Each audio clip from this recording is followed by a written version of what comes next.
All right, morning, guys. Trying to do a little testing this morning. Got something you don't see every day. I picked up this past week.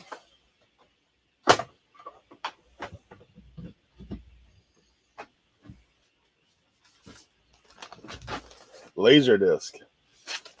I've got a laser disc player that we're messing with. So,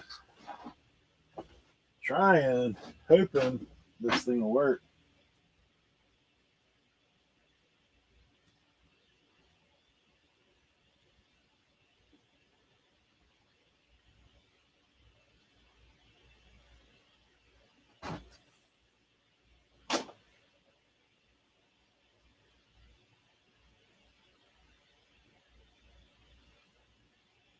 Hmm.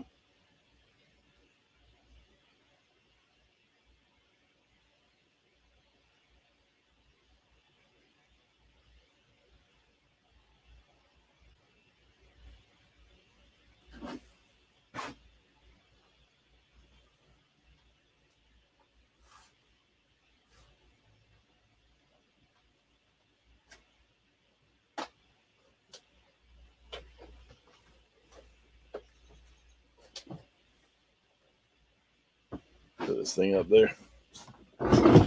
Morning, Susie. Brian, good to see you guys. Yeah, like I said, I'm trying to try out this laser disc.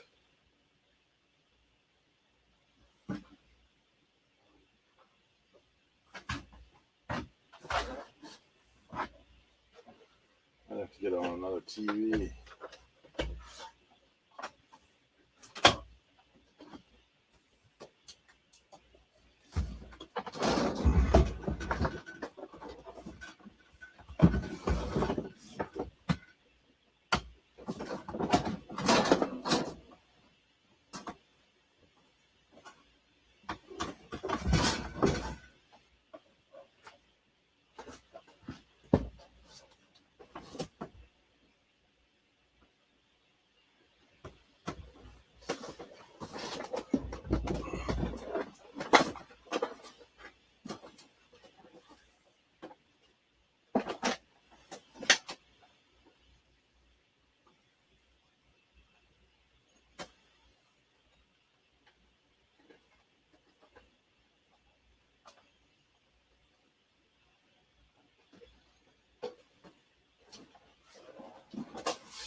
Once upon a time, in a faraway land, a young prince lived in a shining castle.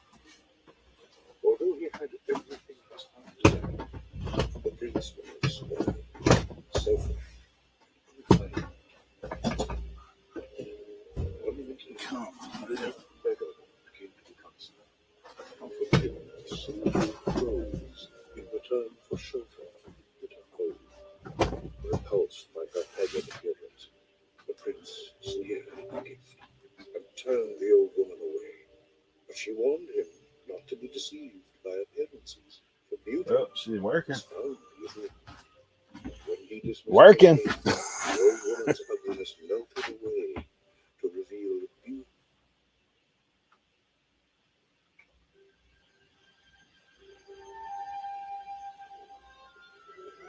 Perfect. I don't know why it's not in color, but there might be something with the disc that makes it not.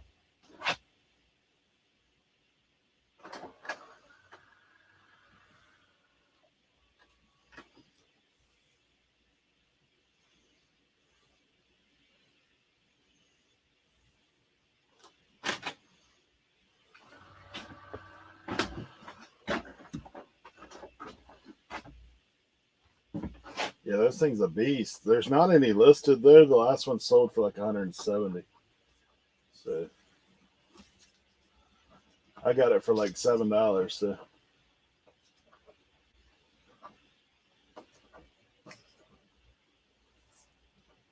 oh, I know why it's only in black and white because of the because of them fancy hookups, composite cable.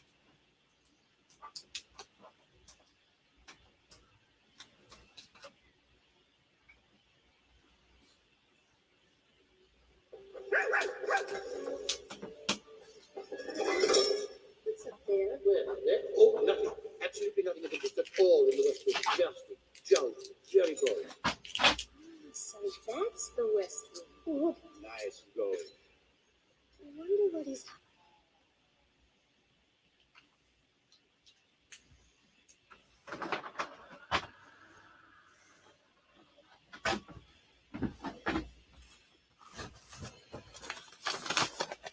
Yeah, that's the plan, is price it up.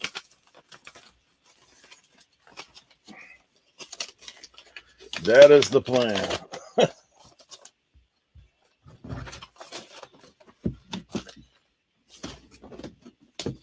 I had to borrow a laser disc because I didn't have one. They're not easy to come by, for sure. So,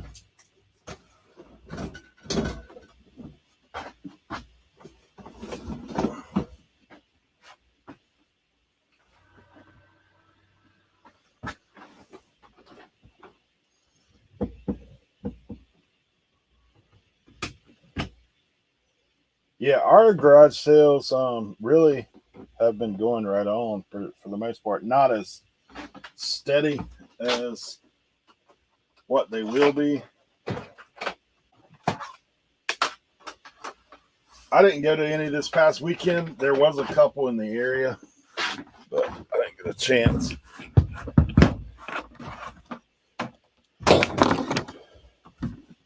But I think now this Saturday is supposed to be rain, so there probably won't be any. But I've been to a few. I mainly go to more estate sales than anything, and those have been right on for me through the winter. My guys I go to got COVID, so they've been down for a couple weeks. So hopefully after next week they'll be back on their thing. But they've got like 6 sales lined up, I think is what they told me. So usually I can go to one of those and kind of get what I need and try to concentrate more on the processing. But how about you guys? Hopefully everybody's getting some yard sailing coming through or starting in some areas.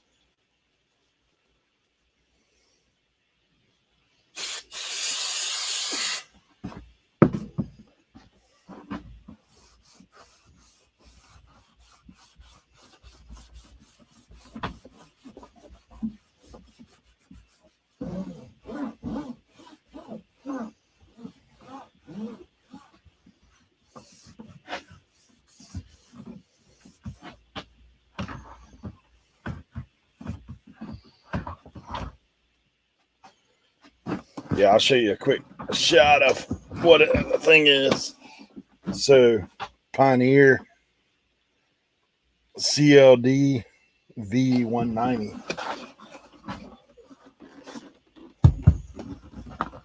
I was stoked to see that thing, that's for sure.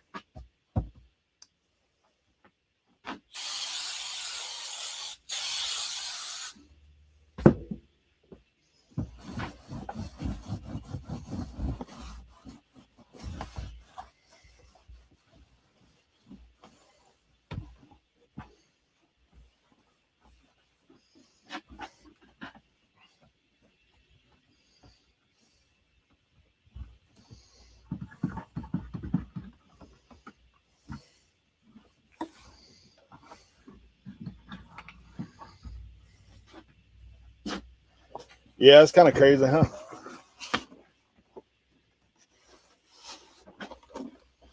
Yeah, I don't know. Like I said, these things, you see them. A lot of them have good value. Working's even better value. But and these things are. I don't think these things were out very long. where they were popular anyway. We never owned one, but that don't mean nothing.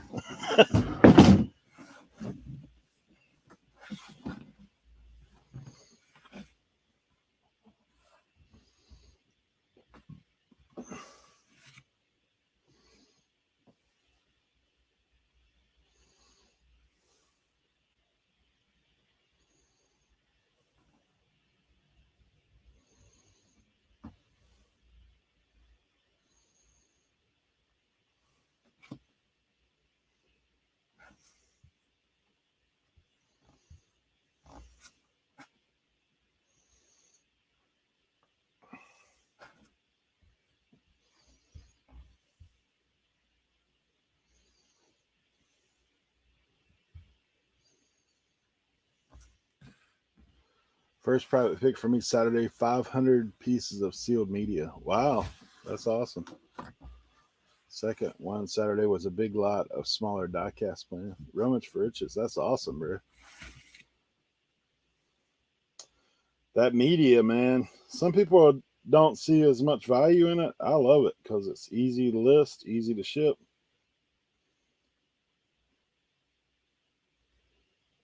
And most of the time you can get it at a pretty good price.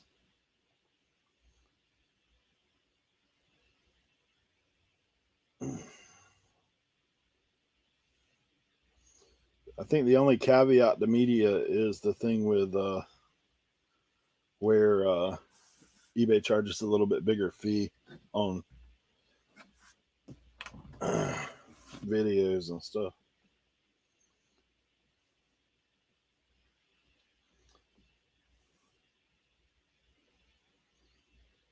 Yeah, the only one sold for 165.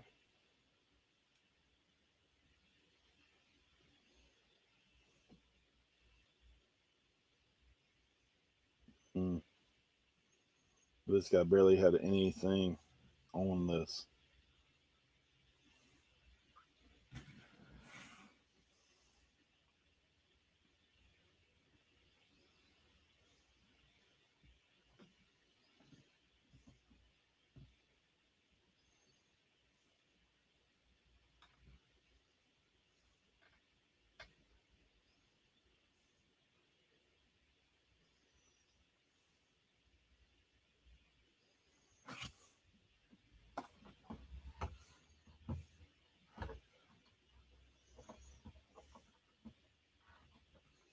Oh yeah, love the box sets.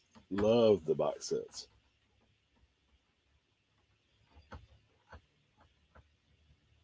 Yeah, I bought like 100 and some box sets a while back and done real well with those.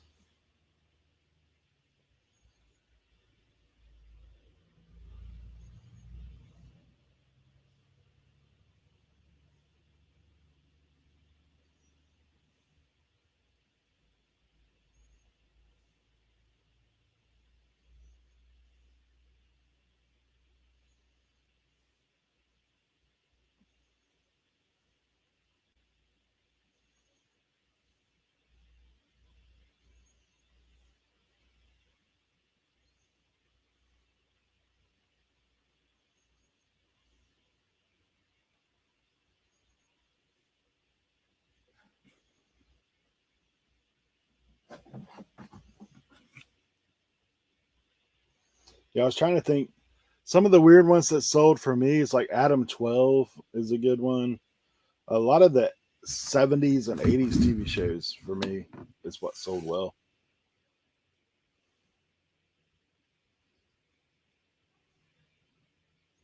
I sold Murder She wrote the whole set of those things. I think it was like almost $200. I'll tell you the ones to find, man. If you find the old soap operas, Dynasty and Dallas, Knots Landing, those ones are good. I think my Dallas set sold for like 250 or something like that, 300.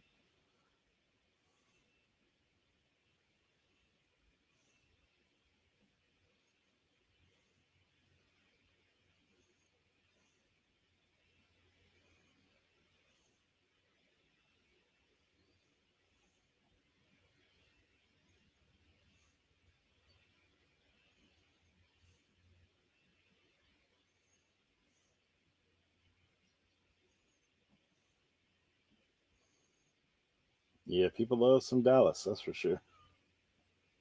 Older people, for sure. It's funny, I remember Dallas being on TV myself. I was actually testing those discs, man, and it was funny because, gosh, that show, I feel like all they do is drink. Every scene, they've got a glass or something.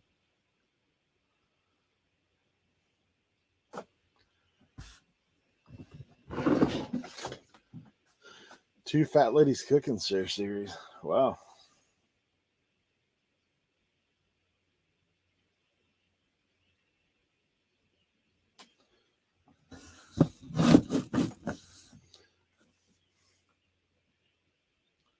Smallville, nice. I've sold some of the um, individual seasons of Smallville, but I haven't sold the entire set for sure.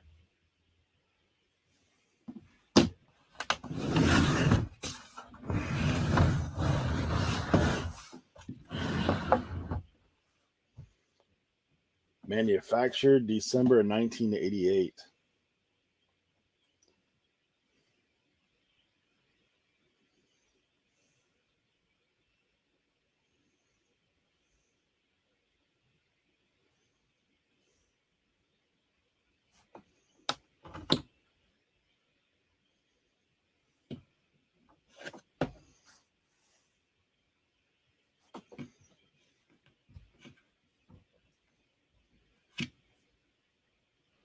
Wow, that's kind of crazy.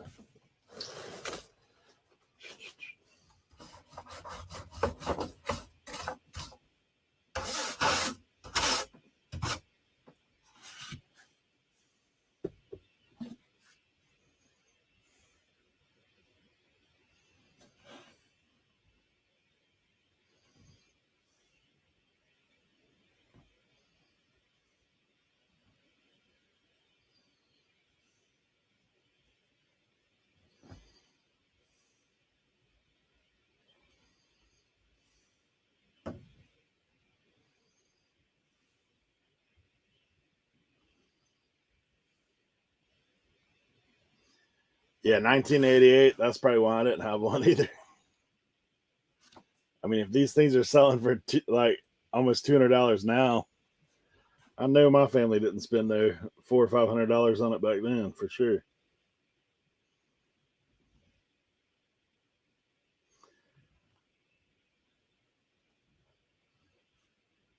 I think 1988, man, we were still rabbit ears.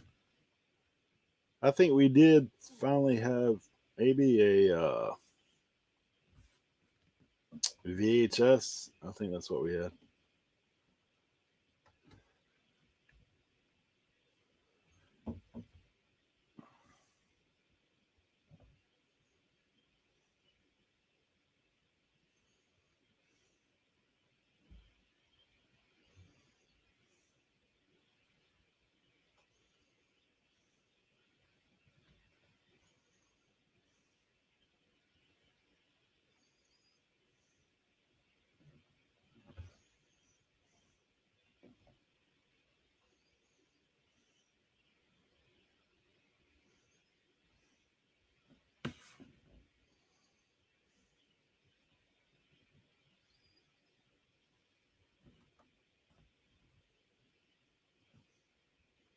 No, we don't have one, man.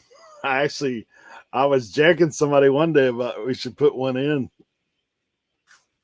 Put one in.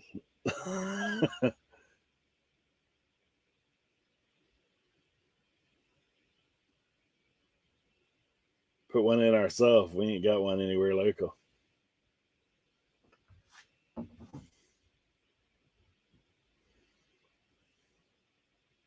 Hey, Anthony, good to see you, man.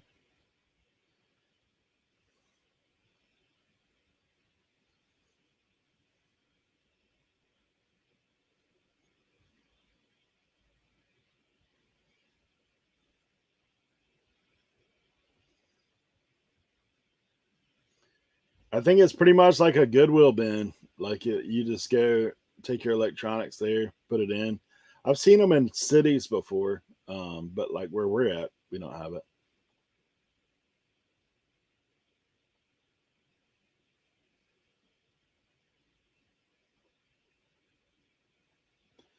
Of course, it's tough, man. You'd have to put something in there to keep them from getting broke up when people put them in the bin.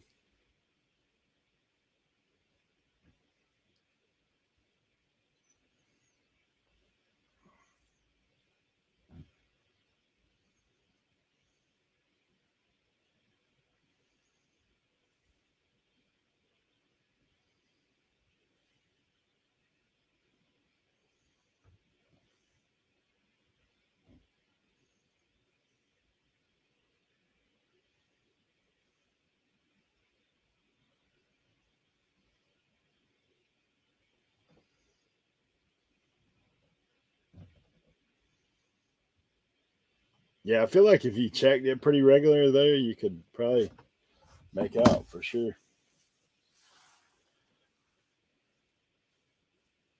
That'd be interesting, man. We've got a bunch of rental cottages here, and so a lot of times, man, they're trading out their like VCR combos, all that kind of stuff, upgrading to like Blu-ray. Or now, pretty much everybody's going streaming at their houses, so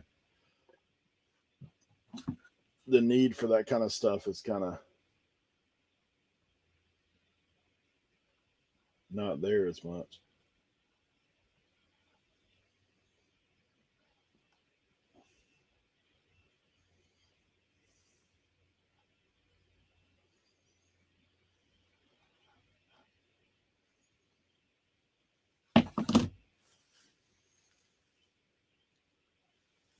Yeah, that would be the thing, man. I imagine those big, big old TVs would be the deal. And I don't know. We have like literally around the corner from my house, like not too far, couple streets down, and down at the end of that road, they have a recycle place for metal, scrap metal. So, but I don't know that those guys take TVs. I don't know that they do.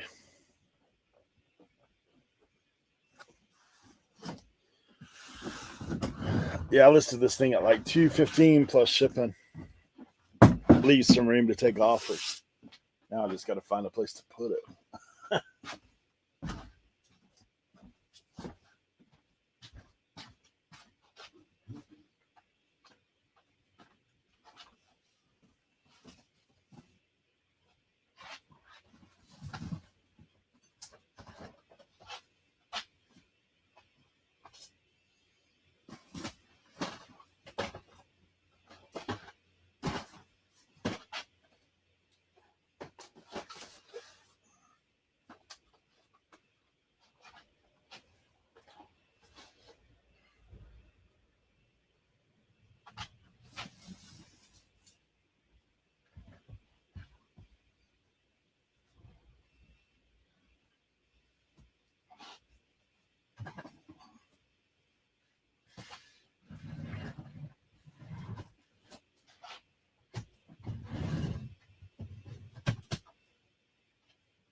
This next piece kind of surprised me, man. Chess set. So apparently these edition 3 Imperator, those things are actually got a little value. I picked up this chess set for 50 cents at a local thrift, and it looks like it's really not even been played. Kind of crazy, but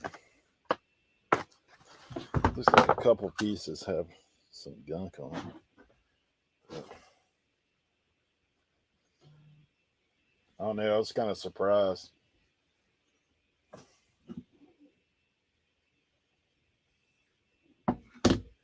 It's funny that things like that you don't expect. I actually went thrifting this past week. In fact, I'm going tomorrow. And this one thrift store I go to is like it's a Salvation Army, but it's a good little haul for me. I make like a run when I go out that way. Yeah. So they always have board games like super cheap. So yeah, Tommy, those guys are on their way. I don't know. I sent them a link this morning. They said they'd be in around 10.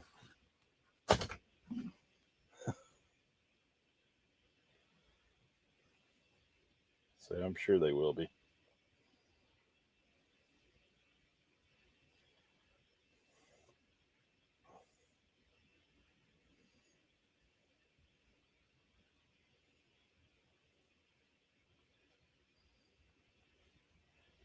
It's crazy. I don't do near the thrifting I used to, but it is fun when you find stuff. I mean, like that Laserdisc player, that was a thrift pickup. So I only have $7 in that thing. So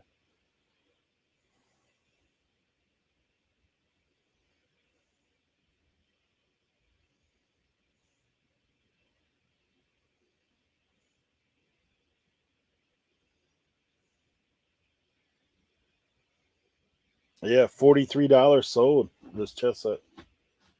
That's incredible. Very surprised by that. Yeah, when I first looked at it, I was like, ain't really nothing special. I mean, the board's like just a regular chessboard. Yeah, Queen's Gambit. That was a good show. But yeah, just regular. I mean, they're plastic pieces. They got felt on the bottom. They even had this book crammed in there, Everyday Chess, first book of chess or whatever, everyday handbooks. This thing looks pretty vintage in itself.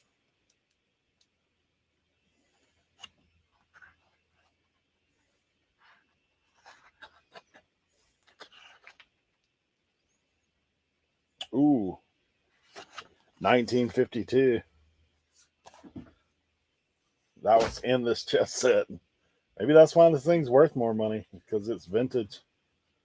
Definitely vintage.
Firehouse. I thought they only had one song when I was growing up. Isn't Firehouse?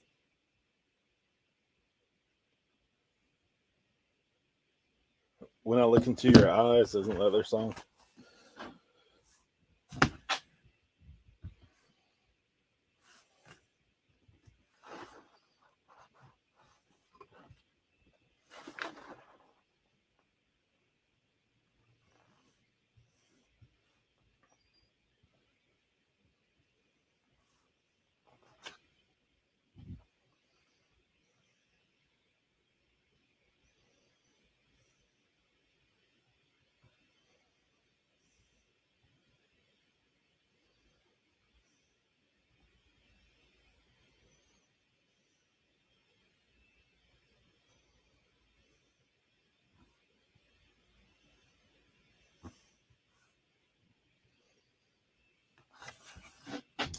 Hey, Jen's Closet Gems.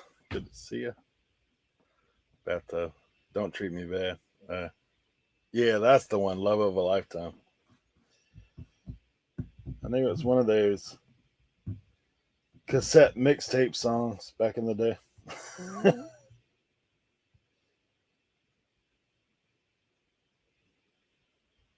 Finally found the love of a lifetime. That's the one.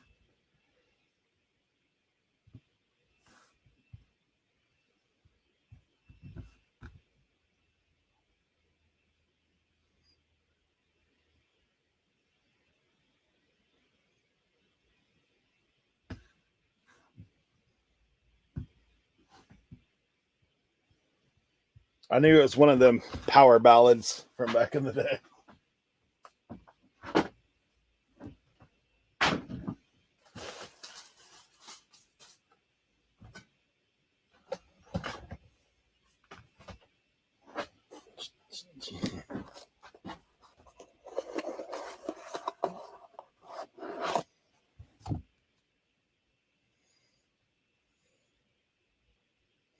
Yeah, Chuck, good to see you in here, buddy.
Yeah, Tommy, I think you're probably a little bit younger than me, but in high school, that was probably Love of a Lifetime was probably on the date night cassette mix.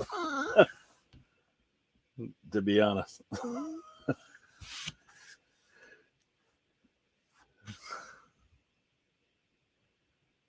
how far am I with my 10 items? Oh man, I've got some items. I just don't know, Jen. I I'm shooting my video this afternoon, so I guess I'll make my final decisions then. I've not done anything towards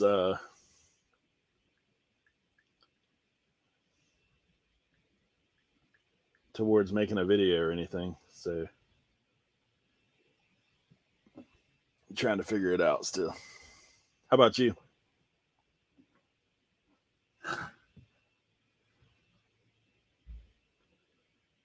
Is anybody else in the chat in that contest? The 99-cent auction challenge.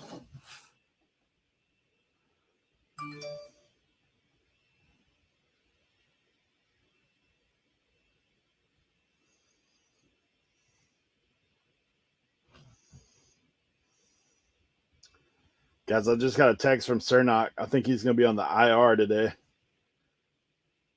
He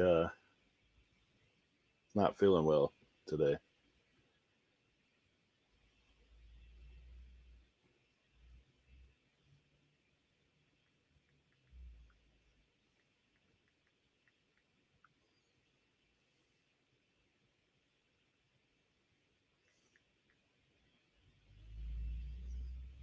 uh,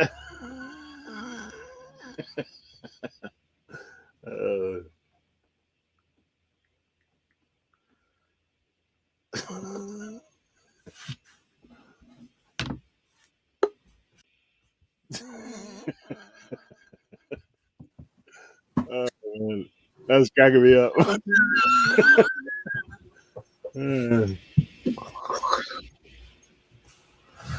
Yep.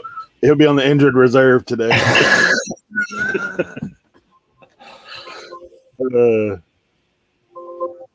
Oh man. Whew. All right. What are you working on today? Well, I am. You saw the laser disc earlier? No, I just literally popped on the chat. Like I wanted to finish everything but not be distracted so that I can have a full day today. Yeah. I bought a laser disc player at the thrift the other day, and so I tested that first thing this morning. Working. That's always a plus. Yeah, it's pretty rare too. Like I got it for $7 and it sells for over 200. So 99-cent auction challenge.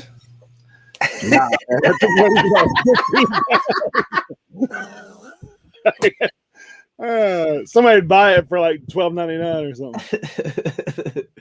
I don't know, man. It probably would sell for something, but I think I'm going with 4 pounds or under, man. Like I feel you, bro. I feel you.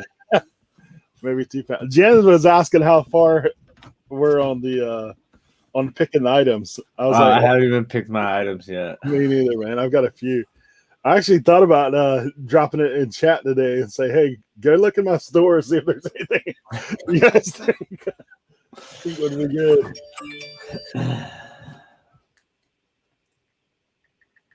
I am Leroy is funny. Yeah. I stayed up till 3:30 last night packing all the orders from last night's live sale. Jeez, man. So it took me from 11 to 3:30 to pack every order and send out every invoice. Jeez. And then this morning I woke up and I packed the orders that had to go out today from eBay. I sold a Black & Decker battery charger thing, new in the package, to Puerto Rico. That was fun. And I sold an elephant figurine. I sold a glass top hat ashtray. And I sold a t-shirt on Macari. And I sold a pair of vintage all over print boxer shorts on Grailed. And they sold within like 5 minutes. The craziest thing always to me is like because when I list something, I immediately cross-post it to all the platforms, right? Right. Whenever something sells before I can get it listed to the final like platforms, it's crazy to me. Yeah. So do you have that thought like, oh crap, I listed that too low? Like, sometimes, yeah, but in this case, what was interesting was the guy sent me an offer for like $15, and it was listed at $25, and I was like, dude, I told him, I said, look, I appreciate your interest, but unfortunately, I'm not willing to sell you this item for almost 50% less than what it's listed for 3 seconds after I listed it. Because he sent me an offer and then I sent him a counter offer, basically just giving him free shipping. Yeah. Because shipping was like $3 on the boxers. And so then he was like, he sent me another offer like $2 higher, and I sent him back the same offer. And then he just texted me, he was like, or messaged me, and he was like, sheesh. And that's when I explained to him, like, look, bro, dude, I literally just listed these 30 seconds ago. I haven't even finished getting them on eBay or Depop yet. And then he was like, $20 shipped. And I was like, no, $25 is the offer, man. And then he just, like, 5 minutes after that last message, he bought them. It's funny. It's funny seeing that stuff sometimes. Like, you're like, it is kind of weird to me too. Like, I always think about, like, is this the kind of guy that, like, goes into Walmart and it's like, hey, I know you got $9.99 on this, but how about $4.99? But, I don't know. Like, it doesn't really bother me. I find it more amusing than, like, you know, anger. Amber Resells is in the building. Shout out to Amber. Amber came through the live sale last night and purchased an awesome toothpick holder. She said, I was impressed when I woke up to an invoice already. I'm sure people were probably like, what is this guy sleep? I know. No. Like, not really. Nah, because I got a busy schedule this week. So I was like, let me just get all this done now. I tell you, when it gets down to, like, the last one, you're just like, man, maybe I can just save this one for tomorrow morning. Like, my balance is a little off right now. Like, yeah. But then I'm like, nah, just power through. So, yeah, Amber, I saw y'all's replay with Tommy. I don't never make his stuff anymore, man. It's like, if I'm up, I'm not sleeping. He always is like, did you get up to use the bathroom? If he sees me pop in or something, because I'm out, dude, in the evenings. Usually by about 9:30, 10 o'clock. I mean, literally on Friday nights when I finish my show, I walk from the shed and go to bed. Shed. We call that the shed to bed. Yeah.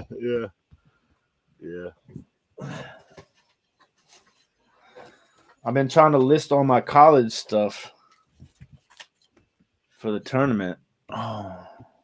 Yeah. I've listed some hats, dude. I tell you one thing, the tournament, dude. I'm out. I'm out already. Like, I'm done. I got destroyed. So I filled out what I do. I did 5 brackets. Yeah. How far out are you from the new place and new workplace? Probably won't get into our new house until, I hope, May, July.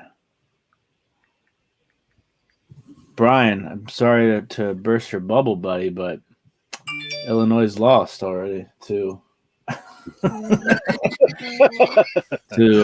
Loyola of Chicago. I know what's up with that, man. Cinderella going to the. They blew me up the first round, man. They blew me up. I had Oral Roberts in one of my brackets making it all the way to the Elite 8. I actually got in John, Cincinnati picker. I did. Where are you at? I haven't checked since last night's games. I'm about to check right now. I'm going on there too. I'm pretty sure it's bad. Because I think he only has 300 people. I'm at 226. I only put one pool in on his, Yeah, that was I'm on 119th. Yeah, I'm struggling. But my max points is 154, which is, makes me still, like, in the swing of things. Yeah, I'm struggling, man. I'm pretty much done. Like, the only one I've got literally 3 teams advancing further in this round.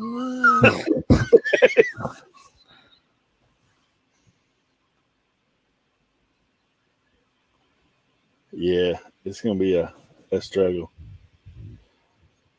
on that. Oof. One of my brackets, I had Iowa winning it all. Joe, you're a lot closer than I was on that Top Shot, man. Oh, I'll tell you what killed me yesterday. Because after the pack dropped, when the marketplace opens back up, you have all the new people who have paper hands and they don't realize the true value of what they have. So Yeah. people were selling moments for like $20, and I could not. I had like 50 purchases I tried to buy that didn't go through because everybody else was buying at the same time. Yeah. So like every time I went to go check out, they're like, this has already been purchased by somebody else. I'm just like, oh my God. It was so frustrating. And then like my sale started. So there's nothing I could do. Yeah. It killed me, man. Have you ever bought any packs off eBay? No. It's really frowned upon. Yeah. Because the thing is, it's crazy is if you buy a pack off eBay, basically, you have to trust that that person opens the pack and then sends you the exact cards, the moments from that pack. They have to At it gift them to yesterday. you. Yeah, I looked at it yesterday. Like, there's a couple of them seem like they have like reviews and stuff, but that's what they do is they open it on a video, like on a live like Instagram with you or whatever, and they record it, and then supposedly send They you send the immediately after. But I don't know, man. I was worried about that too because there's some people that have even the packs that were bought yesterday. Initially, there was some people that had it kind of cheap. I was like, there's one dude that had it like $120. Of course, it sold like immediately. But I was like, yeah, lots of auctions on that stuff there. I was just looking on it yesterday to see what the deal was. I know some of you guys in the chat are probably lost, but the Top Shot stuff that Tim's been talking about for weeks, I finally was able to get in myself. So it is kind of funny, man. I watched the stream for a little while yesterday with the guys that in there talking. They had on like some of the NBA guys. Mm-hmm. Yeah, it's pretty fun. But yeah, JDL's is in on that as well. Yeah, he messaged me too.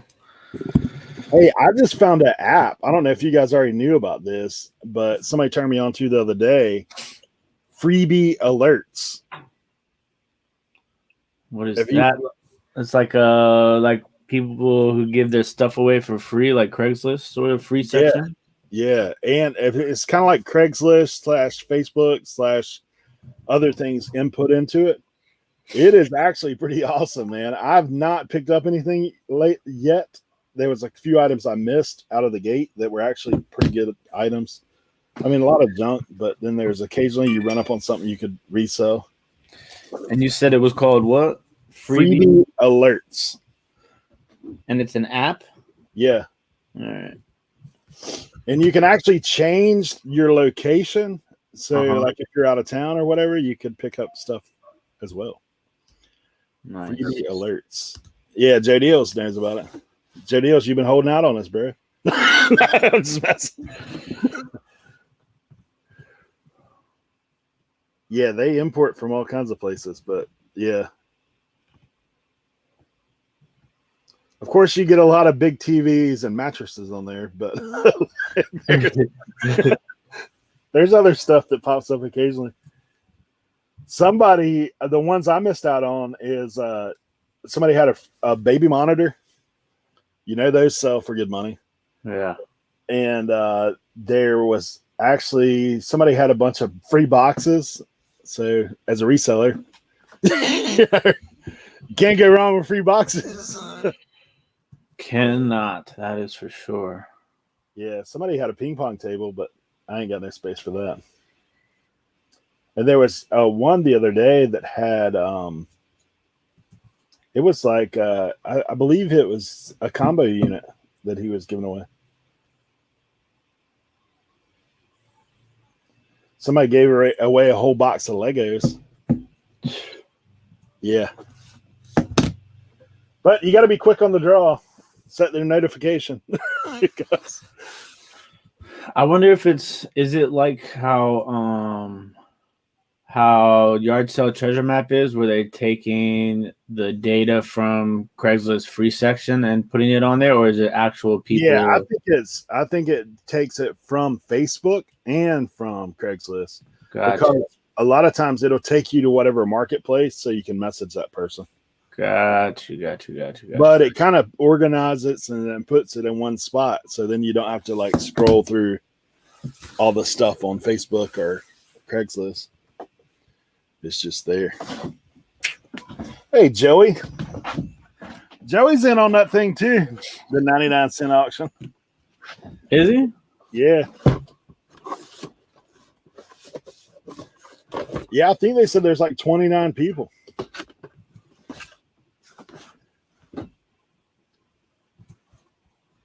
Yeah, let go, offer up, Craigslist, Facebook. I thought it was a pretty good deal.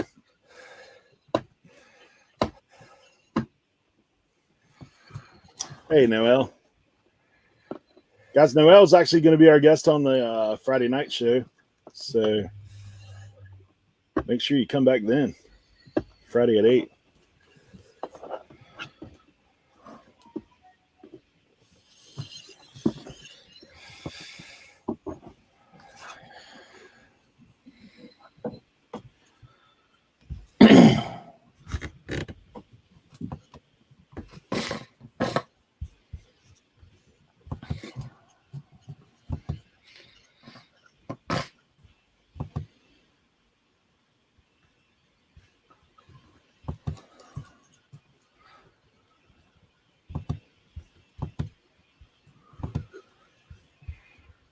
Joey, you got your items picked for the challenge? Are you on that procrastination train like the rest of us?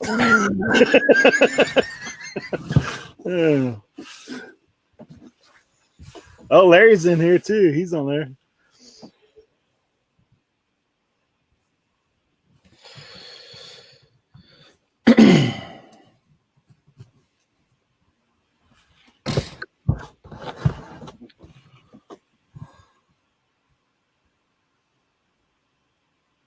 Yeah, that thing's going to be bananas for sure.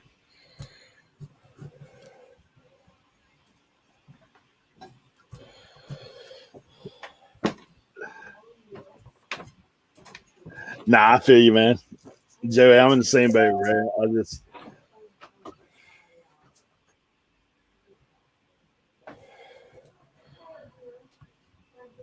I actually did wake up a couple times last night thinking about like making the video and what items to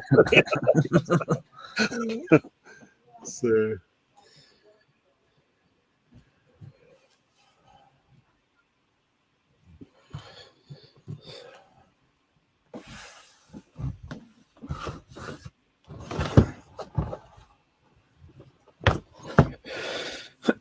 So of the 16 Sweet 16 teams, I got 7 of the 16 in 3 of my brackets, 6 in one of them, and 5 in another. man, That's not too bad.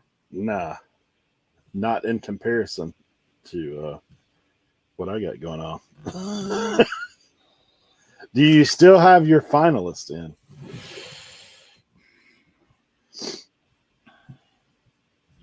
So in one bracket, I have all of my Final Fours. Let's see. In my second bracket, I have 2 of my Final Fours. And in my third bracket, I have 2 of my Final Fours, but I lost my champion in that bracket already. In my second bracket, I have 3 of my Final Fours. And in my last bracket, I have 4. So I still have 2 brackets that have all 4 Final Four teams left. That's pretty good.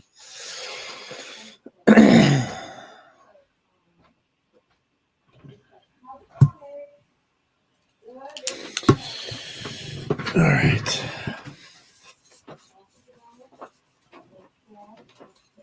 Man, it'd be killing me. It's colder in this basement than it is outside. I don't understand it. That's what I got going on today. Yesterday, I had the heat on out here, and now it's like, I don't need the heat today.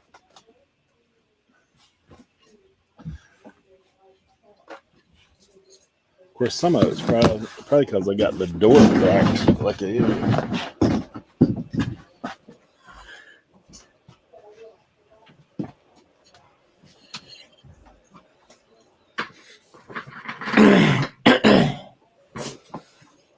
pick this bad boy up at the thrift store. Oh, that's cool. Ugh. Forgot I left some stuff outside that I got out of the car. Hey, I got a bowl for you to look at. Now, it's like serviceware for restaurant, but I know you'll know what it is. Or somebody will.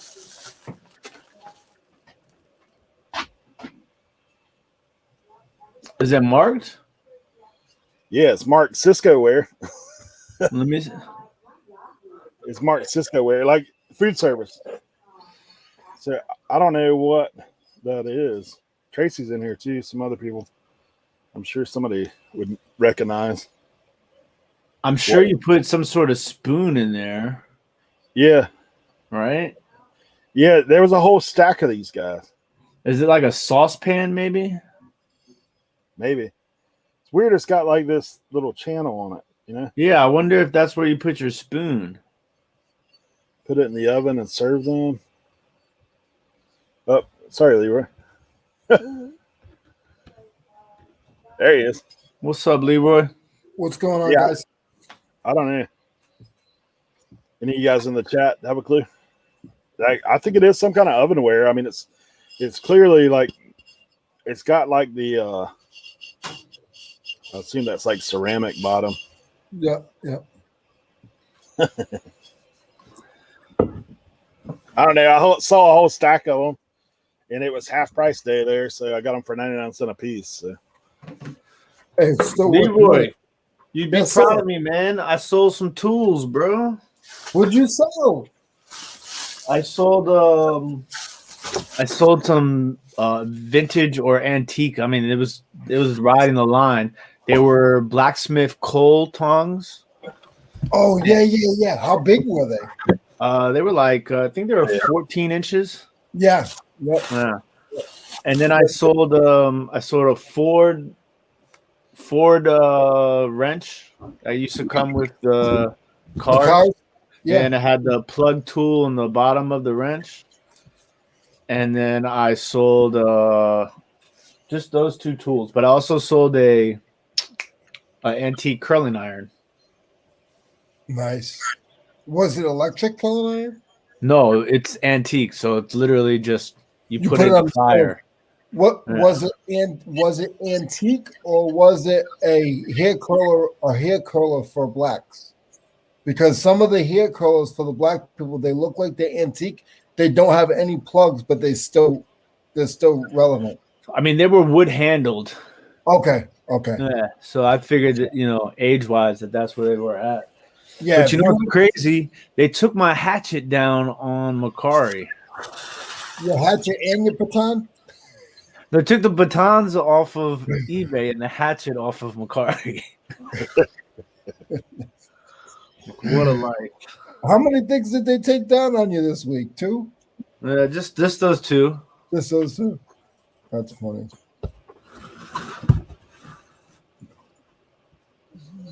Hello, Noel.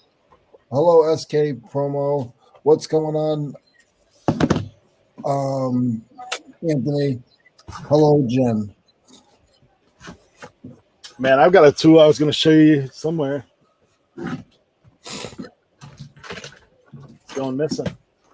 MIA. I just set it on the counter too because I was like, Leroy probably want to see this. Here it is.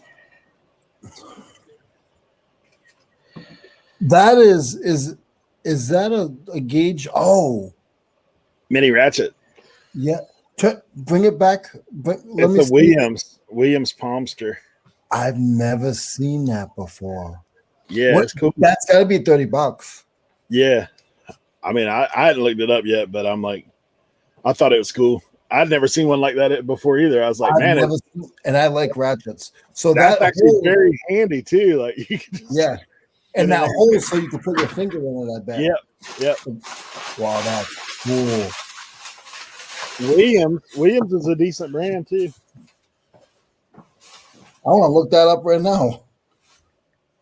Williams Palmster. Yeah.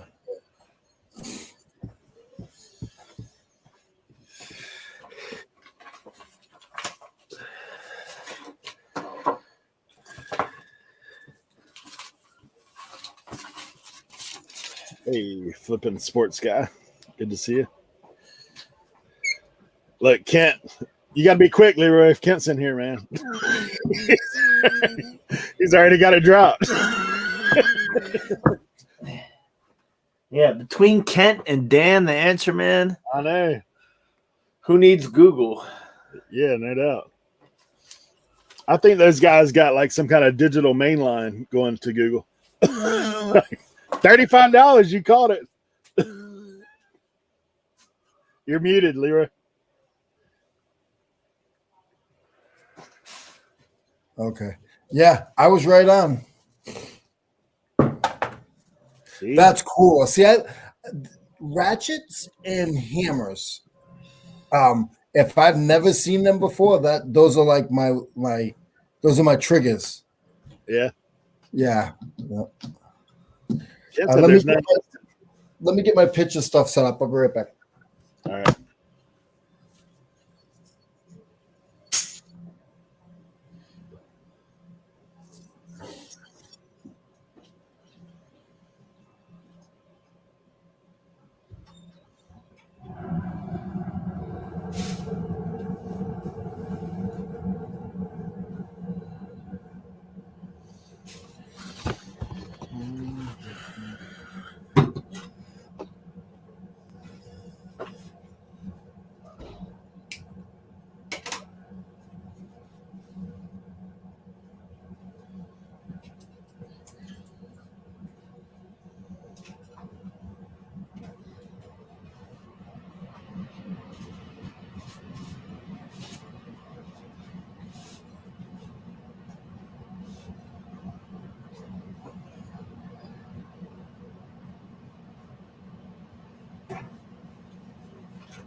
Where'd you find that ratchet, Jimmy?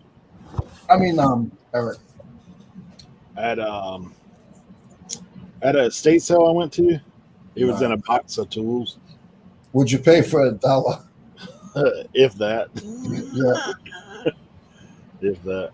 Did you Yeah, listen? I was looking through, like, a lot of the tools are kind of nothing, like generic, whatever. Anything you see like that looks different, you grab it. I mean, that's how I am with everything. Yeah. If it's something I ain't seen before, I'm apt to pick it up. Sometimes it doesn't work out, but most of the time it does. If I haven't seen it, I'll pick it up. But like I bought something last week, and it was $40. But now I want to keep it.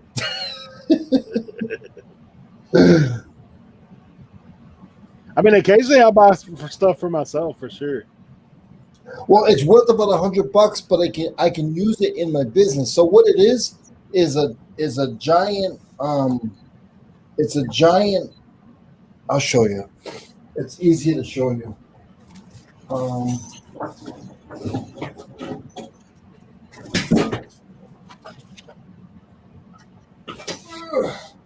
The crazy card asks, "What's the heaviest thing you've stuffed into a medium flat rate box?" It's a grinder, like a knife grinder, but it's I know you keeping that. I know you keeping that. All you had to say was the word grinder. I knew you were keeping that. It's a sharpener. It's a knife sharpener, but it's on the top, Eric. Yeah. And I was gonna sell it, but I've already used it to clean stuff up. I'm like, if I clean stuff up and I add $1 every time I clean something up for the flea market, it's gonna pay itself off in 6 months. Yeah. Yeah. But it's worth like $150. That's the thing.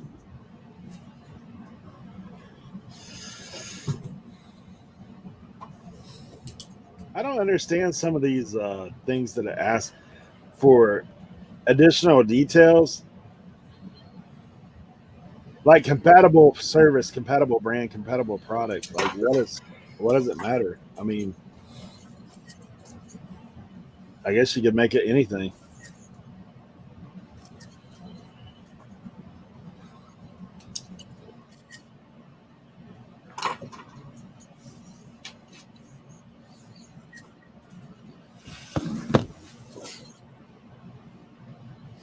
What's the heaviest thing you stuffed in one there? I've done honestly, it was 29 pounds. It Medium was flat rate box. it was literally like sand. It was weights for scuba gear, Oh yeah. but they were small weights that go in your vest. Go in the BC. Yep. Yep.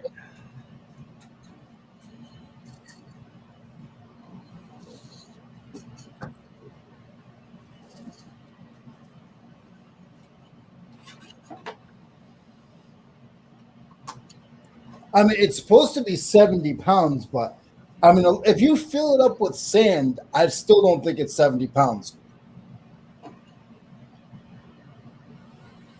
The crazy card said he shipped lead ingots at 47 pounds. Yeah. So it's pretty tight. Had to be double box and layers of tape. Oh, is it box or are you talking about padded bag? I think he said medium flat rate box. Oh, I'm talking about a padded bag. The padded flat rate envelope. That's what I'm talking about. Yeah.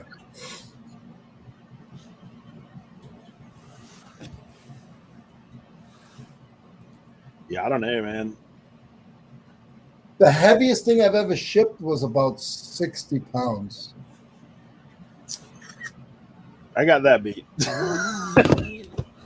I shipped some vintage Pioneer speakers. I had to split them and send them in 2 separate boxes because they were 45 pounds a piece. A piece. So it ended up being like 90 some pounds total. So I didn't end up, I guess that's true though, because I didn't ship them together. I thought Tank said he wasn't coming. That looks like Tank in the back there. Oh, got his flat lay, got his board out working? He got his board out, yo.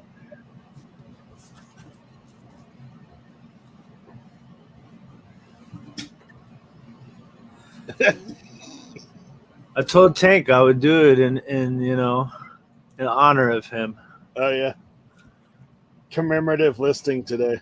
Yeah.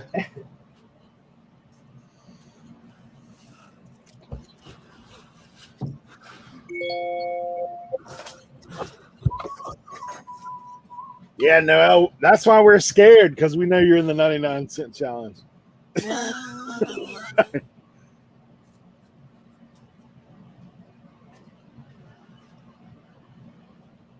Yeah, I got to film my video this afternoon.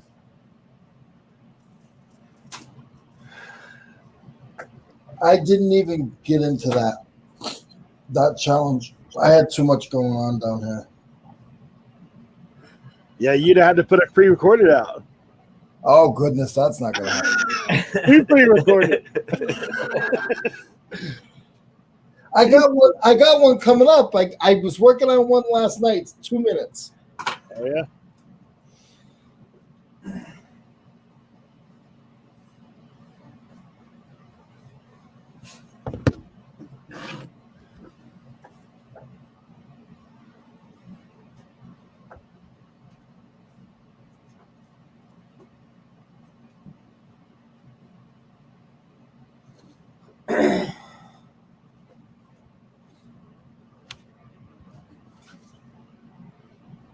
Flippin' Sports Guy says he still needs to pick up items for the challenge.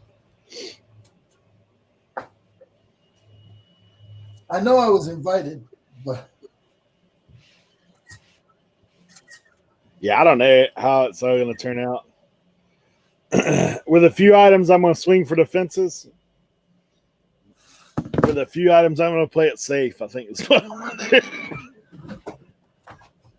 I picked up one thing that I was gonna put in the. What's going on, Noel? I picked up one thing that I was gonna put in the challenge, and my Dukes sniped it and was like, "I'm gonna trade you something for this," and I'm like, "All right, great."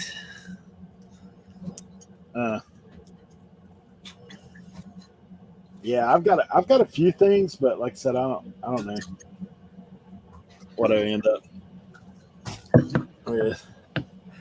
Yeah, I got one laser disc, Beauty and the Beast. It's actually Ken's. Ken had scored like 3 laser disc players. None of his work. Thankfully, mine works. Man, you got 6. You're about 8 ahead of me. I've got 2 that I know for sure, but the rest of them, I'm like, oh.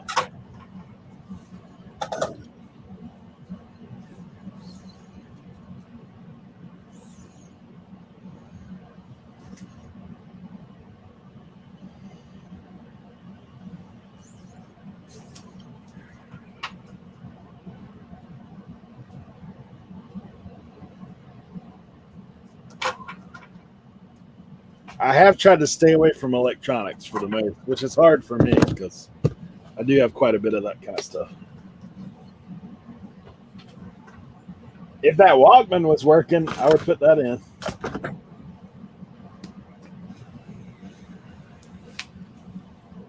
But no bueno on the Walkman. I don't even know the rules or anything. So basically tomorrow, everybody that is in the challenge is going to drop a video at 11:30 tomorrow. Okay. It'll have 10 items. So those items potentially are going to be auctioned off for 99 cents plus free shipping on a 7-day auction on eBay. On your own eBay store. Yeah. So you're going to drop a link to your eBay store in the video. So tomorrow till Friday, people have a chance to comment on your video what 5 items they'd like to see you auction off out of the 10. Okay. So then if they, whatever 5 items that your viewers pick, then those 5 items, you'll start an auction Sunday and it'll end Sunday the following week. And then on Wednesday, we'll all drop videos of what sold and for how much. And so the person who 5 items sells for the most money, that person wins. All the people who lose send a thrifted item or something out of your death pile or whatever you want to send to the winner. Okay. So I think there's like, I thought at one point there was 29 people. It may be less than that. I'm not. I think it's 29. Okay, so 29 people. So basically, if you win, you get 28 eBay items. Oh, wow. Away. So it should be And you know, if somebody's sending you something, they're not going to make a package and just put one thing in it. If Noel's sending you something, you're getting 15 things. Well, I think Noelle's. She's probably one of the. She's one of the top. I think if I had to put money on it on an outsider, she's one of my top 3, and I don't even know what she has. Of course, Mr. Buys a Lot's in there too, and that dude's got a lot to pick from. Yeah. Like initially I was like, man, I wanted to do this competition because I wanted to, win and show the world I'm a top tier reseller. And then like I started inviting everybody and then I started seeing all the people join. I'm just like, this isn't gonna pan out how I originally thought in my head. I think it's gone from wanting to win to I don't want to be last.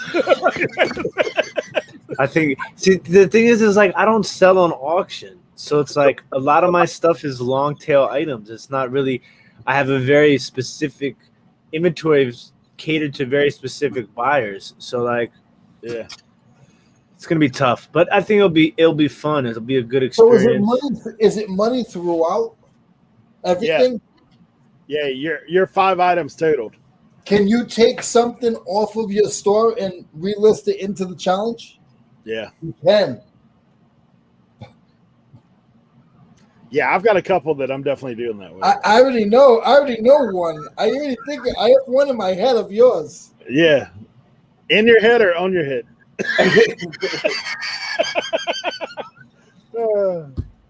Eric, we think alike. Yeah, that's definitely one of the two that I don't know for sure. I don't. You know, you have. It's gonna stink because you know you saw comps for like 500, but I definitely think that's over $100 Yeah. push.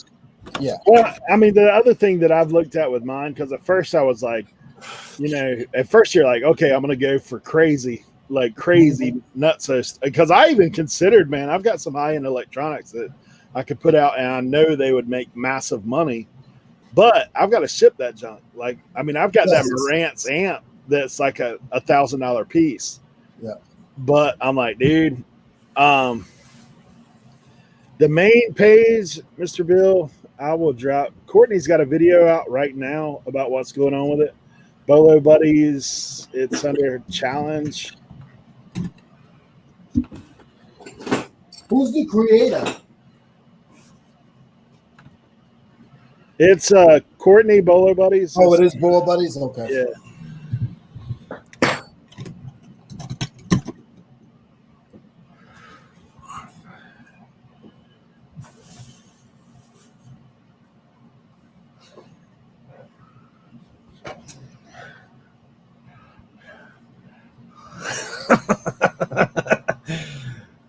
Yes, that was semi the plan, Mike. It wasn't the entire plan, but I thought it was just going to be, you know, like 5 people.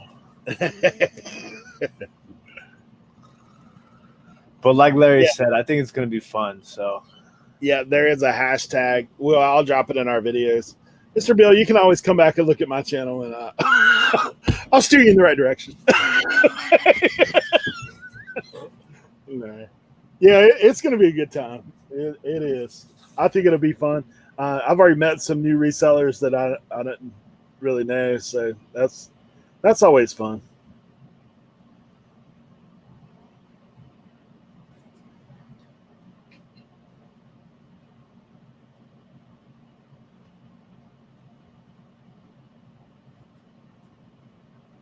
Yeah, I mean, the other side of things that I think on is I don't really have a lot of my items, even some of the higher end items, I don't really have a whole lot of into.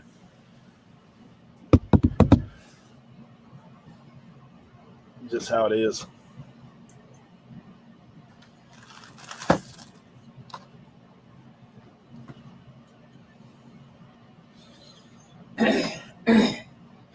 I'll tell you what I picked up at the antique mall though that I'm gonna put. I'm thinking about using as one of my 10 items for people to choose from. Now it's not in the best of shape, but one sold in similar condition for like $63. So this is a 1966 Batman card. Look at this. Oh, wow. And it's the first one in the series. So it's the number 1 card in the set.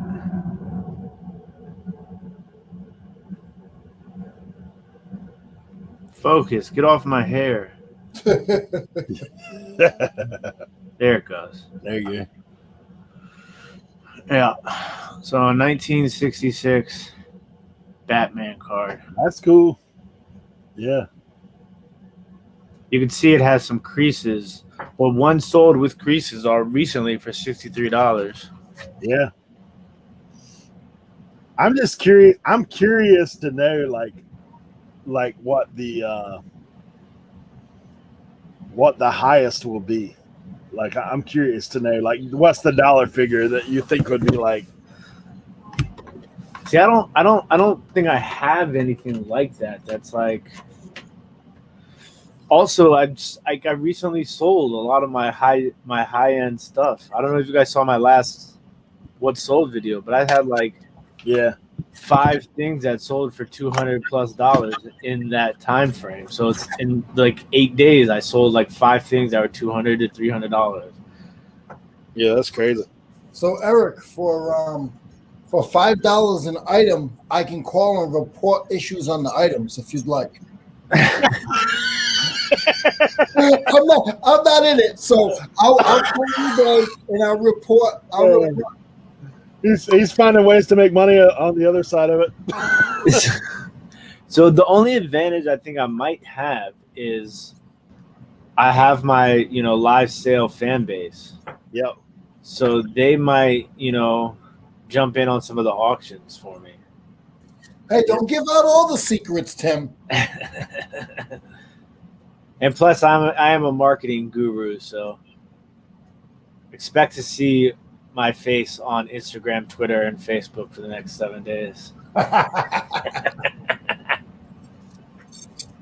Yeah. I wake up in the morning, I'm watching CNN, and I see Tim promoting his eBay store.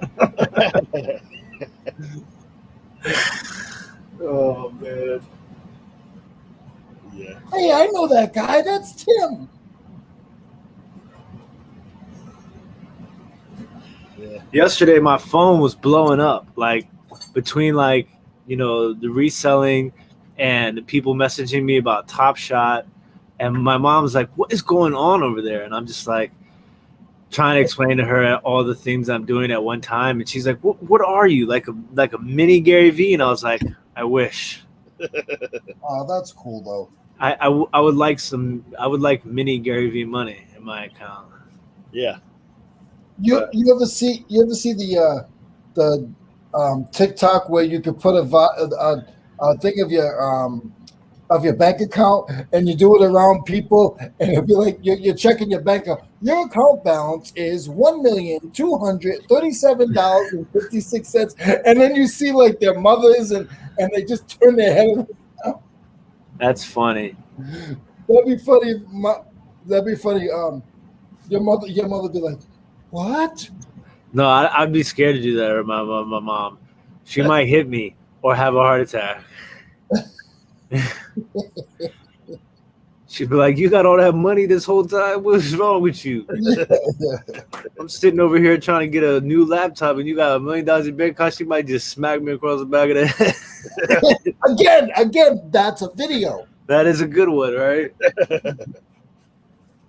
Do it after the challenge, though. I want to see. I don't want to see you get messed up for the challenge. Well, I mean, the other side of that thing is I have tried to auction some stuff before, and it didn't end well. Like, to be honest, I'm like, dude. You know what I learned? Don't auction off with me. Don't auction off the same exact item at the same exact time. So if you have 5 of these wrenches and they're all exactly the same, don't auction them all off at once because you're gonna lose your shorts. Yeah. Well, and obviously there's certain things that you can auction and certain things you don't want to. I mean, you shouldn't auction because, I mean, just like with me, I've got all these parts and stuff. I would never auction that stuff off because people, if they want parts, they want them now. Like they don't want to wait a week to see if they actually are going to get it or not. You know. I go in my modes with auction. I'll get in a mode where I'll say, okay, I have to auction off 10 things this week. And then I won't do that again for another 10 weeks. Yeah. I haven't used it but a few times. Early on, I used it more often because I had all those Marvel action figures that were like, there was some of them I couldn't put a value on, but they were in high demand. So those worked out. But since, I guess I get a little nervous, man. A lot of times I'll put a reserve on stuff and then you don't get it. Are any of the big hitters in it in the competition, like Pete or Lonnie or John? No. Okay, Not like that. because their viewers, they would win. Yeah. I mean, Lonnie has stuff that goes for a third more than what it's worth. Yeah. Yeah, it's nah.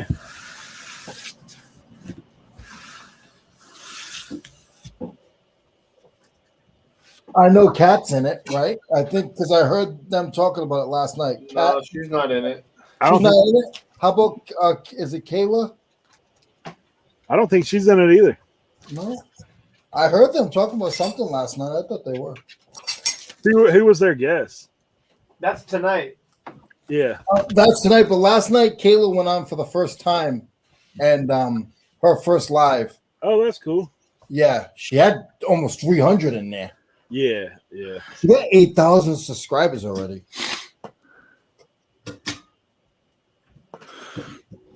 How's the house situation? The house situation is stagnant. It's a waiting game now. We closed on the house. We finally went to settlement.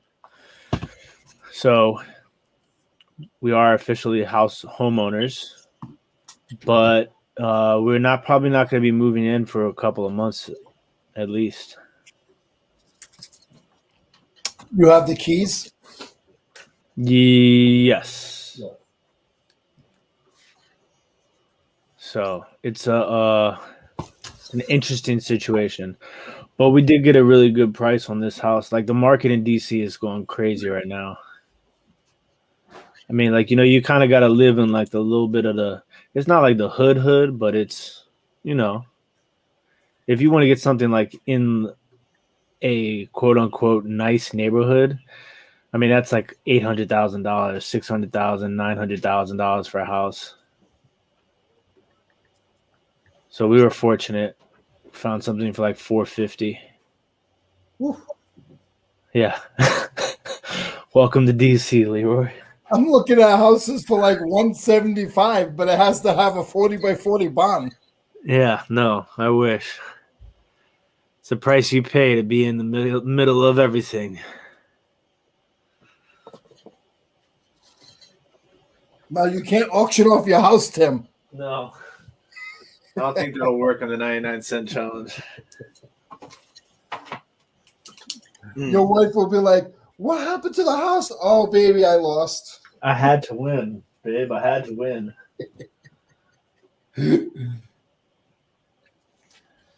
I know, man. In our private chat, Brian, Mr. Beisel, had dropped the Jordan rookie card in there. He's like, no. yeah, he said, should I auction this off? I was like, dude, that ain't even fair.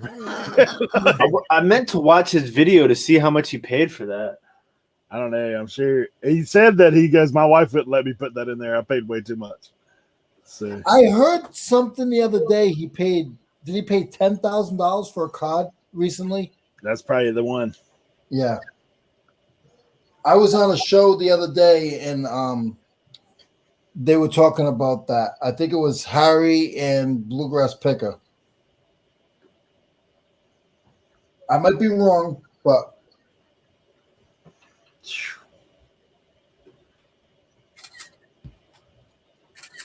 Yeah, Anthony said 10K. yeah, okay. I thought that's the show I heard it from. Thank you, Anthony. 10K. What was it graded again? An 8? It's not graded, isn't it? No, it's 8. graded. Yeah, I thought it was 8.5, something like that. It's on I that think- Instagram post. That's pretty far back there now, though. I think he's gonna crack it and resubmit it. Okay, that's what I thought. Okay, because I thought I heard that he was getting it graded. PSA 8 is what it's graded at right now. Hey, hold on. Yeah, step out for a second. Yes. No problem. Jordan.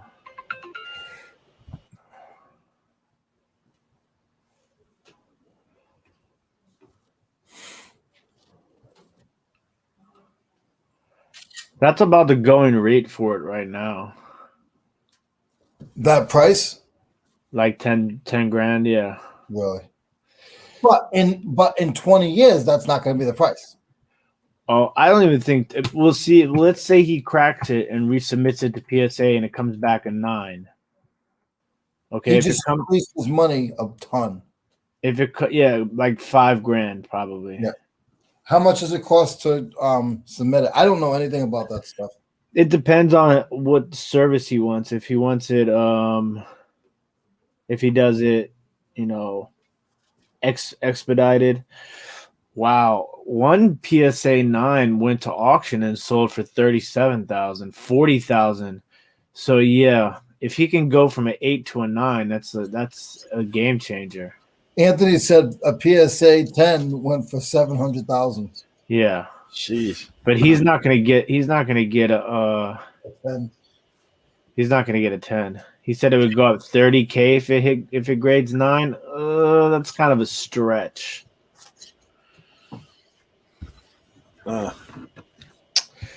30,000 to a 9. I mean, I think that's not immediately. I mean, possibly 40. I guess it could on the high end of things. I always like to when I make estimations like that, I always try to lowball myself because I feel like it leaves less room for disappointment and more room for excitement. Yeah. You know what I'm saying? But I told him in the thing, I said, I think that, you know, if it comes back a PSA 9, I think within a year, if the market continues to go the way that it's going, I think that will be a 6-figure card. here's my thing with all that. Jordan's he's in his 60s, right? I'd wait another 15 years, and when he dies, I'd sell it for $1 million. Like when he dies, yeah, I think that card eventually will become $1 million card for sure. But it has to, in order for it to become $1 million card, I think it has to be a PSA 10 though. I don't think it's gonna be a long time before the PSA 9s or 8s hit that mark. Because you have to remember that card was right on the brink of having a lot of them printed. Exactly. Yeah. So but it is an iconic card. You know, like any high stakes collector wants to have a Jordan rookie card. Now, Tim, I'm asking a silly question. Guys, don't laugh at me because I really don't know much about cards. Is any of the like Babe Ruth stuff somewhat close? Is he anywhere near that? Like, who's close to that? Modern cards. All modern cards. Like a Mike Trout rookie card sold recently. The Luka Doncic card recently just sold for, what was that, 4 million, 4.8 million. Wow. But those are the Luka card was a 1-of-1. So that's the only one that exists. That's why it sold for so much money. LeBron James rookie cards is gonna be up there for sure. Mike Trout rookie cards. There's some older cards that carry that same sort of value. Like when I was growing up, the Holy Grail was the 1952 Topps Mickey Mantle. Okay, that's another guy I forgot. Yep. Yeah, 1952 Topps Mickey Mantle. I just got a Yogi Berra and Whitey Ford autographed, framed picture, authenticated. It's a picture of the old Yankee Stadium, and they both autographed it. And then I also just got a Dwight Gooden autographed jersey, inscribed no hitter when he threw the no hitter in 96 or 86, I can't remember. So, I mean, I'm stacking up memorabilia right now, guys. I mean, I have a lot of stuff. I just got this too. Where is this at? I put it around here somewhere. Look at this. So this guy is one of the young stars of baseball right now.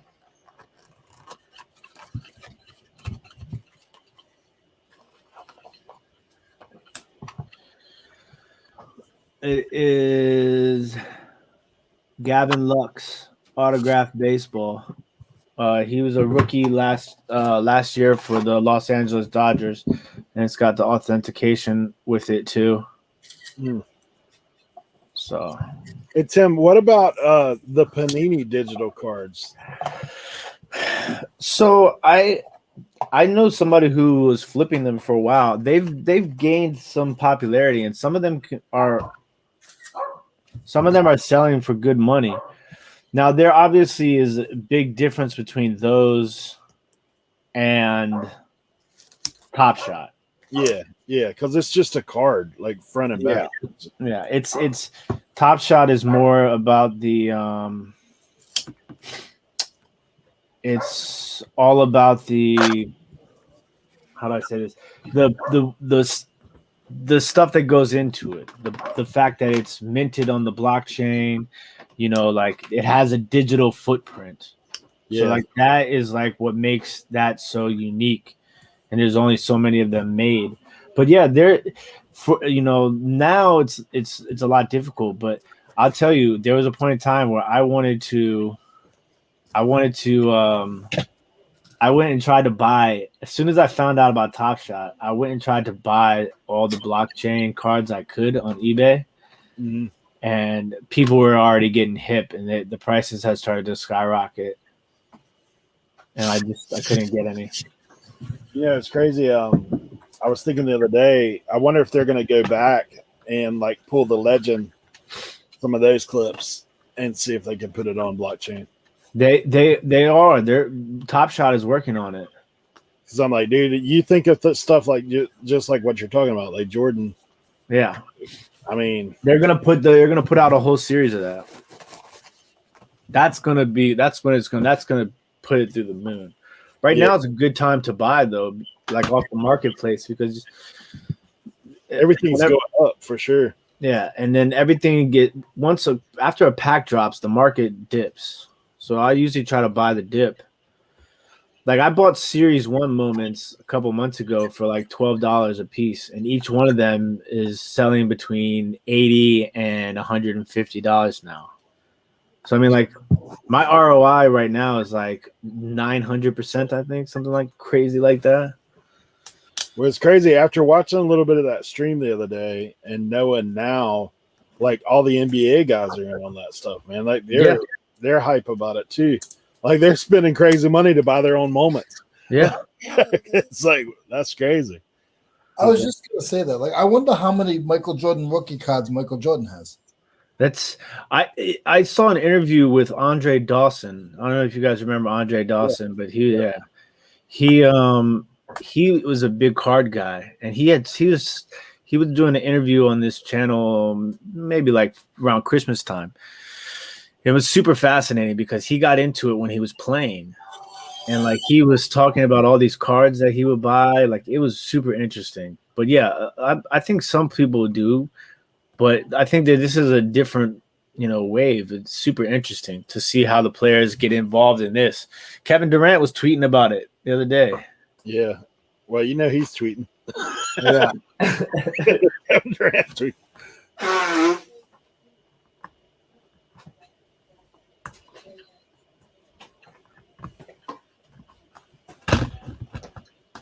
Yeah, I enjoyed listening to when they had the guy in from Top Shot talking about it. And he was answering all kinds of questions. He's like, basically, guys, we're still in beta, so there's more to come. That's the craziest part. Just seeing, over 300,000 people trying to get in on that yesterday. That's pretty wild.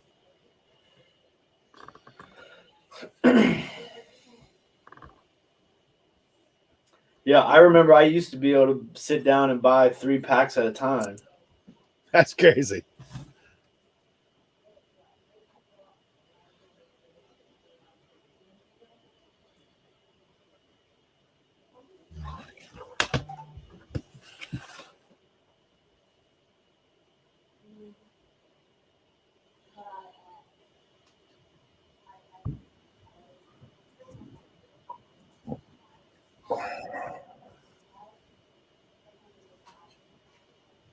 You see, Elgin Baylor passed away. Yeah, I saw that.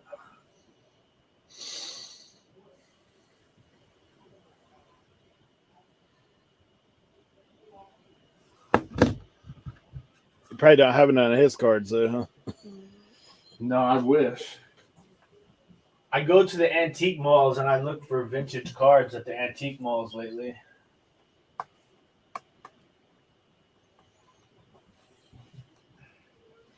I have some early '80s cards, but that's as far back as I got.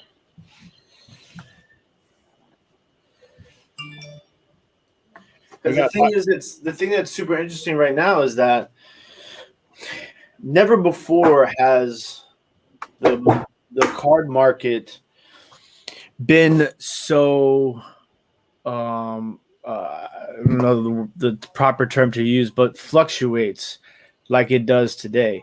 Yeah. Today, the sports card market, the sports memorabilia market is more mirrors the stock market more than ever before. Yeah. So like for me, I based upon my experience, I'd say more than half of the people that have antique booths don't go into them daily and change their prices. Right. You know, some of them, I can tell you that I've gone to some antique malls and I've seen the same piece sitting in the same booth for over a year. Yep. Sometimes longer. I mean, the stickers look like the stickers are antiques, you know, like the price tags. So if you can go into antique malls and take advantage of people's inability to adjust their prices in the market, sometimes you can take advantage of that. Sometimes it sucks because sometimes people have things marked ridiculously high and I'm just like to me it's crazy when I'm comping stuff in an antique mall. And this goes for anything. And it is more expensive in the antique mall than it is on eBay. Yep. Boggles my mind. Yeah, it's crazy.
Casey, you think he's sleeping?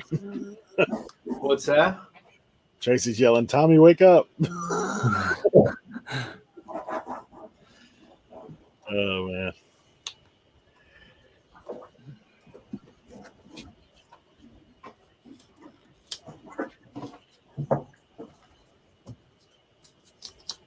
The boss is coming to town tomorrow. I'm in trouble. Your daughter? Yeah, she's flying. That was the phone call I just got. She's flying in tonight. I gotta go pick her up in Atlanta tomorrow. You're excited about that, huh? I am, and I'm afraid. Yeah, I can imagine. I haven't seen her in 6 months. Yeah. Oh wow. I talk to her every day. We have a good relationship. But Yeah. it's just, you know, she's not a kid anymore. She's 13. So it's like I have different rules than her mom does, and she knows that. She knows that, but I got to be careful because I don't want to upset her.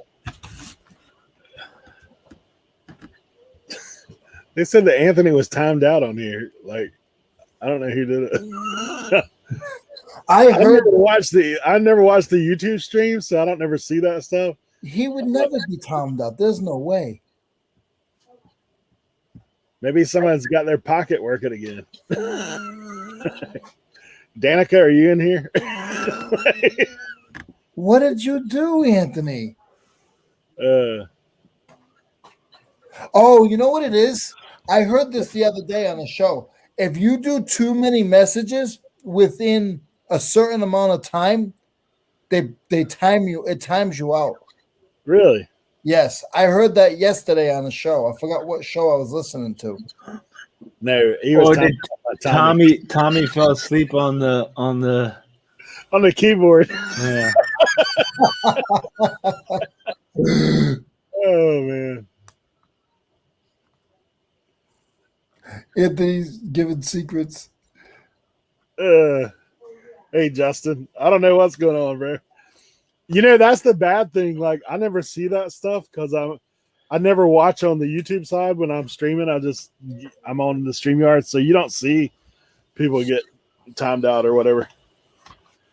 That's like that one show that we had with Tim when we had all the trolls coming in. I didn't even see part of it because like they were saying that there was a bunch of rude stuff going on and people were just dropping them off of there. Which is good. Thankful for you guys that look out for stuff. But oh man.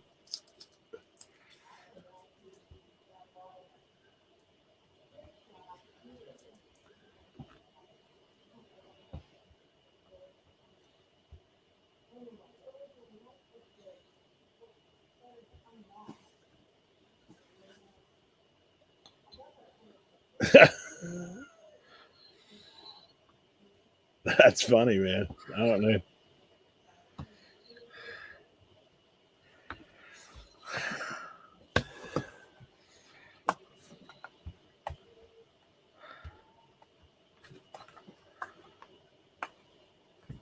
Yeah, I guess that's one of the things with StreamYard. Like, you never see that stuff.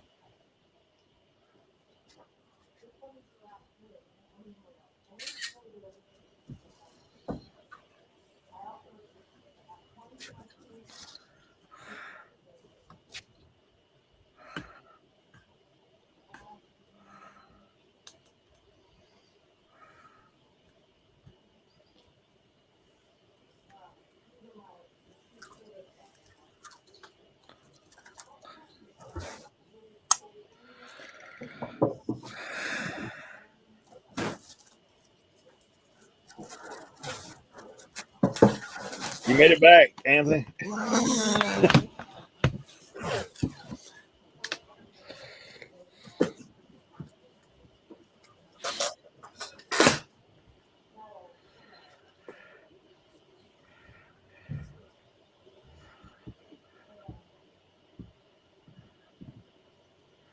Mm.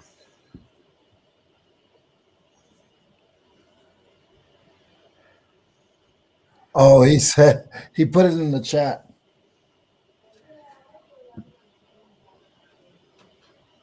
Mm.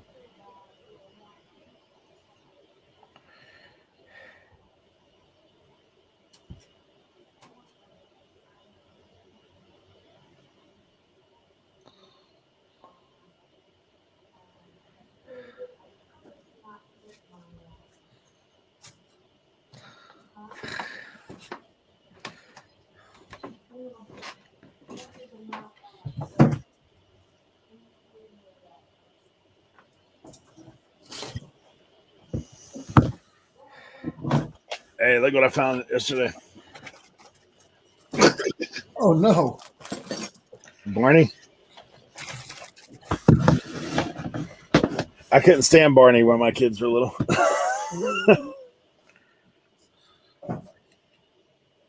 You know, it's crazy though. Like, you know, everybody's kids like Barney when they're little. Well, my kids, we took them to, I forget, I guess, I don't know if it was Disney or the Universal Studios down there. They had a Barney show. And so you're sitting below the stage to begin with, but Barney came out. And when it did, both my kids started crying, man. They were like, I had to take them out because, like, Barney scared the mess out of them. So after that, we didn't have to watch Barney anymore at the house. They were done with Barney.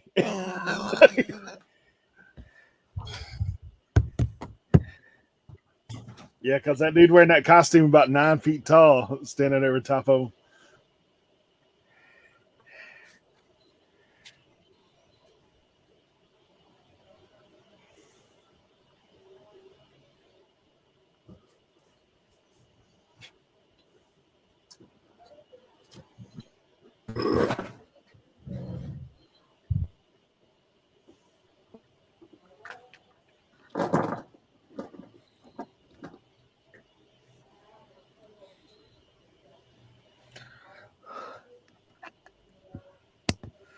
My daughter doesn't like, to this day, she doesn't like the Thriller video with Michael Jackson, Oh yeah.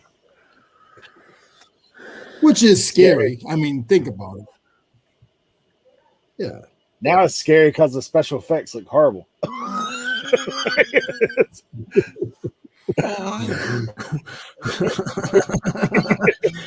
I'm also very much laughing at Mike's comment.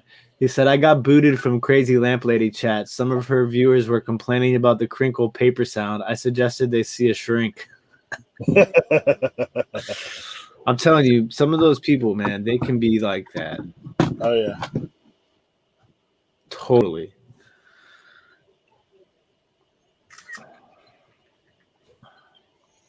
I haven't really watched much of that stuff. Crazy Lamp Lady.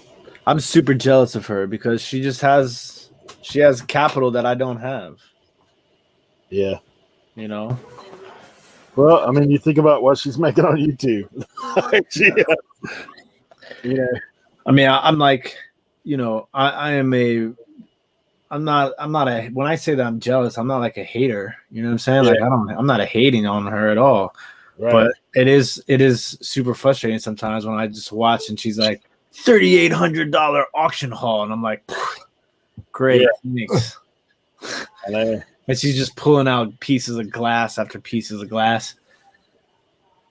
It's hard to watch sometimes. I used to watch her a lot, but it's hard for me to watch YouTube anymore if it's not alive, because I'm just so busy.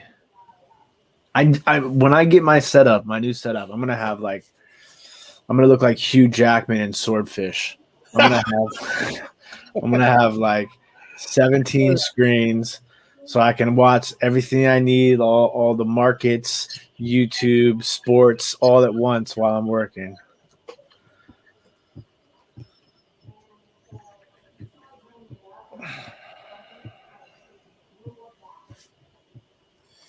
The kid wanted to get a Barney tattoo when he was like 5. I should have taken him to get it. I've been a good parent. Oh my gosh. Imagine how much the kid would hate you now.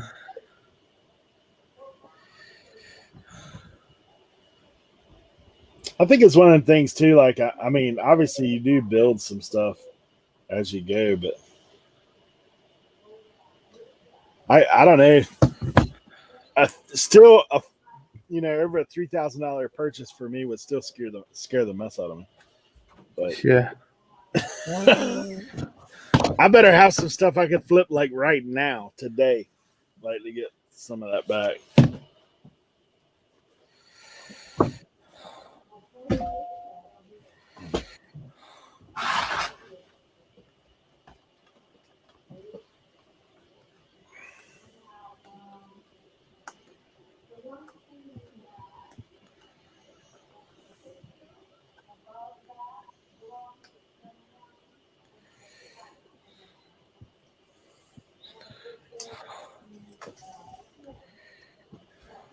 I hear Mama Dukes in the background. Yeah. She's holding glass.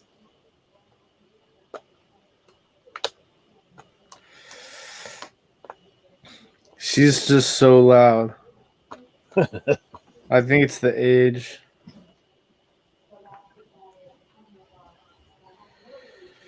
Yeah, you must have. I see somebody else with the word AS, and it's blocking that word. Huh.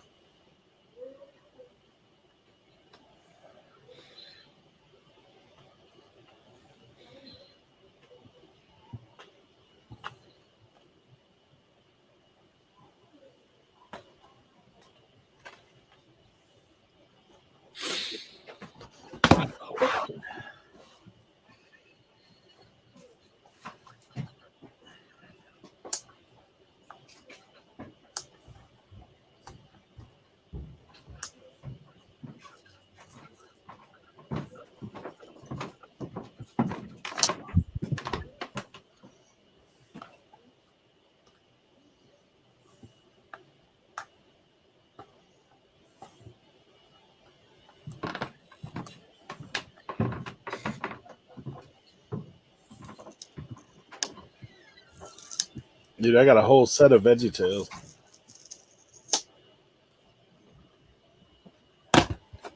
These guys.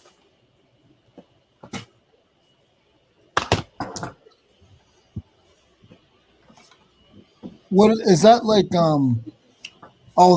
Okay, I know what that is. Yep. Yeah, there's like 15 movies. I was lucky with my daughter. She wasn't really into a lot of that stuff. She's into Jesse. She still watches Jesse a lot. But any of that, like, she wasn't like obsessed with any of that kid stuff. You know, the weirdest one to me is Teletubbies. What the heck is that about? Are they even talking? Like, what is that? That was the one I was like, I don't know, man. It's like baby jabber. It's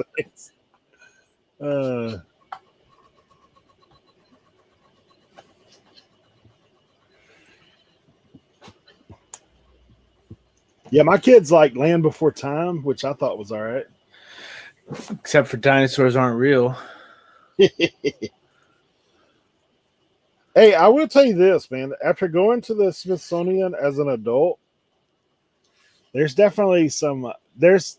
I mean, I don't know about the whole dinosaur tip, but the Cro-Magnon man, all that kind of stuff. I was like, come on now. Like, if you go to the Natural History Museum in DC, right? You walk through, every animal has pins and screws. And then you get to that section and it's all molded. Yeah. Just saying.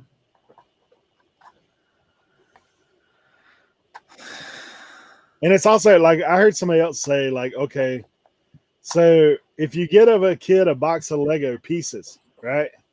And you say, this is a boat, what's the kid going to build? A boat. Yeah.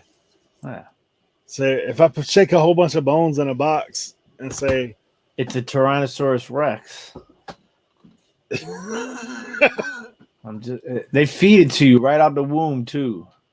Little dinosaur stuffed dinosaurs, dinosaur cartoons, dinosaur pasta, dinosaur everything. So like you have no choice but to believe that it's real. You've been programmed. Eric, what did you do? Eric, you just created a monster. Now, do you believe in monsters? It depends on the monster. Okay. Monstars? Yeah, they were in they were in Space Jam. How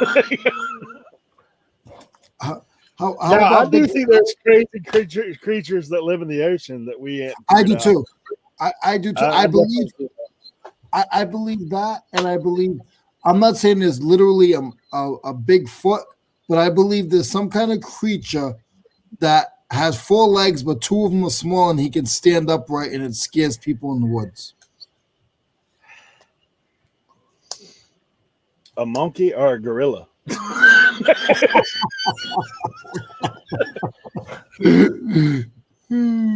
love that. I love that YouTube, man. Are you saying monkey? You saying that wrong. That little clip cracks me up. But I will say, man, if you get a chance to go to Natural History Museum, take a look. It's definitely it's interesting.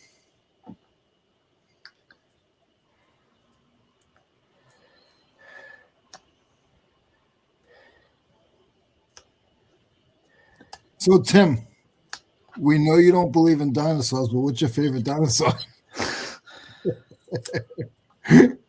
I don't have one. Okay, good. That was a trick question.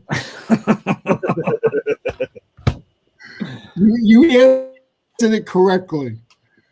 Not trying to mess with you, but you did answer it correctly. Hey, my kids watched so much Land Before Time when they were kids. My youngest daughter used to call her forehead her 3-head. That is so funny. Yeah. She's like, I hurt my 3-head.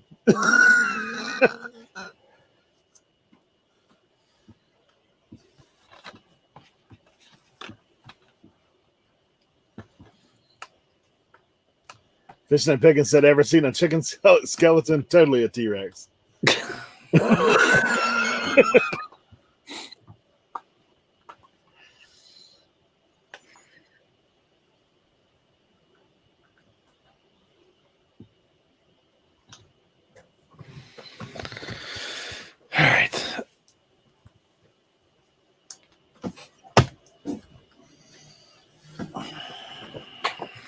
Gosh, I wish they hadn't put price stickers on both sides of this thing.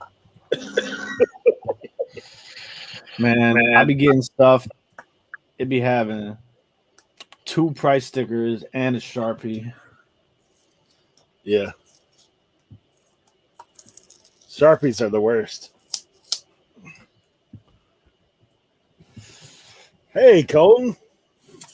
Good to see you. What's going on, brother? I see what you did there. You separate your name. Are they still tagging you for that? What happened?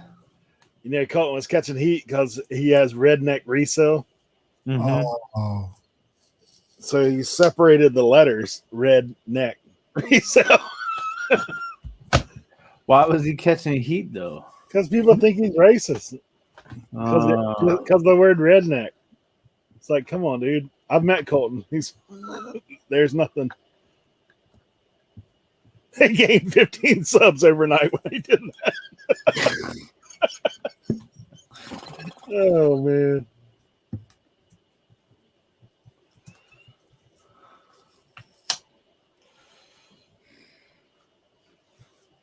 Yeah, YouTube blocks it when you type in redneck. That's crazy. Crazy. Sean, good to see you, man.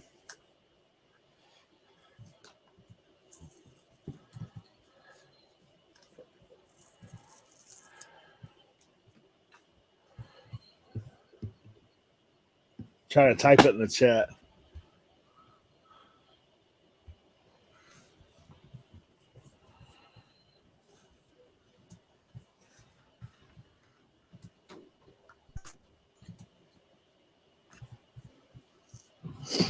That's crazy, man.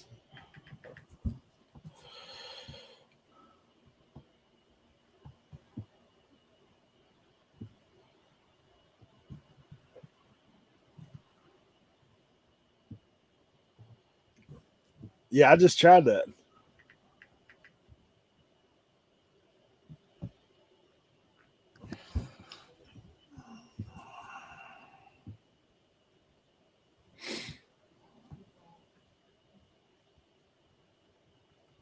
That is wild. If you look on the YouTube side, the word redneck will not appear.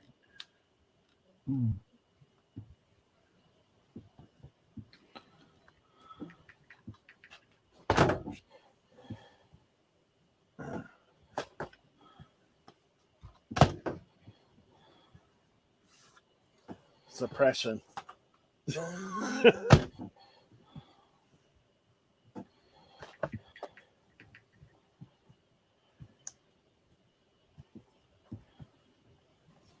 Colton, how's Miss Crimson doing?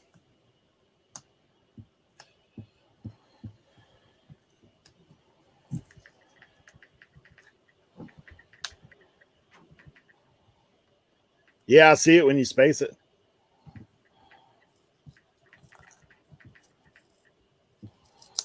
That's crazy.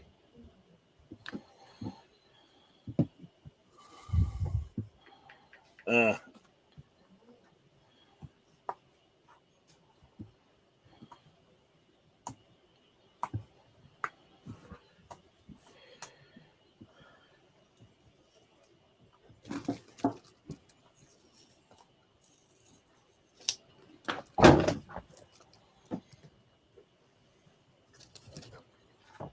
yeah, that's crazy that it takes it out.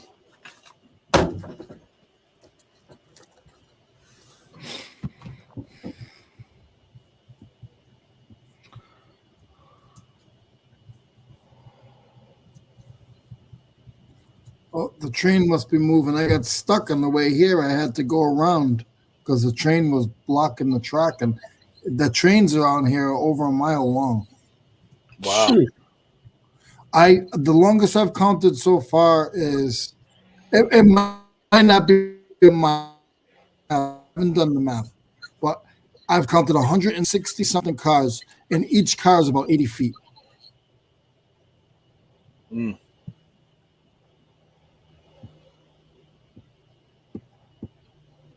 It's crazy. Yeah. That'd be your whole island. Yeah, we ain't, but gosh, I think Roanoke Island, the island I live on, it's not that wide. It's not 5 miles wide. It's probably maybe 3, 2, 1. And how long? About 15 long? Maybe 20, maybe 15, 20. Yeah. So it must be bigger than Martha's Vineyard then, because Martha's Vineyard wasn't that big. Yeah. But Martha's Vineyard, you had to take a ferry. There was no way to get. There's no car. It's well, about see, 3 miles. when my dad was growing up, like you had to take a ferry here, Okay. but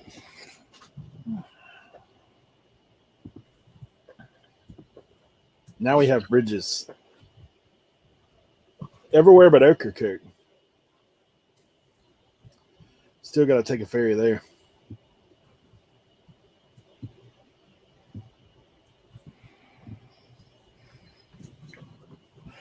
IKKK.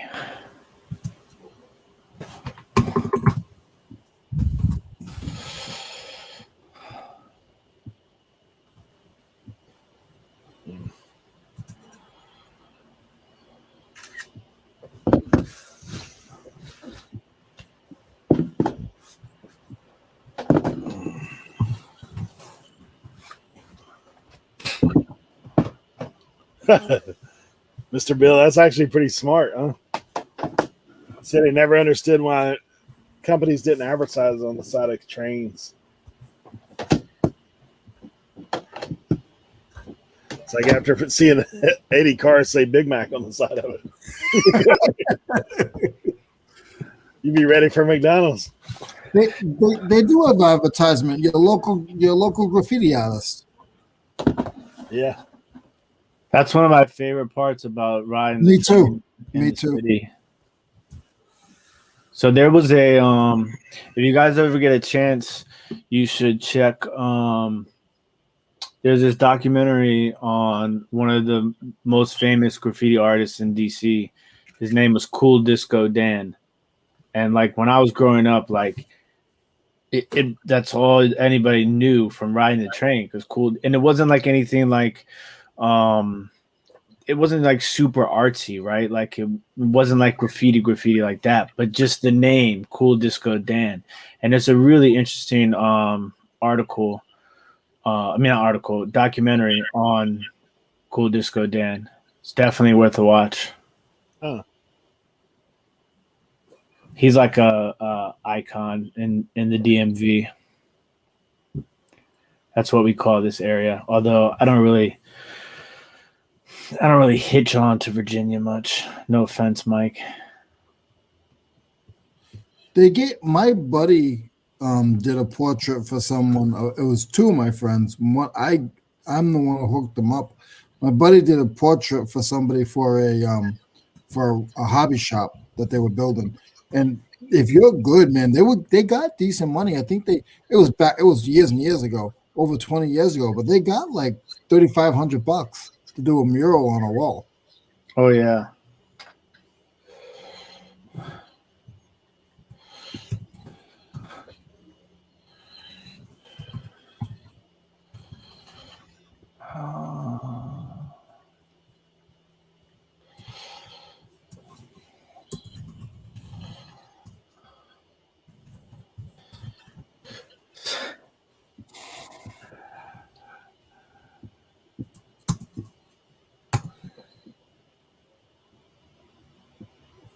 Yeah, I watched that lady, the spoon lady.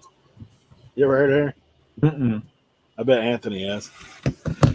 Yeah, she's in Asheville now, North Carolina. She plays the spoons, and she used to car hop. Like she actually has like YouTube and all that stuff. But I don't know how I found her one day. I guess we were over in Asheville and they were talking about, because they have all the street musicians there. Like they call it something bards or whatever. I think that's what they call it. I don't know.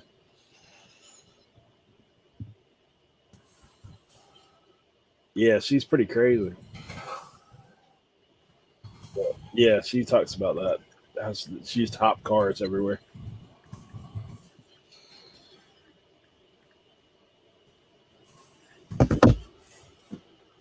Dude, how did I get a fly in here, man? That's the worst.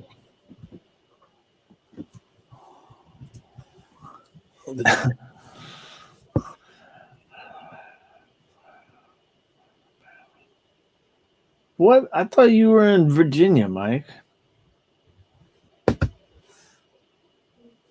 Florida now was in Maryland. Really? Huh. See, what do I know? Tommy's DMV, the Delmarva. I don't know about y'all. My DMV is terrible, man.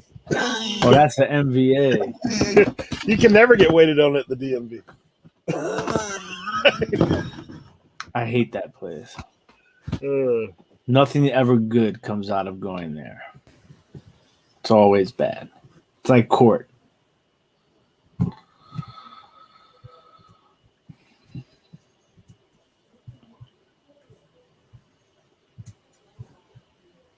Oh, you know who I was thinking about that's in Virginia? That's what's his name? Rick Star City Picker. That's who's in Virginia, I think. Just south of Gettysburg. What's that like Hagerstown almost?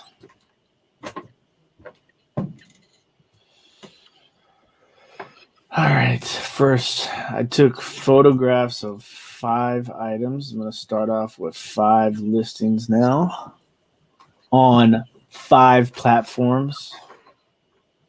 So that's 25 listings for all you people out there counting. In 5 minutes. I wish. Macari and Poshmark are fairly fast. Dude, I still can't get my grail to hook to that. What do you call it? Vindun.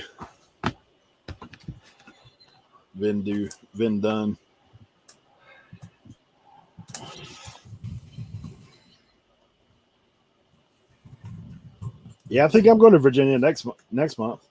Oh yeah, We'll hit that yard sale, I think.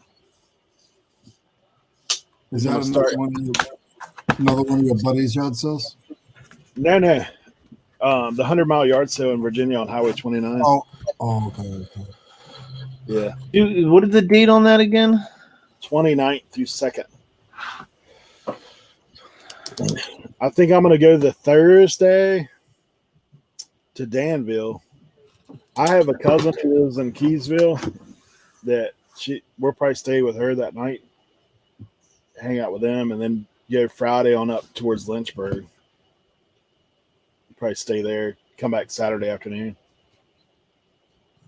You know, does anybody have this issue? I don't have promoted listings anymore in my listings. What do you mean? I don't have the option. Really? Yep. That's weird. It goes from shipping details to sell faster volume pricing. That's it. Sometimes I've seen that happen before, and I just list the item and then just go back and promote it immediately after listing it.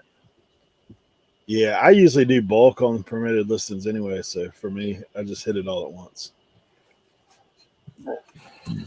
Ugh.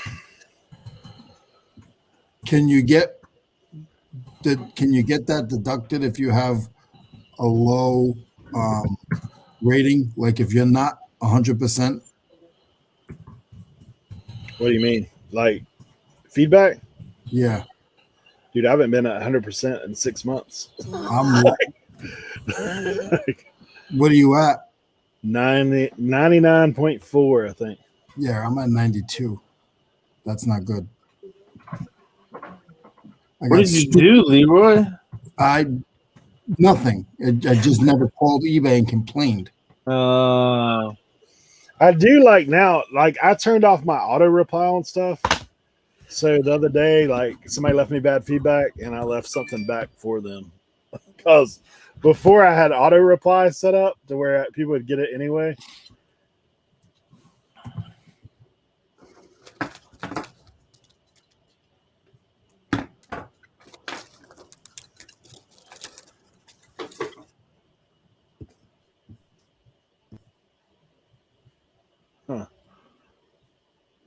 Yeah, so I left the guy a message on the way back, and basically I gave the guy his money back. He never sent his item back. He kept complaining. So what else can I do? Like,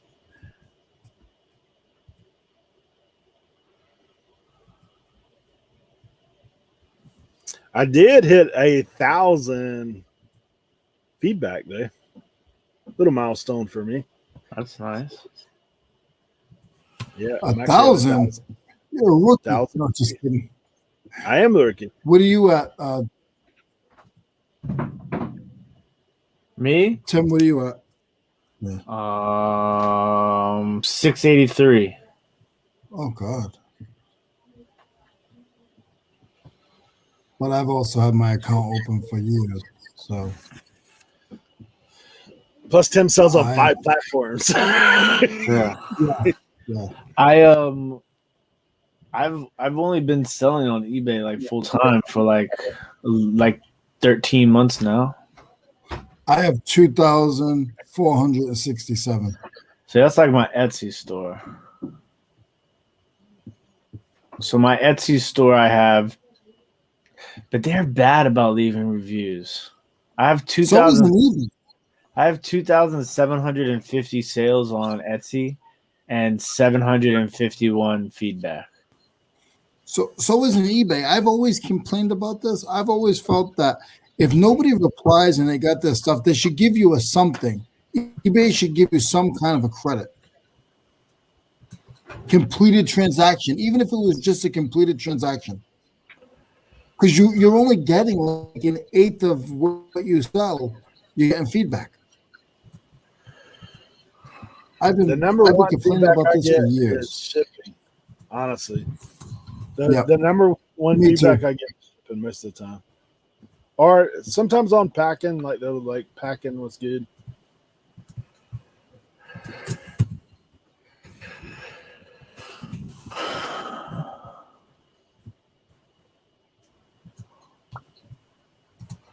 I had a guy leave me a feedback the other day. It was just a dot. I was like, "What does that mean?" I guess a dot's good. It's literally just a dot.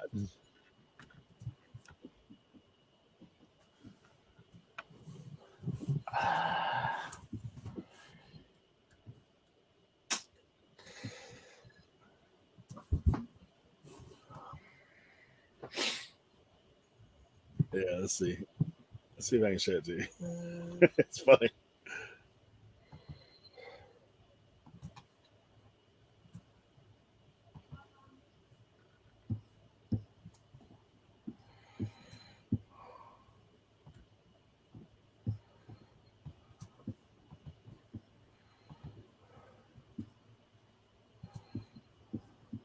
This one down at the bottom.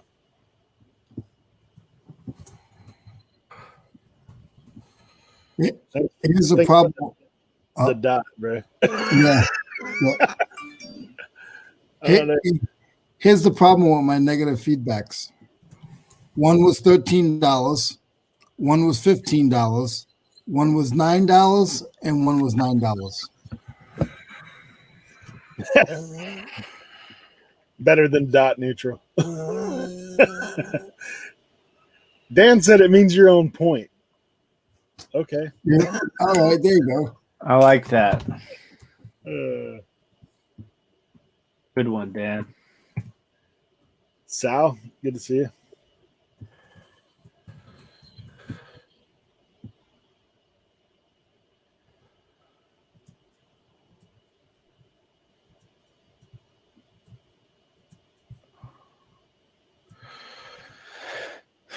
Sal, how's the Bleak sell going?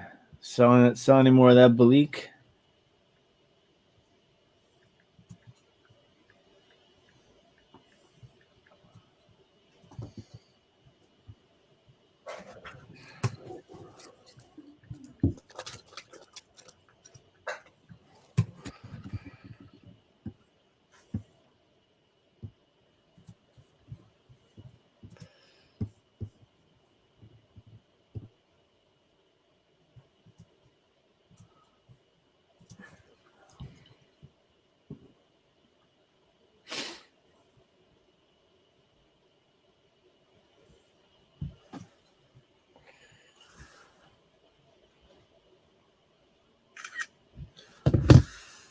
So Leroy, what does it say? You're not top rated anymore because of your rating, because of that feedback? Oh yeah,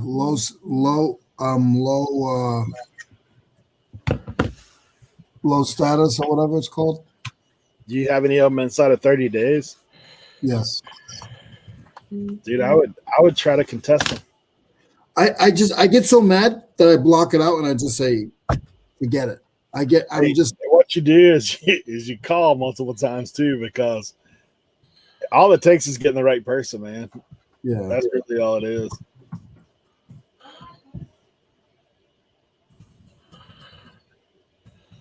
I've never had any success with the auto challenge, like sending it, like, you know how they got the thing now you can click on it to challenge it or whatever. That's never done anything for me.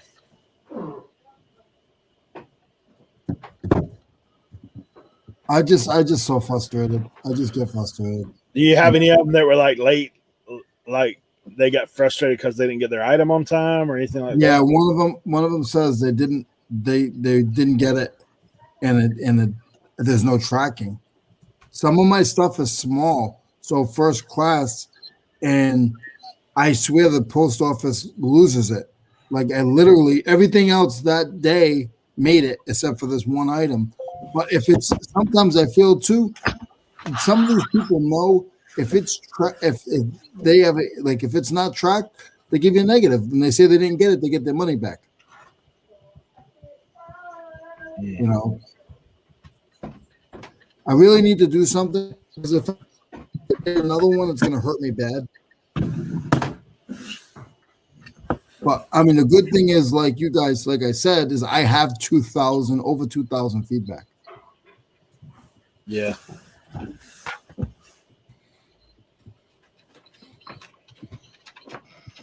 I had some on mine that had messed up my it almost got my top rated, but they ended up taking them off because it was like, you know how it has like 3 categories when you send things out, you know, like uploaded late, didn't have tracking, and the third being item that weren't received in time or whatever.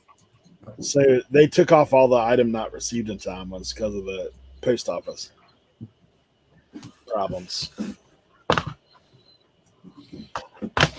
which helped me out.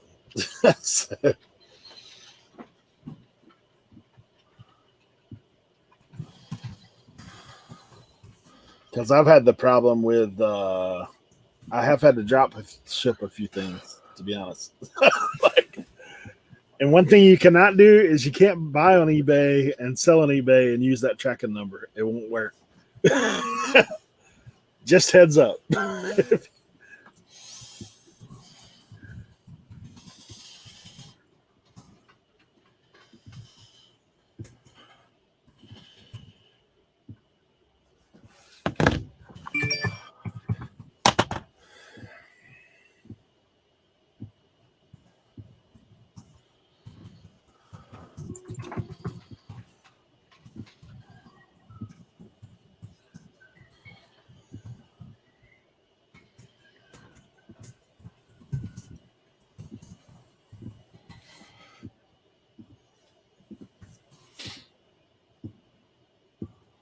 Have you talked to Rev in a while? Not. I mean, in chat, I have a little bit, but Yeah. he's all about the registration stuff. What is he at? Like 10? Is he? Did he hit 10? I think he hit 10 already. Right? Yeah, he's shot past 10. Yeah. Last thing I'd seen from those guys was they had bought like 5 more vehicles. I know. And his dad, you see the little carport his dad built? That was cool. Yeah. His dad built like where you can drive the car up. He's on at 12.7. 12.7 since like what? He's almost with 40 videos. Yeah. That's pretty good. Since what? Since what? October? Yeah, it came pretty quick. Yep. I'm happy for him. Yeah, it's good, man. He said that had that channel since mid August 2020. Yeah. So it's pretty good. Yeah, you think? I mean, hopefully he's getting enough. He can get a $600 car every month. I know.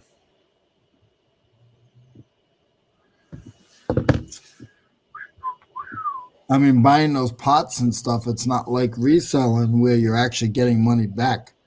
Now he has to, his channel has to blow up because he's putting money in, and the only money he's getting back is the reselling. I mean, is the Well, honestly, man, as his market goes, he could probably flip those cars that he's messed with. I think that's what they're doing too. I think Yeah. that's what they've mentioned in the show. Because I mean, that'd be ideal. Yeah. Get them running and move on. Crank them, move them, have somebody come and get them.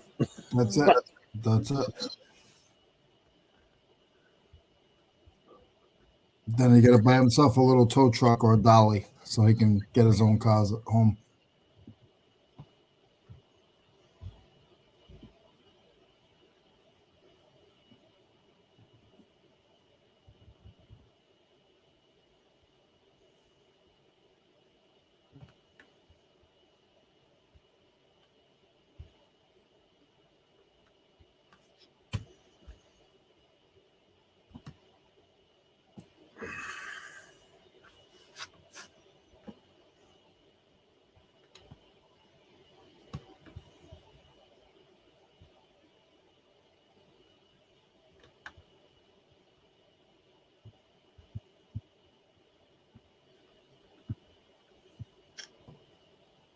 That's it, Eric. My 13-year-old is going to eat me out of house and home.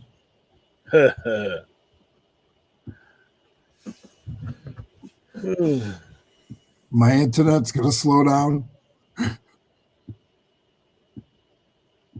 Hey, Sam. Good to see you. What's Lisa. up?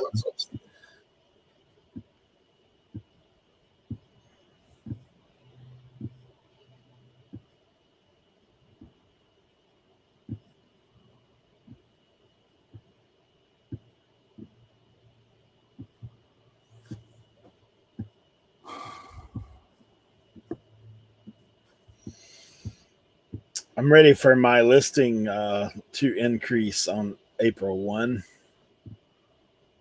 You're going to get a few more. You're going to get more?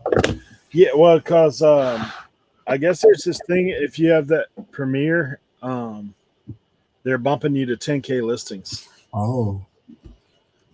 with no listing fee.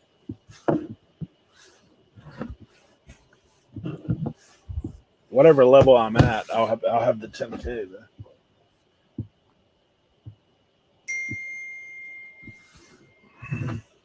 Oh, my goodness. The vintage AAA National Award license plate topper trunk bumper badge, $27.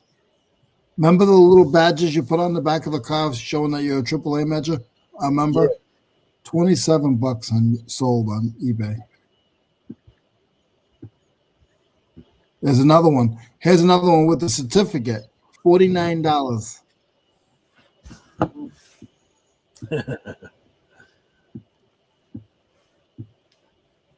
And those are things you find at estate sales in a box.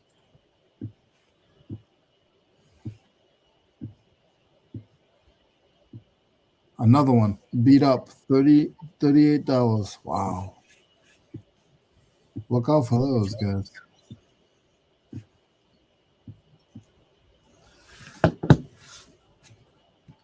Yeah, you never know, man. Some things that you would never think are worth anything. Any of that AAA stuff. I'm looking at it. Any of the vintage AAA badges that you'd used to mount on your car, they're all good money. 35, 40. Wow. 35. Michigan. Huh. Nothing what I want to find, but got to learn something anyway.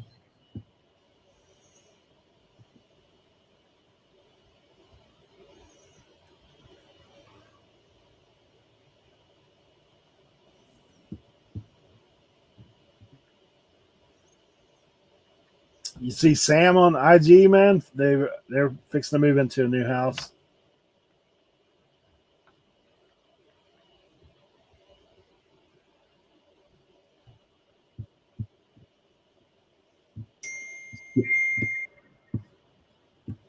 That was loud, huh? I heard the back feed on the ring. I was like, whoa.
SKS promo. Thank you. Have fun, buddy. All right, Mr. Bill, we'll catch you.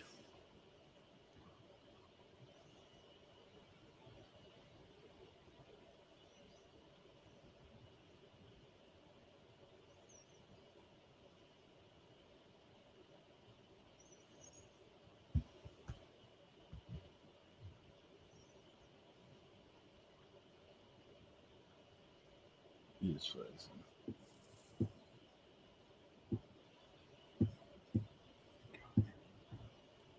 Yeah, last week they were making so much noise over here. I was just getting so frustrated. I was like, I'm done.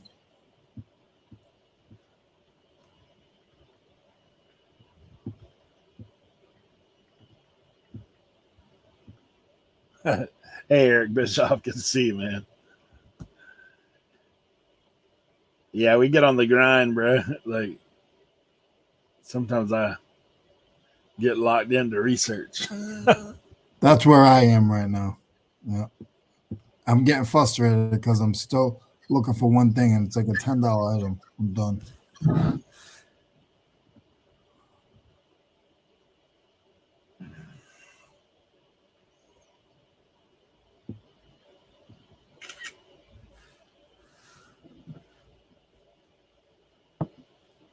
Oh, I got you. Yeah, I'll get up with you, man. After. Hey, Cameron, good to see you.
All right, I'm putting some stuff away. Get something else.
Just got some mail. Oh, yeah.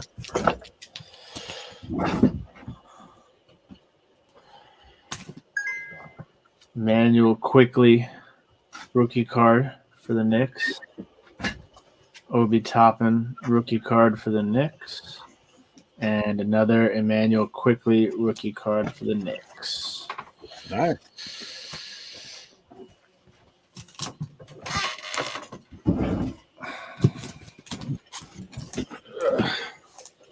I had to turn myself off because my sister and my mom are going back and forth upstairs. Gotcha.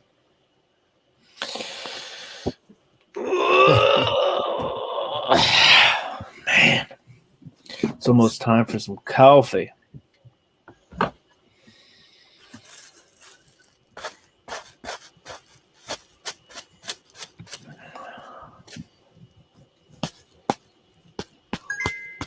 Man, that late night packing really does me in.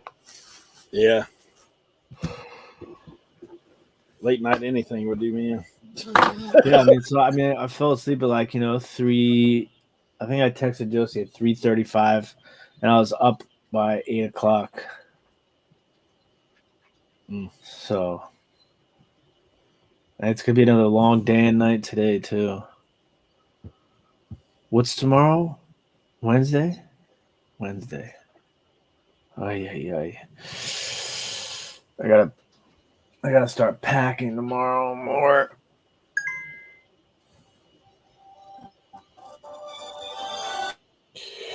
I keep forgetting I'm moving.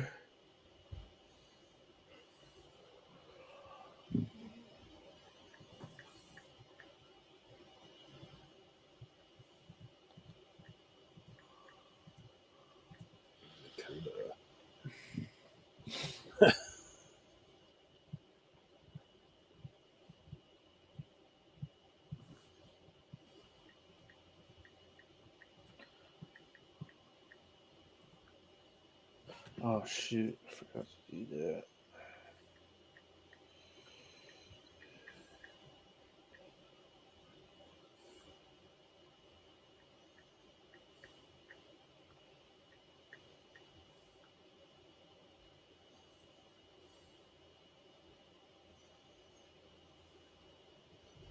This Leroy dropped out.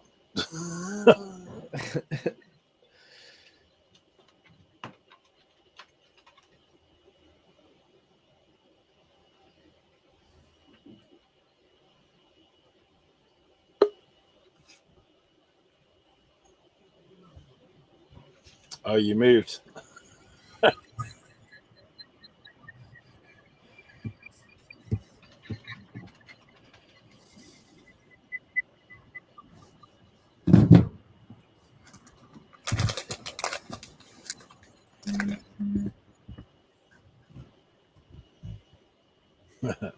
Back Alley Trash and Tractor said that they were surprised to get the over the years invoice in the middle of the night.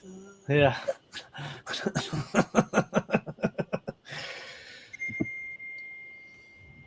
Oh, I saw that on Instagram, Mike.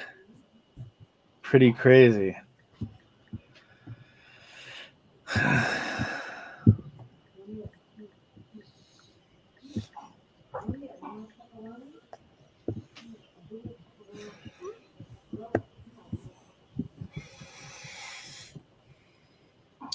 Oh, Sam said somebody's got some feedback going. I don't know.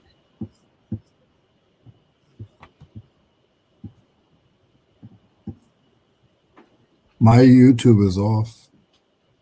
I'm off. Mine's muted. Yeah, mine is too.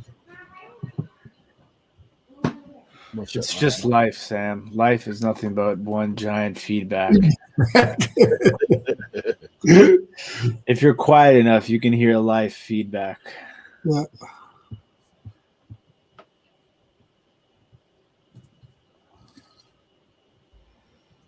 It's Tank. It's Tank in the background. He's like, I wish I was there.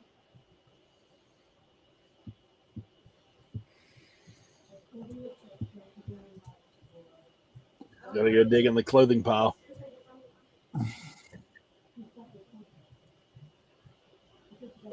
Tommy, do you ever hear feedback?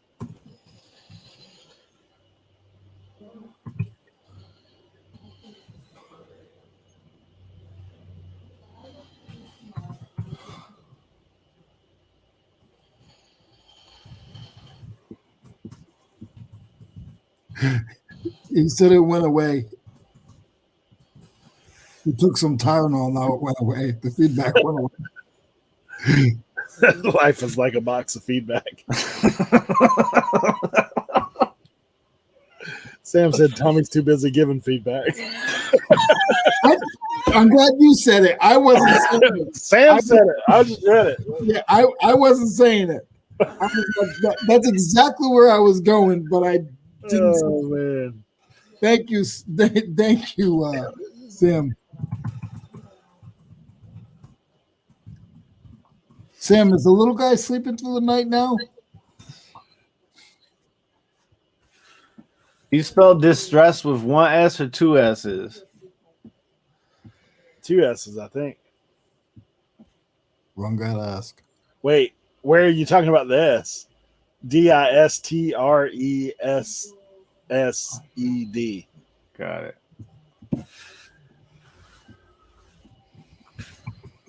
I had to think about it for a second. I was like, wait, where are you? Good question. Look at this.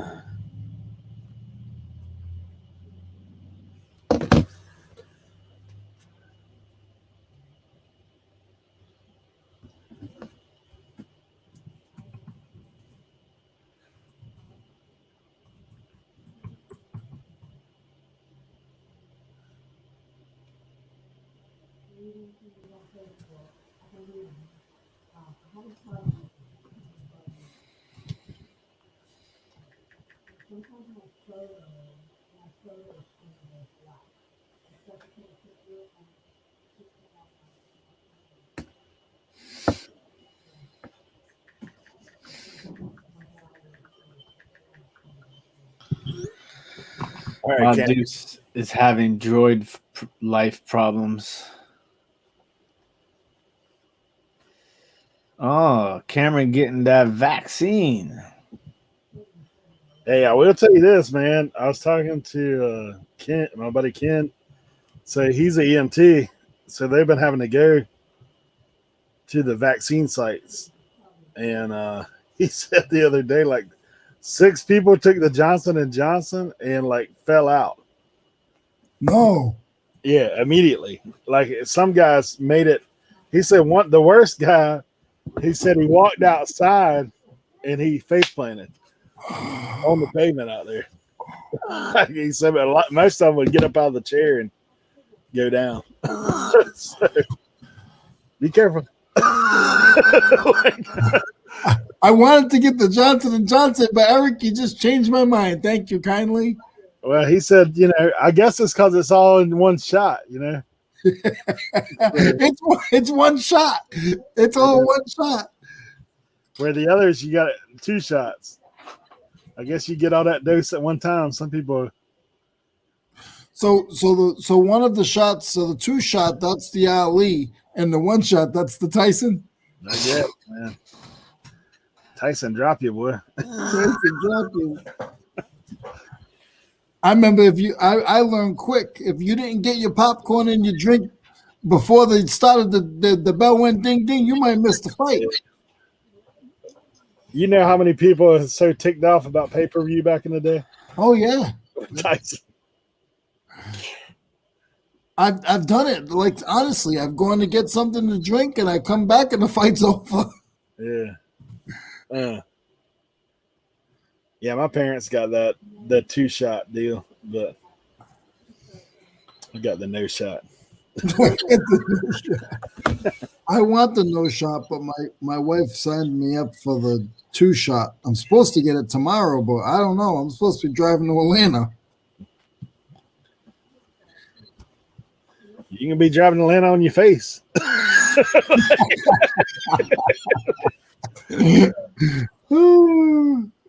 Nah, I don't know. That's just what he told me. He said you can do whatever you want with that information. Only thing I was worried about is travel, man. Like if they make it where you can't travel without having a shot, that'd be rough.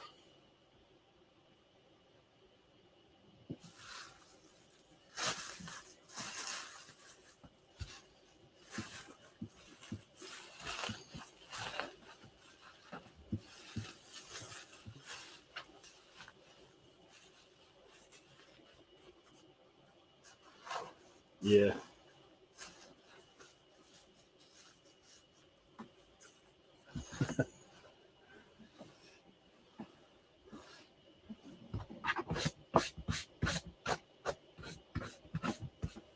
I don't know. We'll see how it goes.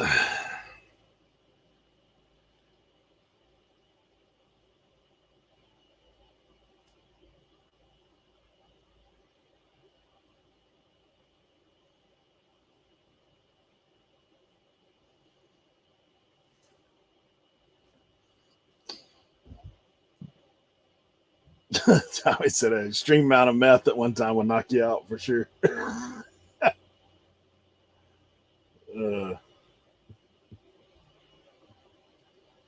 That's the boy Tommy.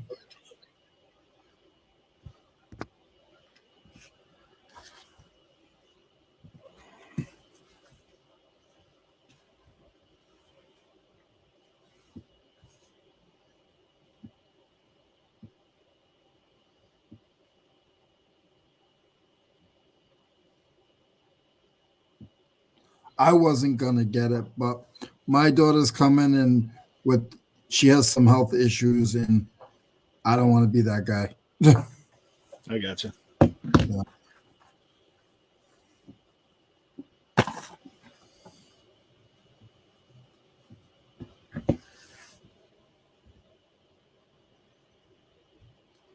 Wow. Lisa said her mom and dad have all had the Oxford.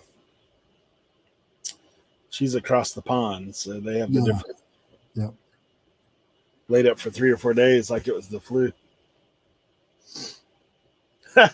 Krispy Kreme gives you a free donut if you show your vaccine card. Oh man, Scotland.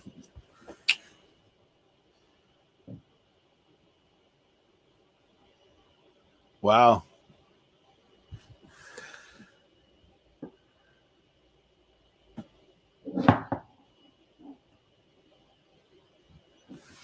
Yeah, Tommy, I'm kind of like that with you. As long as they don't restrict travel, man, I'm probably gonna wait. Of course, I mean that being said, I do have a pretty high like immunity. Me too. Yeah, I mean, I don't want to get it, but it's my dad and my. I'll be back home in another 3 or 4 weeks. So my dad and my daughter is the only reason why I signed up for it. Yeah, my youngest daughter's had it. My my oldest has not had it, but she's been tested for it twice. And I have lived my life regularly. People around me have had it, but I haven't had it. I yeah, haven't felt that I've had it. I haven't skipped. Like I said, my life has been the same. So I don't know. that's me. They say out of 10 people, 7 of them have had it have had it or they're asymptomatic and didn't even know they had it. Like you said, if you have a high immunity to stuff, you could have had it and just thought it was your normal cough. Oh, I feel a little tired today. Oh, I had it, but I didn't even know. Yeah, nah, that's I've been to 4 Mardi Gras. I'm pretty sure I'm okay. dude. There's a time. I mean, I've been to India 7 times and been to some places in there that I've ate stuff at people's house that I'm like, yeah, you know. No refrigerators for like Yeah, 3. dude, I've been to leper colonies and stuff like you, and that stuff's passed by mucus. So far, I got all my fingers. Like I'm doing good. Like That's a plus. nah, I just I'm not. I don't know. If they were to tell me that I've got to have it to travel or something, I probably would think about it. But That's my only reason is my daughter and my dad. That's it. plus, I have a little conspiracy underlying current underneath everything. I think when the guy telling you to get the vaccine owns stock in the vaccine, that's probably Listen, they all own stock in a vaccine. If it's not them, it's somebody in their camp. I don't Yeah. want to hear it. no. I mean, that's what I'm saying though. Yep. So, Oh, Disney's gonna close down. I'm not saying it is. I'm saying when the virus was starting. You know how many people went out and got Disney that were in Disney?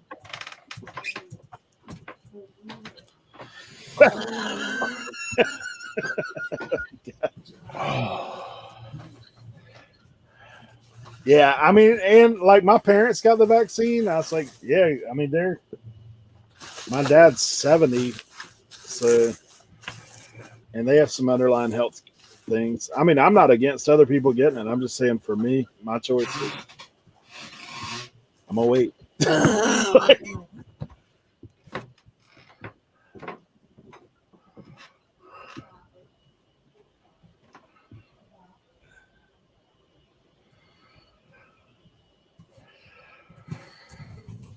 Of course, I don't get the flu shot either, so I don't either. I've never had it. I've had it one time, and that's the only year I got the flu. So, like, I don't know what to say about it. They told my aunt when I was a kid that I needed to get my tonsils out. She said no. I was probably about 6. I'm 46 and I'm still alive. Yeah.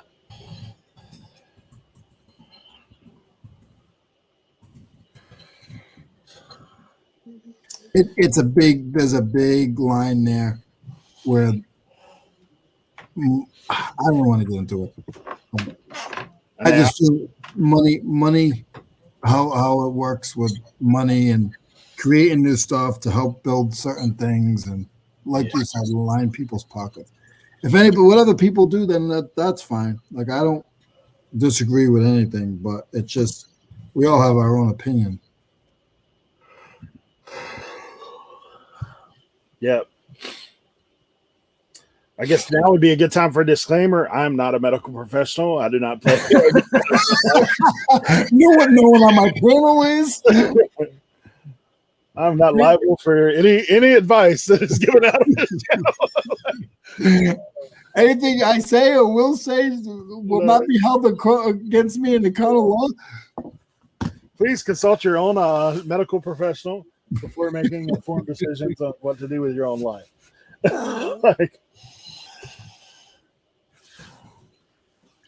So what were you saying about reselling? I've got COVID shots on the cheap if you want.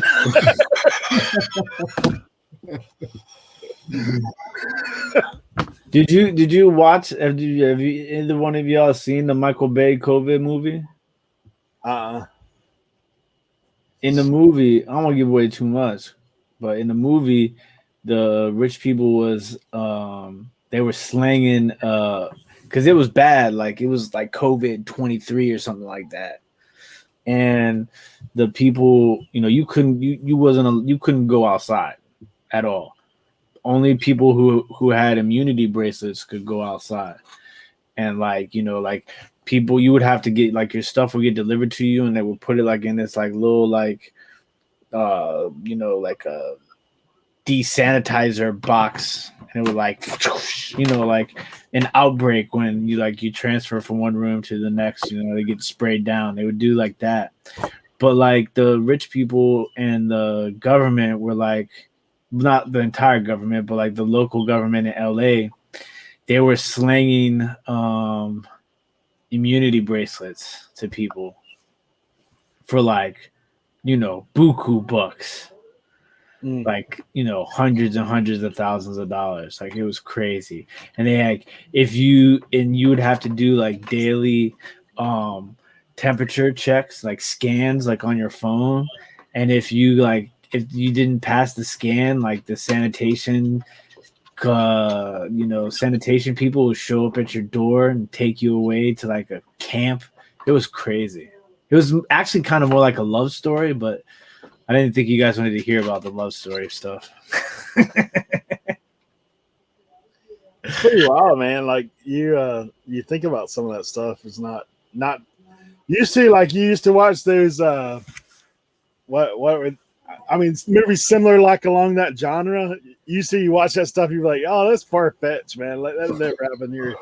Now you look around, and it's like, oh, that's not too far off. Like nope. Not too far off.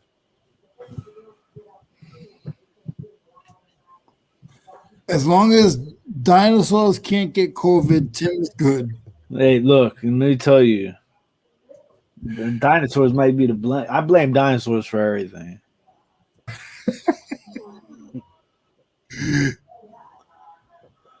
Tommy brings it up in his chat at least once a month, maybe once a week. But when he brings it up, it's funny. He'll do it just as a quick dig where half of the people don't get it. I throw it in the chat every time. I'm like, if you have somebody, like it's a rule of thumb now. If you have somebody on, Tommy and Tracy have a guest on the show, they have to ask them if what do they you think believe about in dinosaurs. That's the rule. Yeah. You know what I want to do? I'm going to the reseller rally, right? And I want to get as many people on camera to do two things. One, I want to know if they believe in dinosaurs. Two, they have to play me in a best of 3 rock, paper, scissors. And then, I'm going to make a compilation video, dinosaurs and rock, paper, scissors at the reseller rally. That's funny. It's going to be awesome. And people are probably going to look at me like, I don't even know who you are. What are you asking me about dinosaurs and you want to play me in rock, paper, scissors? I can't wait. Like, we'll see Craigslist on it and be like, excuse me, sir, Mr. Pete. My name is Tim from over the years. I wanted to know if you believed in dinosaurs and if you'd play me in a best of 3 rock, paper, scissors. No, you're going to ask Lonnie if it's okay if he lists more than 20 items. Oh man, that's still every week that day. That dude Matt got the full double take out of Lonnie. where he's like, "Wait, what? What's this guy saying?" I hate saying it this way, but homeboy, I'm talking about Lonnie. Homeboy snapped his neck back. He said, "What?" Yeah. What do you think?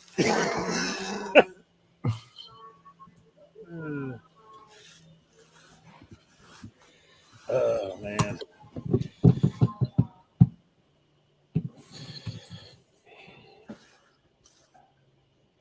Who's Tim? Who's not going like that? You want to see like Tom? You've never met Tommy, right? No, I hung out with Tommy.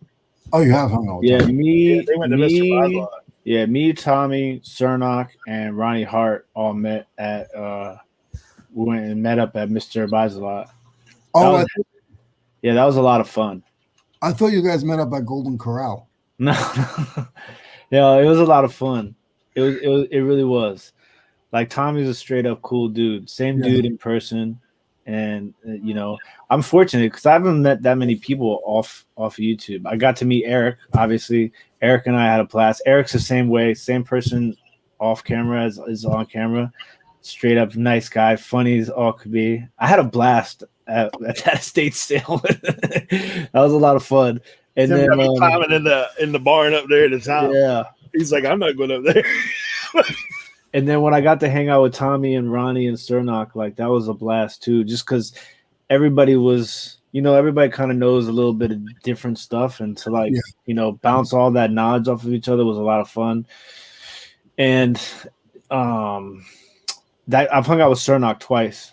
Once Josie and I met up with Cernock in this flea market in Virginia that's like in between us and him. So like Cernock, I mean, I could hang out with Cernock, like, you know, me and Cernock we get together and it's bad news bears.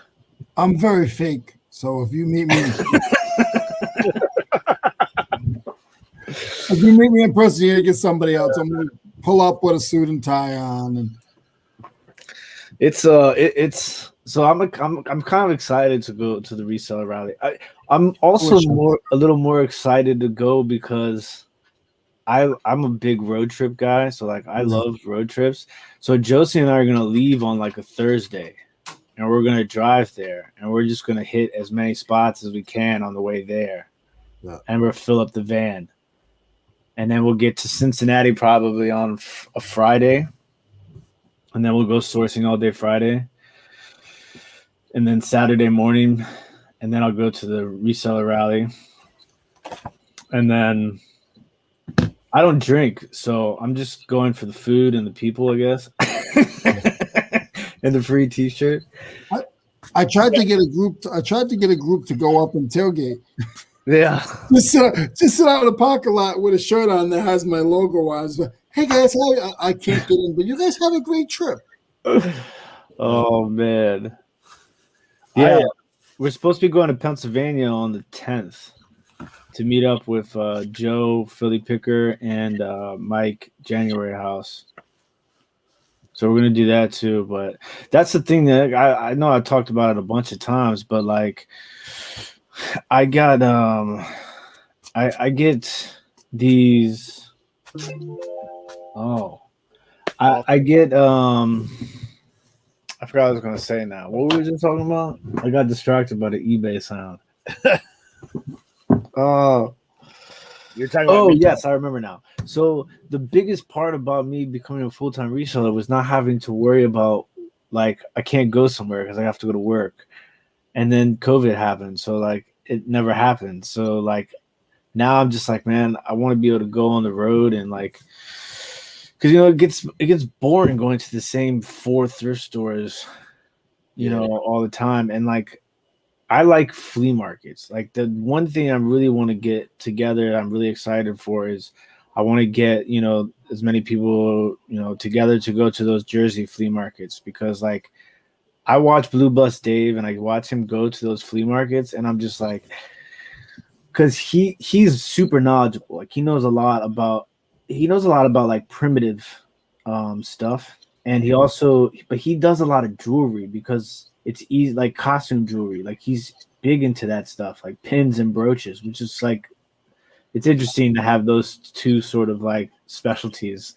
But like I watch him walk through the flea market, I'm just like, oh my god, these people are just like, there's stuff that he passes up that like I wouldn't like that'd be the first thing I would grab, you know, like I think that's what and I've seen Crazy Lamp Lady. I used to watch her and I'd be like, oh my god, when she goes to the flea market, I'd be like, grab it, grab it, grab it, and she's like, not grabbing it. I'm just like, ah, you know what I'm saying? So like I went to that flea market that she used to go to. I don't know if she goes there anymore or not, but Josie and I went there and we found a bunch of stuff.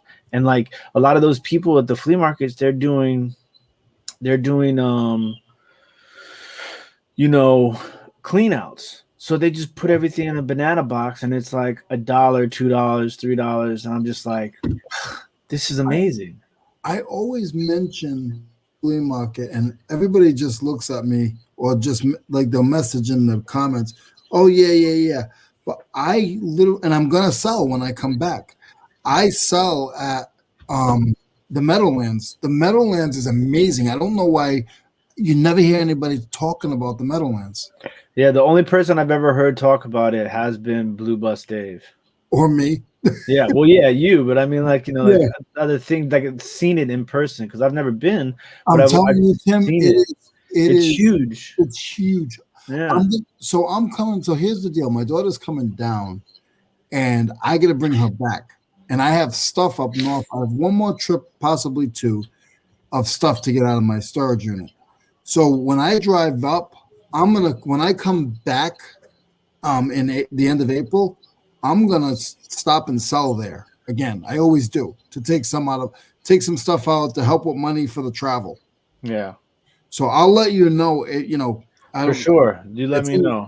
I'll let you know when I'm going to be that way, because I always sell there. Like that's what I do when I come back. I'll leave on Friday.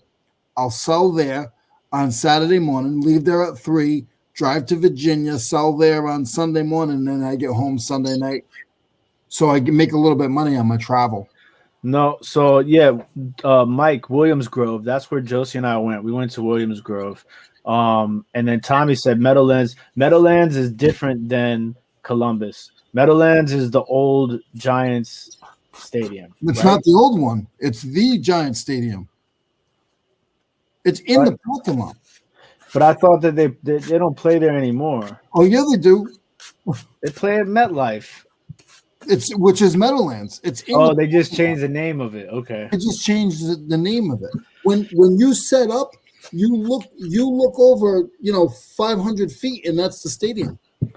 Yeah, I was upset because when Josie and I went to California, I forgot, that was like a year or two ago. I wanted to go to the Rose Bowl for the flea market that they have at the Rose Bowl out in LA. But when we went, it was closed. I was like, oh, I hate that. But like I just like there's so many places and so many things to do. I love flea markets. Yeah. So and then the other thing too that killed me was I was gonna set up at Brimfield, but it got canceled because of COVID. Now that's a little ways away from you, right? Because that's in Connecticut. Brimfield, yeah, it's a drive. Yeah. It's in Massachusetts. Yeah. I'm sorry. I've never gone. I'm only probably about, when I was living in Rhode Island, I was only about 70 miles away from there. But it was antiques, and it wasn't for me. Yeah, it's not like what it used to be, obviously, like, but it used to be like the biggest thing on the East Coast. Yeah. The one I really want to go to is I want to go to it's in Pennsylvania. It's they have a couple of them. It's the auto swap meet. My buddies go to it all the time. Son of a gun, I forgot the name. There's one in Hershey that they go to, but that Carlisle. Mike says there's a place in Lauderdale called the Swap Shop. It's so big that most people can't walk the whole thing. No. Yeah, see, Brimfield, our Ronald McDonald knows. Yeah, Brimfield. It's like it's not like a one-day thing. Like that's that's like a. They actually have different locations, and I believe it actually lasts like a week long. It's over a week. Yeah. Yep. People bring their motor. It's like going to a NASCAR event.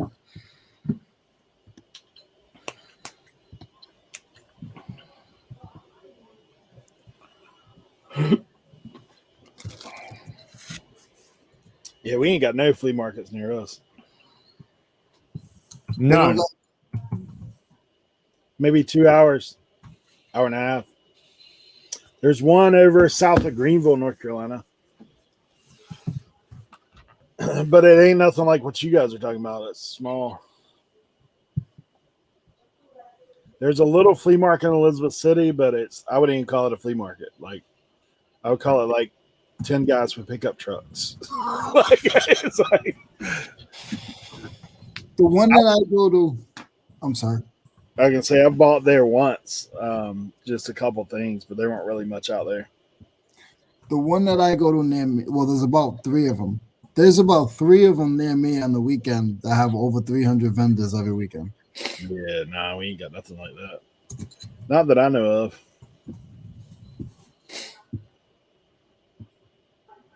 And within 100 miles from me, there's probably about 6 of them. I went to a flea market in Virginia, but it was indoor, and it weren't really like a flea market. It was like I don't know how to describe that.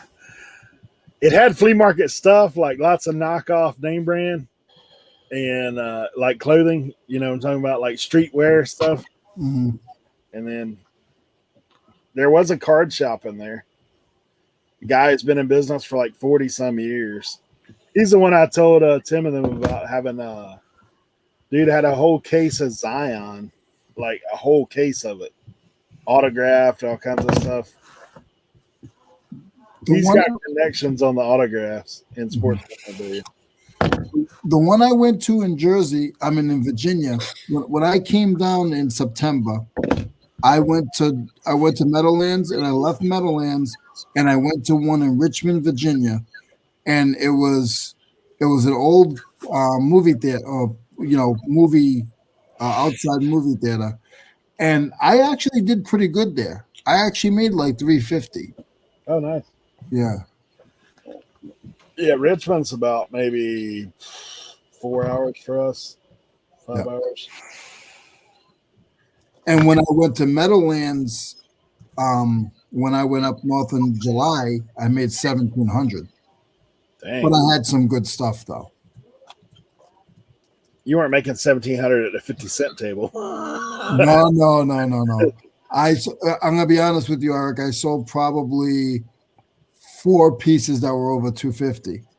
Nice. You know what I mean? And then the rest of it, 5 nickel dime. Yeah, there's another flea market I've been to. It's about 2 hours for me, and they I guess during COVID. In fairness, I haven't been there because pretty much since I've been reselling, we've been dealing with this mess for the most part. Like I came in the September before, and then by April when I really got serious about it, we were in full blown COVID. So, see, when I moved down here, I moved in the area where I needed to have flea market because that's a big part of my income. yeah. eBay is part of my income, but I really enjoy doing the flea markets. So, you guys do other platforms. I do the flea markets 3 times a week. 3 times a month. So that brings in, I try to get like $8,000 to $1,000 a month just from the flea market. Yeah, I wish we had something closer. I wouldn't mind setting up like because I could source for that if I had something close. Because you think of all the lower end stuff that we leave because I'm not going to pick up things to sell for $3 and $4 on eBay unless it's media and I'm buying it in a truckload, like that kind of stuff. But hey, Gary, good to see you. Thanks for stopping in, Mike.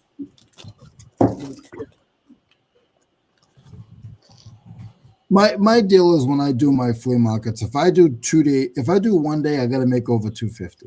If I do 2 days, I want to try to make four.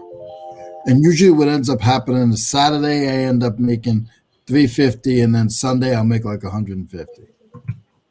Yeah. That's usually how it works. Sundays where I'm going is, but I don't go to the same place. I jump around. I mean, I'm fixing to have a yard sale again, just to kind of get rid of some of that that's been hanging around.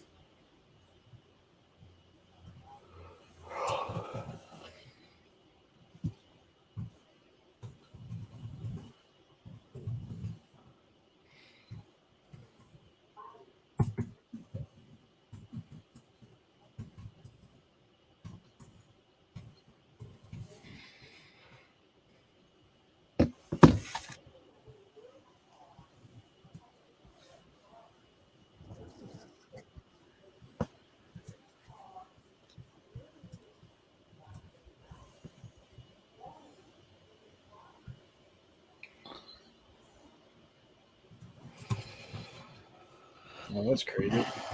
I think I already have this hat listed. How did it end up in that batch?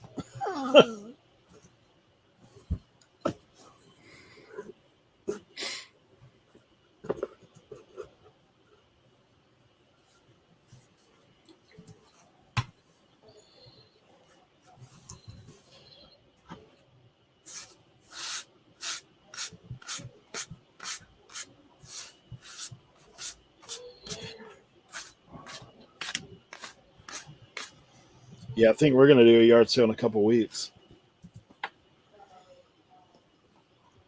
Yeah, hopefully they start up again soon here.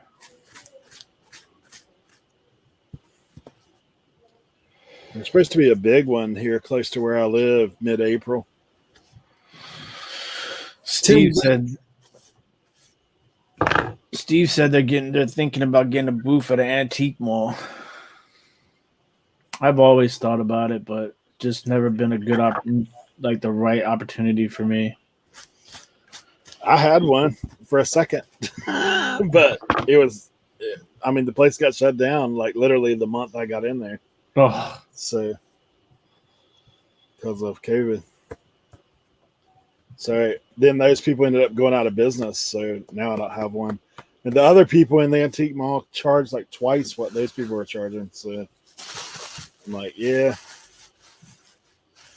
They want to pay high rent per square foot, and then their percentage, man. Just it don't make no sense. For me, yeah. for my business model. I mean, if you're only getting like they were talking about like 6 square feet, they charge so much, then it goes up every 6 square feet. I was like, and you figure about what you have to sell to cover the fees. I was like, dude, at that point, you know, I might as well just do my own thing.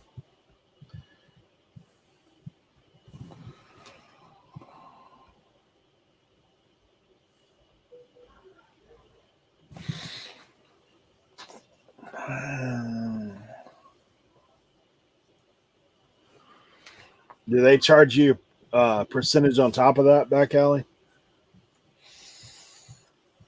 Because a lot of them do.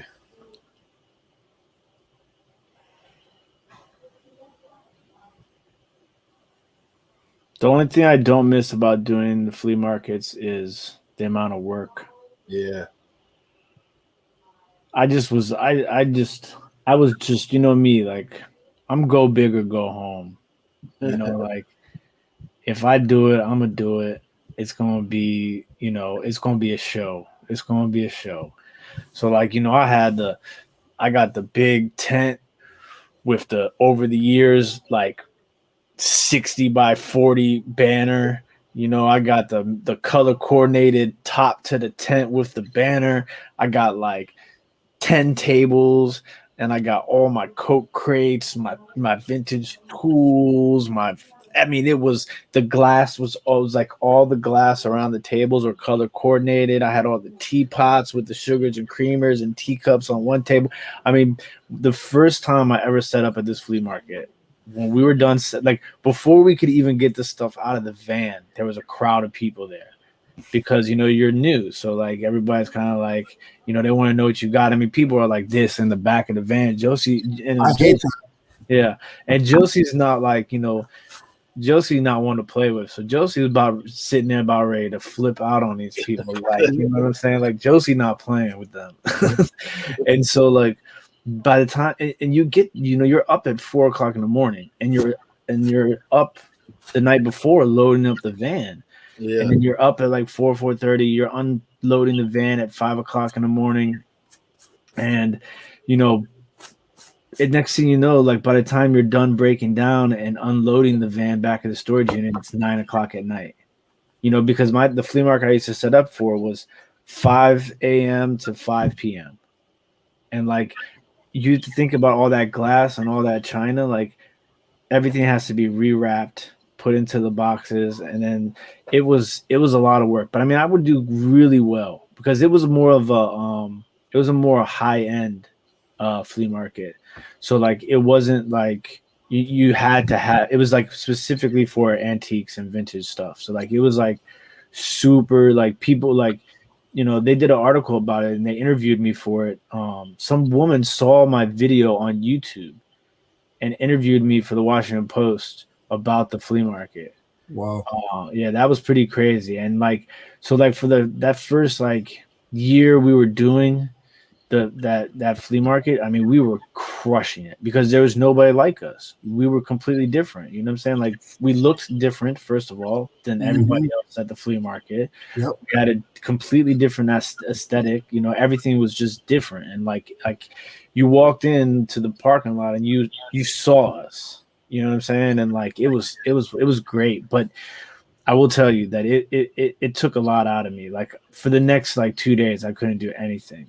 And so I just, I loved it. I really did because I'm a people person. So like I enjoy interacting with the people. Like, sometimes people come and they look at the stuff and they have no idea what they're looking at, but they just like the way that it looks. And so like I go in, I start explaining it to them and I'm showing them what things are and I'm giving them backstories and like, I can sell anything to anybody. That's what I do. That's what I've done my whole life. Like, that's just what I'm good at. And so like it was great for me, but it's just it's a lot of work. And I can, and with COVID, it's like, the foot traffic is down in DC. Like it's just different in DC now. Like nothing is like what it was pre-COVID in DC. It's a whole nother world. And so like I don't think I'm gonna be doing it anytime soon. So I'm just like, but you know what? I can go shopping. So that's fine. I was going to tell you, Tim, the Meadowlands is year round.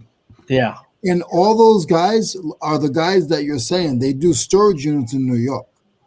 So that's one of the hottest places to find stuff is that Meadowlands because they're year round. And these guys are buying units year round. So keep that in the back of your mind. Hey, so this is the only hat I've ever found that is Louisville manufacturing. Oh yeah? Yeah. What's it on the front? General Pacific. Oh, that's a nice hat. Yeah. I like the colors. Yeah, it's got the thin back snapback. I have a cat one by Louisville that's like that. I was just thinking about, man, should I pull out a hat and restore it for the auction? Because I just, I'm thinking about maybe that Shell gas station pill hat, maybe. Yeah. Or let's just say you won't be alone with a hat. Yeah, so I'm thinking I'm gonna do glass, sports card, hat, shirt, china. I'm gonna make it just a mix. The interesting thing with that whole thing, hey Lisa, good to see you. The interesting thing about that whole thing is, man, the aesthetic of it's out of your control exactly what's going in. Like, you know, you got the 10 that you're putting out, but somebody else is picking the 5 that you're actually putting in. So I'm gonna help my viewers for sure. yeah. I'm not just gonna make a video and be like, "Here's 10 things, pick 5." No, Nah. no. You know me. I gotta go. I'm gonna be like, "Look, this is what I think. Yeah. Y'all let me know." Yeah. You know, because You gotta lead them down the path a little bit. Huh? yeah, you know. Yeah. So Throw up so- some road signs. so Tim, for every comment that I put in Eric's message telling people to pick the wrong thing, Am I getting charged 10%? no, I'll just do $5 each piece.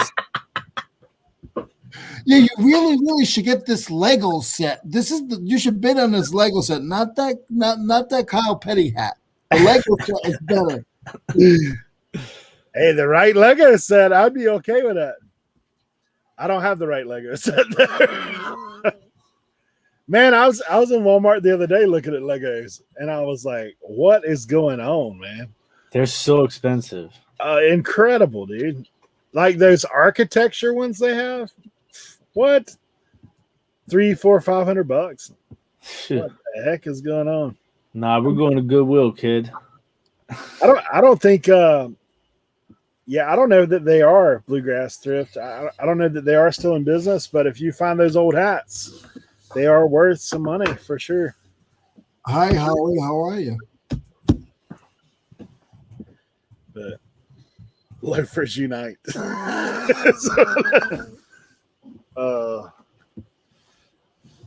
Yeah, I've got some of these hats that need a little TLC. Like this one is. She's full of foam. But it's cool, the front of it.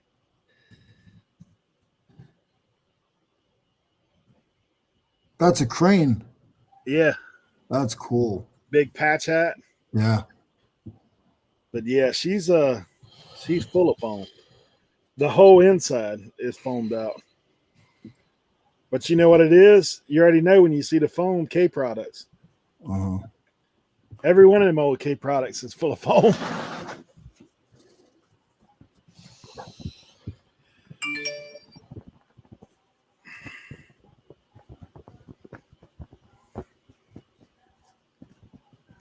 Yeah, you know what you got to do if you put a hat on, man? You got to reach out to Malaysia. Oh yeah. Like, hey, come on in. I've got a couple of decent hats I could put on. For sure.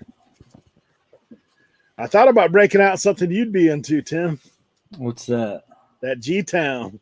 Oh, the starter.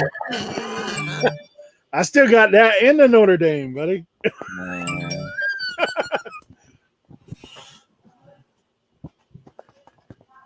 I've sold about 4 of them things now, though. Jeez. I've actually got one I had listed that's in the closet. It's used. Charlotte Hornet.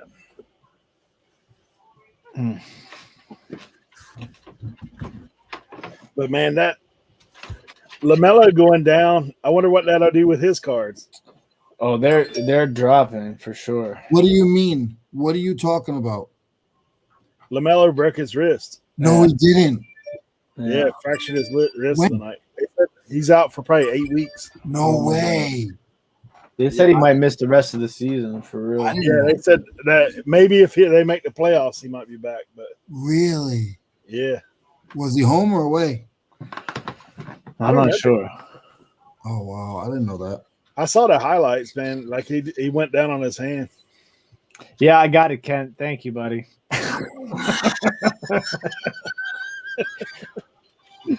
Oh man. But it's probably the same sort of. It's the very similar situation to what happened with Joe Burrow. Yeah.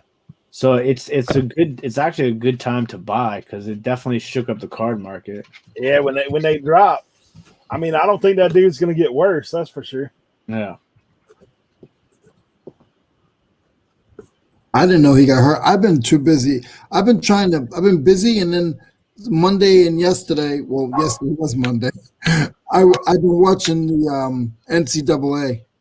Yeah, I watched a little bit, man. But I'll tell you, for me, it's so crazy. Like, I think NCAA basketball is not near as good as it used As to. it used to be, not even close. Like, I watch some of those guys. Sometimes I was like, how do you turn the ball over like 6-7 times in a row? Like, what is going on? I think it's everybody jumping too early now. Yeah. Like the quality of play. But that's also why you see in the NCAA teams like Loyola Chicago, because most of the guys ain't getting drafted out of there. So they're sticking around for 4 years. And they have that chemistry. Yeah. This is a cool hat, but it needs a little TLC on the front. I always love the all mesh ones. Yeah, all mesh. K brand. Ooh, I do have a Snap-on hat. K products. Patch? Is it patch? Yeah, patch. It is patch. Is it black? It's white. It's what? Red lettering or blue? Patch Adams.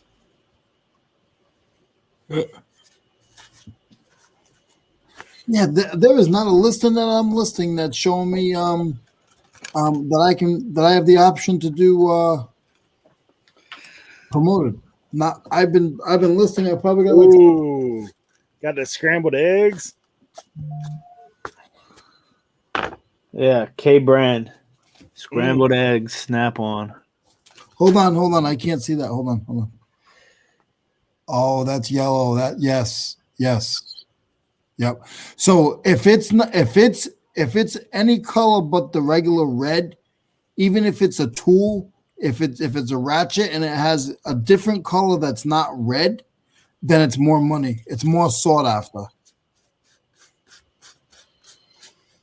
I think you should put that on an auction for $1. And if you see blood, sweat, and sell, don't be nervous.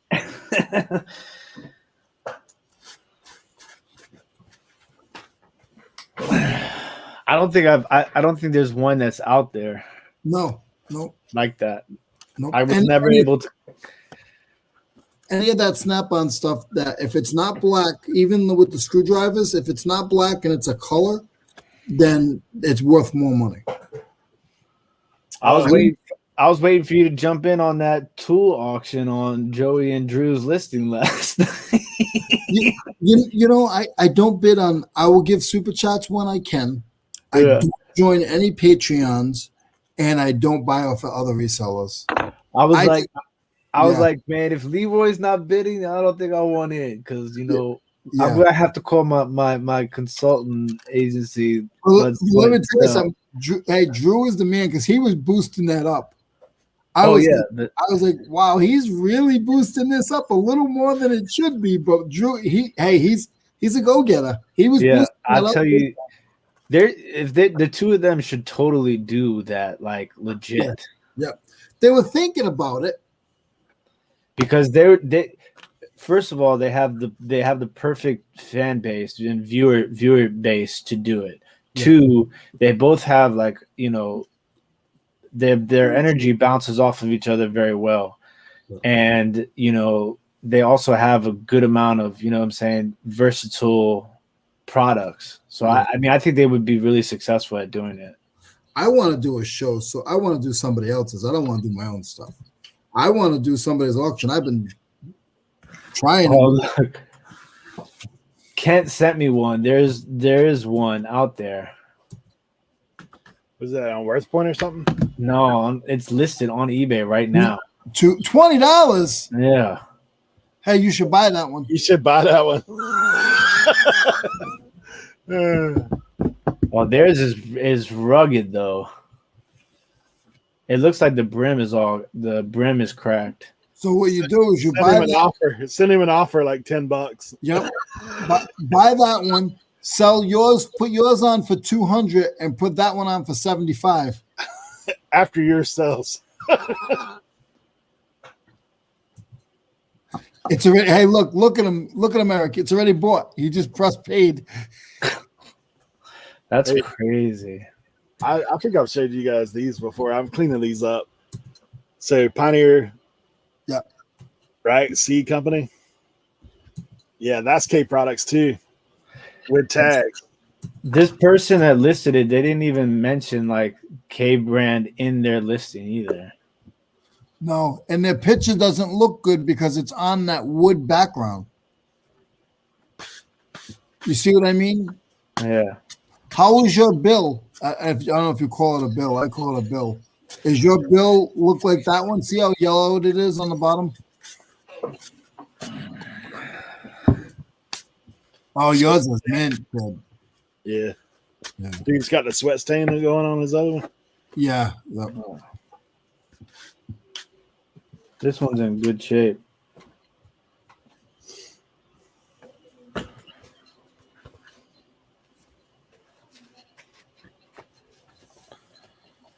Yeah, somebody don't know the value. Like Kent said, the patch is worth $20. Yeah, exactly.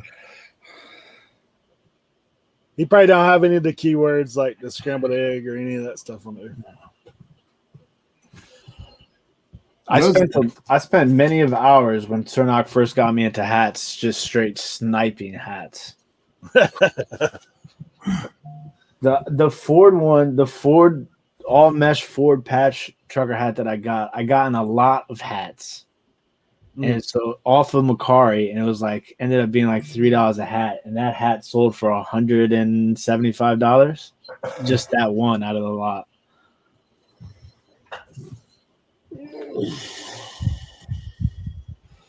Yeah, some of that stuff's crazy.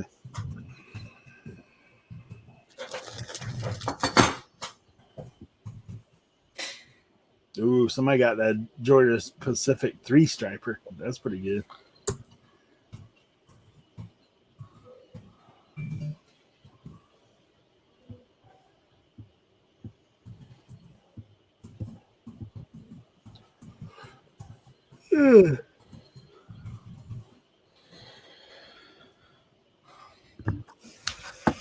Really, that's what I need to do is pull some items.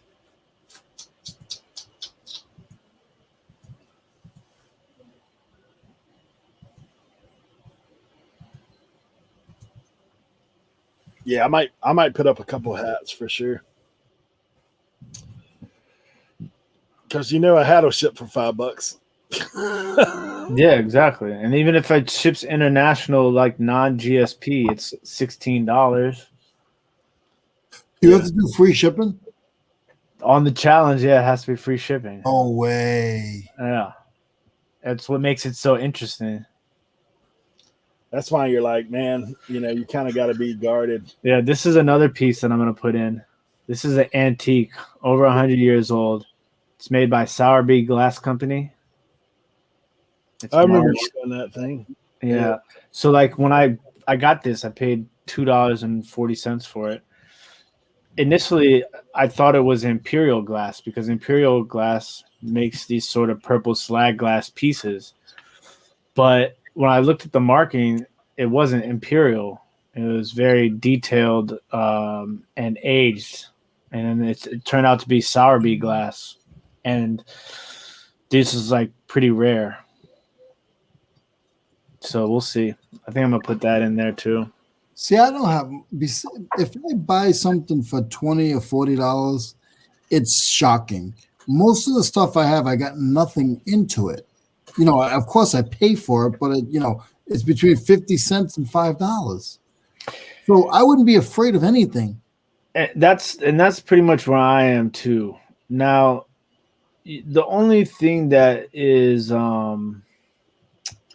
that throws me off is the fact that a majority of like I said earlier, like this isn't something that necessarily would sell in 7 days, but it might sell in like 2 months for $100. Because stuff like this is the amount of people looking for this is not the same as like something else that may sell for $400 in 7 days. You know what I'm saying? So like that's the only difference for me. But the thing is like, look, I'm $2.40 into this. Like, I never, to be honest with you, like I'm not that I'm cheap, right? But it's like I have a certain business model. Okay, so it's like if I'm gonna pay, the more I'm paying for something, the higher the percentage of doubling it has to be for me. Mhm. So like, if I'm gonna pay 20, I'm not gonna pay $20 for something that's gonna sell for $40, Yep. unless I know that it's gonna be instant and it's an easy ship. Like there's certain factors that go into it. But if I'm gonna pay something, if I'm gonna pay $20 for something, I would only pay $20 for something expecting to get $100 or more for. Mhm. Like that's just my business model. Yeah, I think I'm in the same boat as you, Tim. Like me, but I will list. I mean, I do. I'm going to be honest with you guys. I probably list 50 things a week. That's $12. Mm-hmm. But But I don't mind that I because sell that stuff, and it all I pay 50 cents, 25 cents for it. yeah, like that's to me like I'm in the same sort of boat too. Like Then you get those couple of pieces you look up, and you're like, "Oh snap! I can't sell this for $12. This is worth $30." So it hits, and now it just brings everything up, and yeah, that's how I work. Like everything that I get, I go to an auction, I buy a ton of stuff. This thing hits, and I, it's some kind of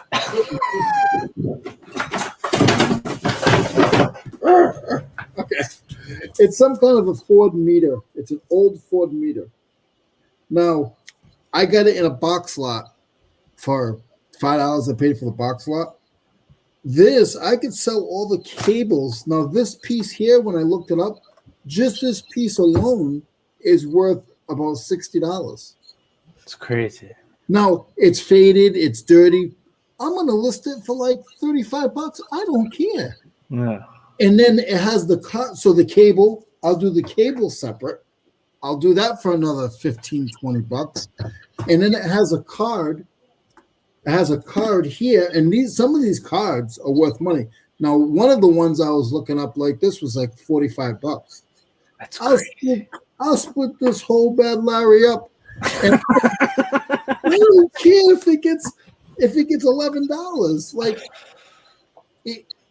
because I don't pay any. I go get box lots. I don't pay anything, but it has to be tools. I've tried that with other stuff, and I got no passion. I Yeah, almost whipped my table down trying to get it out because I got passion. I saw that. Now, see, if I saw that thing, I would immediately pick that up. Whatever that was, I would immediately pick it up because I look at that thing. I'm like, man, this thing looks old, and it looks like it's not easily found. Now that's a Mac, so you're going to pick that up. Yeah, Okay, that came in a box lot. I paid $15 for the box lot. This is all the same place I got those emblems from, Tim. And I've been selling those for $55. I got like 4 left. I knew those things were going to be fire. Yeah. So this not each. I put them in. Well, yeah, I know you put it lots, but still, you Yeah. paid I nothing, paid $12 for the box, right? Yeah.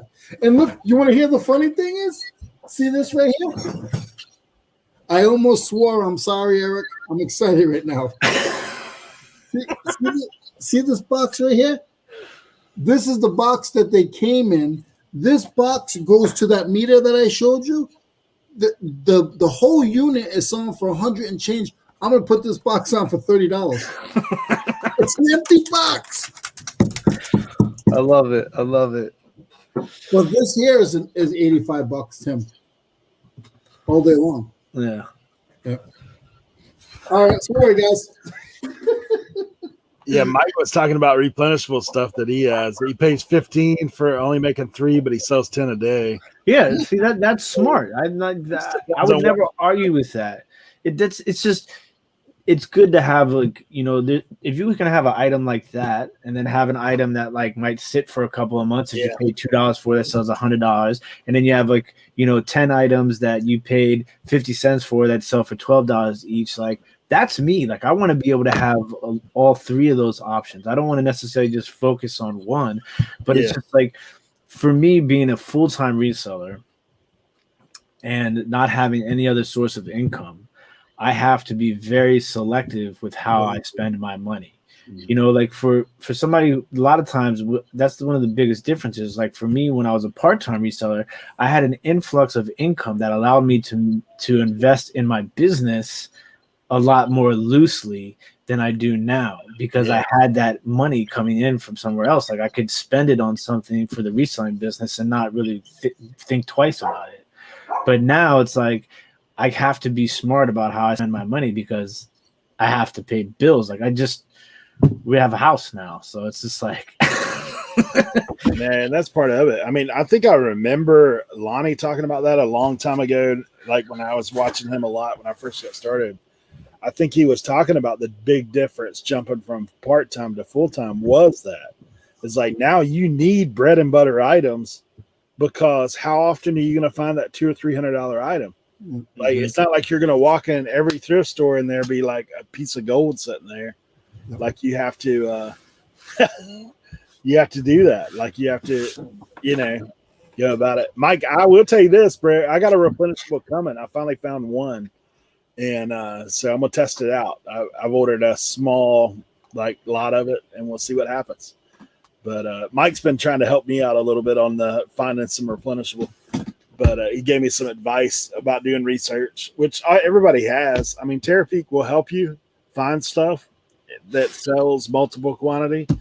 But we for me, I'm trying to do that. I'm thinking if I could get 5 or 10 items that are just boom, boom, boom, bread and butter, like not a whole lot, that'd be a way to go. And then I can go look for home runs all the time. Yeah. That's There's a couple of people in the chat. You might have said hello. I didn't get to say hello. Rob and Lisa, what's going on, guys? Jennifer, what's going on? Mike, what's going on? Dee, how are you? And Susie, how are you? I think I got everybody else. Yeah, I missed you too, Jennifer. Good to see you. Thanks for coming by, as always. Jennifer, you guys know, you start talking about tools with me, I lose my mind. It's like Tim with glass or baseball cards. Eric's the calm one on the show. Eric, he just sits back there. He gets like 35 listings done. I get 7 listings done. You start talking about T-shirts with Sonoc. I mean, with Tank, same thing. You talk T-shirts, you lose him too. Eric knows, though. He knows what he's doing, because you'll see him and he'll be like, "Hey, Leroy, look at this wrench I got. That's it. I'm going. I'm then I can get back to work. Let you talk. Yeah, that's what he does. I'm 5 listings behind. That's it. Nah. Watch this. Watch this. This is how I get Tim. Tim, how you doing with those EFTs? NFTs. Same thing. Hey, if you want to send me some EFT, I'm down, man. Like electronic funds transfer, going and send it out. I'll give you an account number.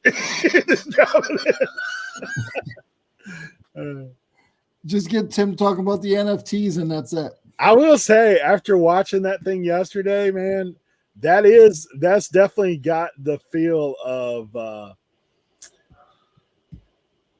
Zeke Analytics. When I was looking at Amazon for a little while, someone else was talking about that, and I did kind of go and look. But yeah, I might hit you up on that, Tommy, because I'm definitely on the seat. Of course, Shazad, if you want to talk about replenishables, that's the guy. He has them all. So I will tell you one brief thing about NFTs. So my new one is, you got it? Got him. My new one is so I'm actually thinking about buying a horse. A horse. The one Yeah. Okay. Like a live horse or an NFT horse? An NFT horse. Oh, okay. So you get a stable, and when you have the stable, you can buy a horse. And so like they have the different levels of horses, and they have different color skins and different attributes and stuff like that. And so they appreciate in value like any other non-fungible token, but they also have They also have you can race your horses for money. So your actual horse appreciates in value, but you can enter your horse into races and race against other people's horses, and there's a prize pool, and you can win the money for the race. So I'm trying to build a stable of horses. That's going to be my new thing. Aaron, yeah, I'm trying. I tried to buy the dip yesterday, and I had 50 transactions get declined. So I kind of got frustrated. I haven't found. I wanted to buy a. I've been contemplating buying a Series 1 Donovan Mitchell for $300. I think that's a good investment, but I'm buying some of the dip, but I missed out on the major dip that happened yesterday after the pack drop. What about collections? Have you got any of those What do you mean? Like on the top spot? The challenges? I never completed one. I got close to the first Cool Cats challenge, and then everybody started coming along, and it became impossible. So, Well, I mean, what I've seen on that, I was like, man, that's actually a good flipping thing. yeah, Like, because if you can buy in the ones that people need, yeah, and then you sell them. That's definitely what a lot of people do. yeah. I think I'm cleaning this jacket up. Hey, Aaron, what's going on, buddy? Well, see, Aaron, it wasn't even my bank was declining it. It was just the on Dapper, because I already have my funds are in my Dapper, but what was happening is just that every time I went to go buy it, somebody else had bought it, or there was a glitch in the system. And then at one point, they would have the market cooldown that only allows you to make one purchase every 30 minutes. They put me on a 30-minute cooldown for a purchase that never went through. So it was super frustrating yesterday. But no, I don't use I have funds already stashed in the Dapper from previous transactions that I made.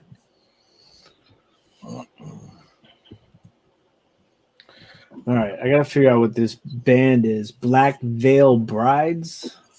I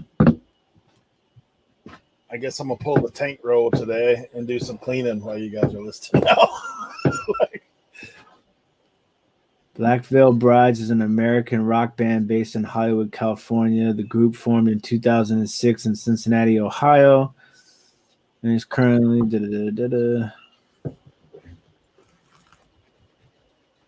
I got a silly question for you, gentlemen. Do you consider 2 pieces a lot? Hmm. 2 pieces? Yeah. A lot? Yeah. So if you're listing, would you put in your title a lot of wrenches when it's only 2 pieces? You could put a pair of wrenches if you want. I think a pair. I think a lot for me is more than 3. Because a pair, you can say a pair or a duo. 3, you could say a trio. But 4, you don't really have a cool name for that. So once you get past the cool names, that's when it's a lot. That's Tim logic, but I don't really know if anybody else follows a rule like that.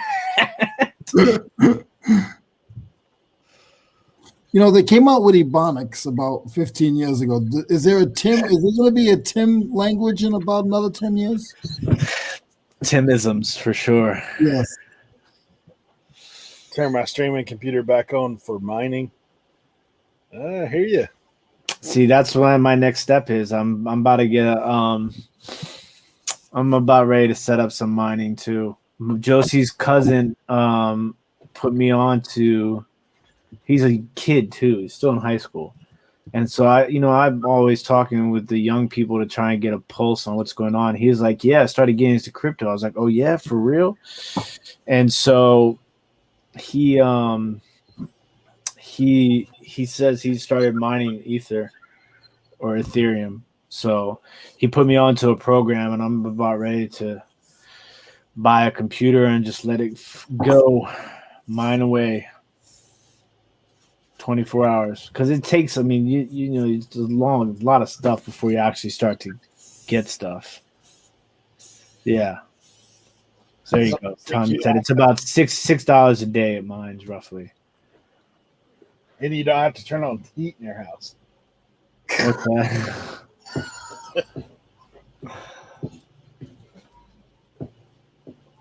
Okay. Black Veil Bride's shirt.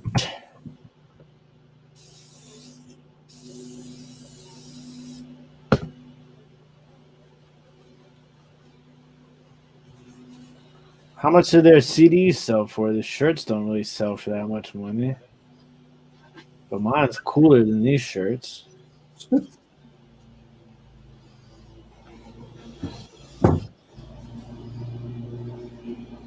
My neighbor's mowing his grass. You hear it?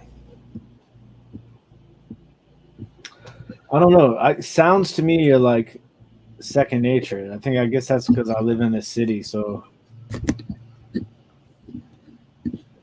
$10. Screw it. I'm gonna list it for 20. Let me take the first offer. That's it. You know what's funny when you do a sale for like I did a sale for like 3 days last week, and 2 or 3 items did not sell, and it was a 30% sale. Hey, And I'll be then right back. and then 3 days later they sold for full asking price. I'm like, you knucklehead, you're late. Yeah, I love it when I sell something like when I'm in between setting my sales. Yeah.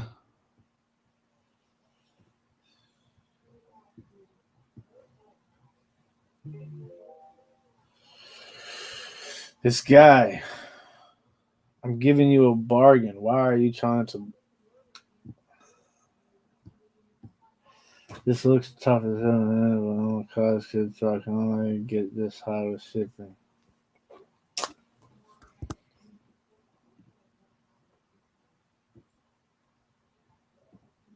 What do I have the shipping for? $7? Nah, sorry.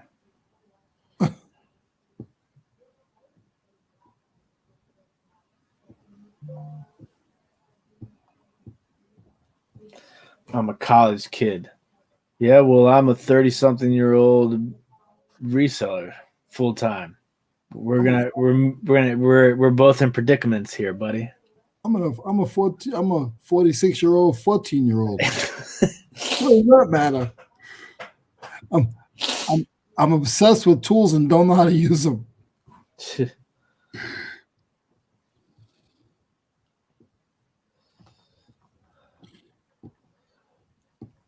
Yeah, Tim, when I come back through in April, I'm gonna hit you and Tommy up anyway. For sure. Because I gotta drop her. She's definitely coming now. So I gotta drive her back because I gotta go up there and grab some stuff. And my brother has a job for me while I'm up there. So when I go up north now, I do side work. I'll do $2,000-3,000 worth of side work and then come back home.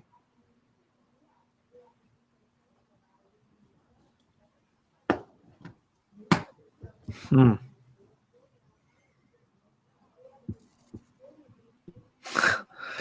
Susie said my favorite is sending someone an offer and then it sells for full price to someone else. I like that too.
So I said, I understand you're a college kid, but you have to understand this is how I pay my bills. I wish I could go lower, but unfortunately, this is the best I can do. Did you give him any price cut? Yeah.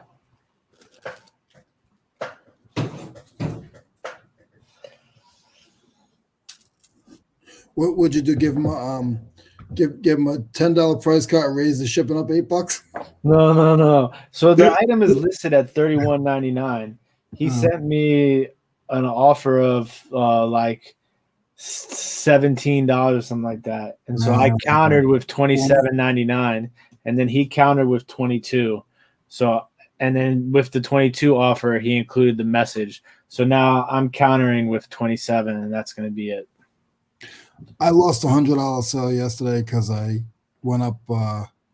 It was something I paid nothing for, but I know what they're worth. And they offered me 100. I had it listed for 175.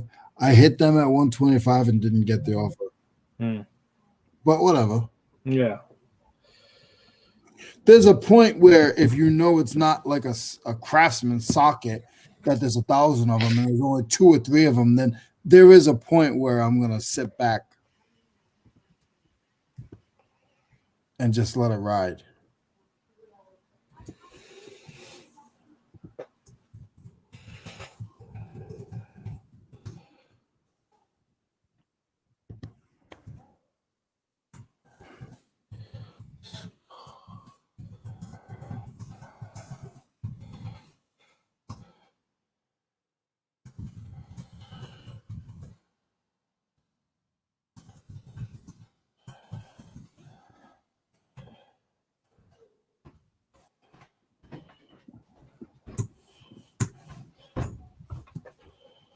So that unit I just showed you, Tim, Yeah. there's one here clean. Mine's a little dirty.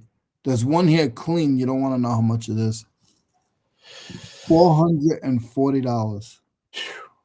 Okay, I want to say I saw somebody do a video on how to I want to say it was hunting with Tripler, because I think he did it on a Super Nintendo, because it's the same similar sort of discoloration on those Nintendo systems that you see on that. Like it's like that yellow discoloration.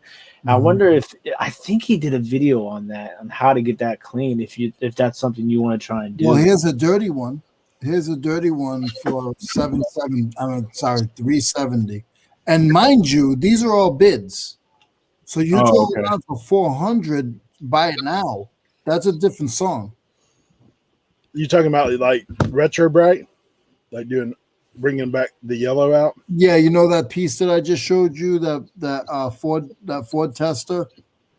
Yeah, I'm listing the box right now, and the other pieces are coming up because it's the same piece, and one of them's 440. One of them's yellowed like the one I had, and it's 3. There's one for 380, another one for 370. I tried to retro bright a Nintendo. It didn't turn out that great. Yeah. I'm gonna be honest. I don't like to touch anything. Like if it's a tool, I could put it on the wire wheel, or I could spray some foam tire cleaner on it and wipe it with a rag and not scratch anything. Then that's about as far as I go. Yeah, there's a way to do it. I bought the Salon 40. They have this stuff called Salon 40X, and basically it's 40X hydrogen peroxide gel. You put it on, then you're supposed to wrap it with saran wrap and put it in the sunlight, or use a UV light. I ain't got time for that. But you got to leave it out for like a day. I ain't got time for that. And then, like what mine did is mine streaked because I didn't have the saran wrap perfectly flat. So, like where it was bunched up, that left a streak. So, one of those things. Yeah. I don't got time for that. It's a little bit of work for sure. I don't even like I said, I use my wire wheel and my wire wheel over there. And what I'll do is I'll just make it look a little bit better. Like if I'm spending 2 minutes on each piece, that's too long.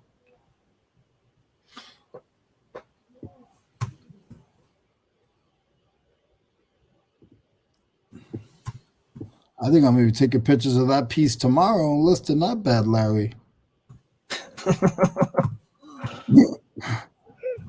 Who's Bad Larry? It's just a saying. You know that, you wise guy. Nah, I never heard that saying before. And you know me, I'm a box of sayings. That's a northern. I mean, maybe it's something I got from my I pop. think down south we say bad boy, listing that bad boy. Y'all I just, just said y'all bad just put Larry. a name on it. That's all. Yeah. You just named the boy Larry. Throw it right under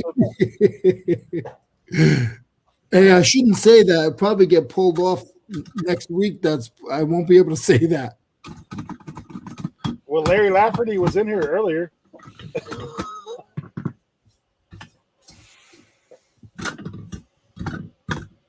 Well, we do know now you can't type redneck in the chat. It won't even show up.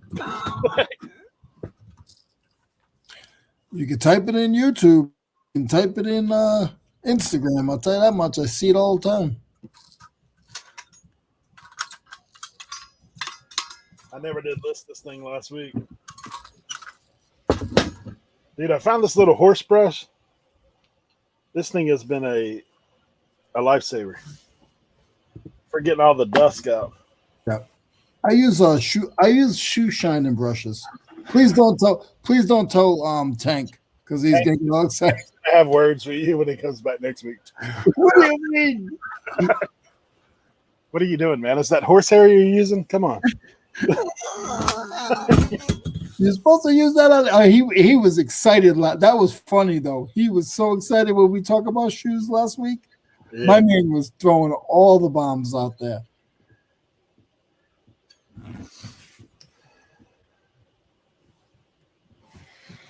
Yeah, shoes is a whole nother area, man. He was talking about the tax, and I was lost.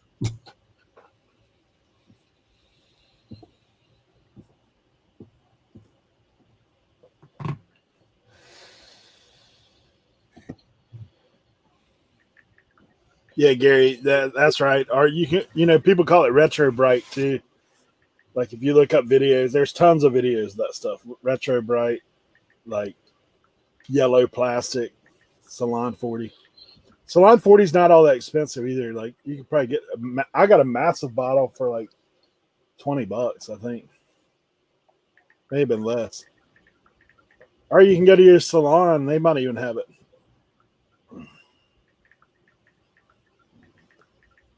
Do they sell Gorilla Glue at the salons? Mm-hmm. I don't know. Need a hairpiece? They do now. Hmm. They do now. That's crazy.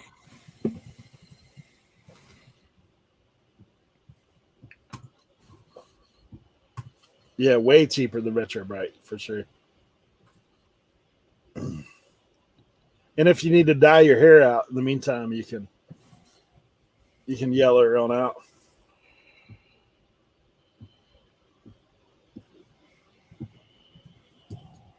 How about an aircraft cable weave?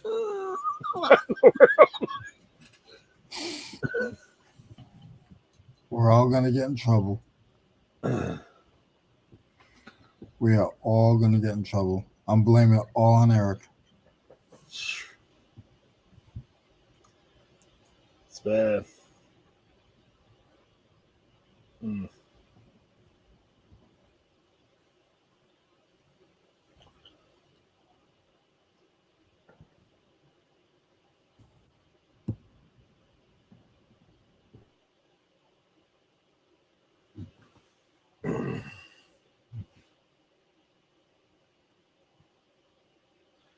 He said guys up here use the Salon 40 on deer skulls. That's kind of wild.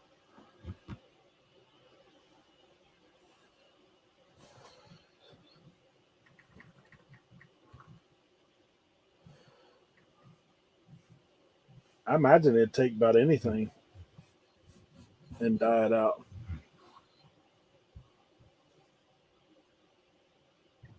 Eric, you guys got a lot of deer on the island? Not necessarily a lot like where I live, but near me there are places because we have a lot of National Park Service land. Yeah. So like, yeah, I was driving home Sunday from down Hatteras, and man, I bet I counted 15, 20 deer on the side of the road. But you can't do anything to them because they're on Park Service land. Yeah. So You don't hunt. Have you ever hunted? Do you hunt? I used to hunt when I was like high school age. Yeah. My thing is, now I eat deer meat. I mean, I like it. I like Mhm. venison. Yeah. But and I'm not. I mean, for me, I'm one of those guys. I'll eat just about anything. But they, I'm what I don't like to do is I don't like to clean the stuff. I was just going to say that. Like I don't like that whole process. So for me, I'm like, I'm the type of guy. If I catch fish, I give them away because I don't want to clean them. If I want to eat fish, I just go and buy fish. Like that's kind of what I do. Yeah. So, and that's how I am with deer meat. Like I wouldn't. I've been hunting a few times even as an adult, but I've never killed anything for that very reason. I let whoever's with me shoot it. Then they get to deal with it. And I can just go home. You're muted. Sorry about that. It's just like anything. People say, "Oh, well, I don't have time to go to the flea market. Or I don't have," but you go hunting. That's that's a lot of work. It's still a lot of work. To me, it's like I don't want to go in the woods for 3 hours. I don't want to go buy now. A bullet is $1 a bullet. So now I gotta buy bullets. Now I gotta clean my gun. I gotta drag the thing out of the woods. I gotta bring it to the butcher. Man, I could have went right over there to Costco and got myself some salmon or whatever. See, I know enough people who do hunt that if I want deer meat, I can just go get some. Like it's when they say it's like me with fishing. People are always like, "Oh, you live on the Outer Banks, you must do a lot of fishing." I was like, "Yeah, I go fishing occasionally," and they're like, "Really?" I said, where do you go?" I said, "Where I go fishing, I always catch." And they're like, "What do you mean?" I was like, "Because I walk in the fish house and say, 'Hey boys, what did we catch today?'" Yeah. I'll take a pound of that, 2 pounds of that. Yeah. That's me. I mean, I've been fishing. I enjoy fishing, but I just don't like the rest of it. You have to deal with. Anthony, I've had bear meat as well. Like, it's pretty good. Man, all kinds of stuff going on. Yeah. It's that time of day. Tim, I'm sure you've ate some of that. Yeah, I have. Now, bear meat is not Guinness, right? Guinness? Yeah. I don't think so. That's not bear meat? Hey, I'll tell you what's funny is so I used to run the bread company, right? Here I was the ops manager. So we had a thrift store at one point. I had this lady, like there's bears here, like black bears, like not on my island, but if I go inland, like if I go 5 miles, where I used to live, we had a bear on our porch one time. Really? Like front porch, back porch. My kids had a close encounter with a bear. I had a close encounter with a bear. But they so this lady that worked at the thrift store, she was a hunter, and she lived in the area where they have bear and stuff. And so she's like, I killed a big bear yesterday in season. And so she was talking about, she goes, have you ever ate bear? I was like, not that I know of. Like, I mean, she goes, well, I'll cook some and bring it. I was like, okay, cool. So the next day she brings bear in and she's like, here's a piece. And it's like cutting a strip and fried, you don't know what it is. Like, no. So I take a bite of it and I said, this tastes like liver. And she's like, oh, it is. That's the bear's liver. She goes, I brought that in. She goes, here's a piece of the tenderloin. And she had that kind of cut, looked the same way. But like as a kid, it's funny. I mean, my parents, we didn't have a whole lot of money when I was coming up.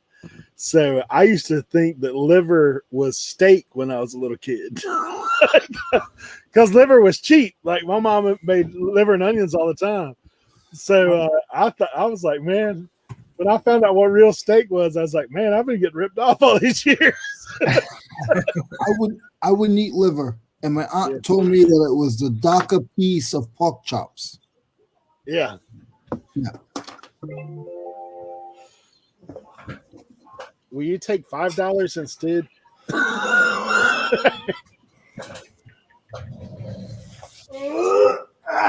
Hey, Anfisa, good to see you. Talking about wild game, I'm sure up where she's at, there's bear and everything else.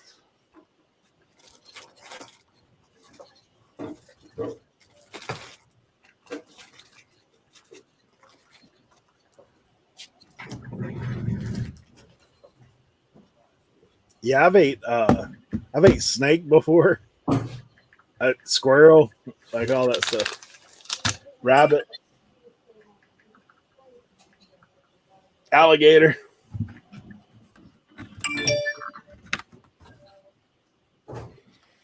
I love alligator. With some good old Creole honey mustard. Oh yeah, yeah.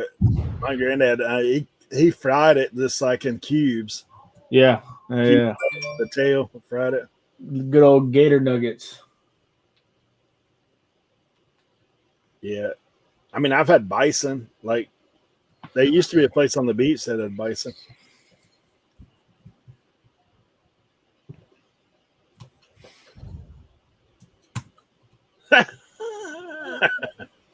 Mike said someone offered him $3 for a CD he had listed for 10.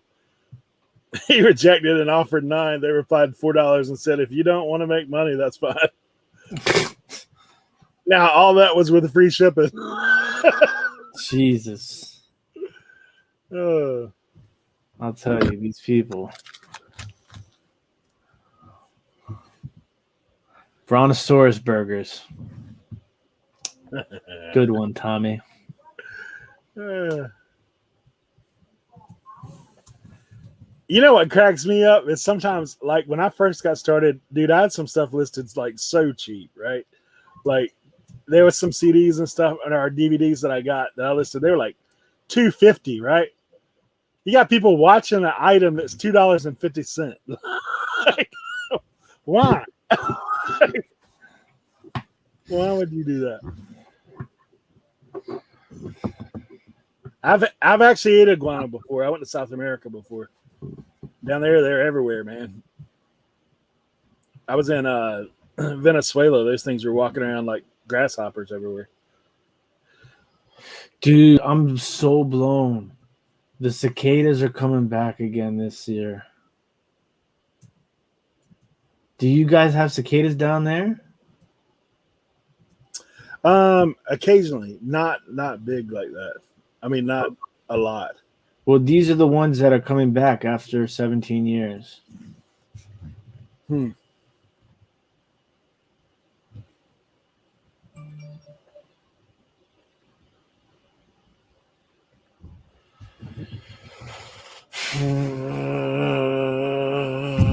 Where I used to live in Florida, we had them a lot more.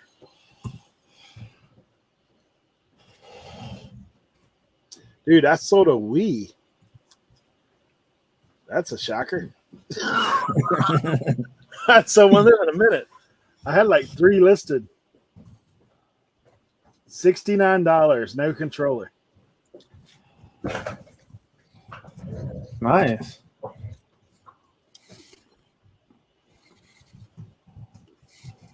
I just got a power cord, an AV cable, and a sensor bar in the unit.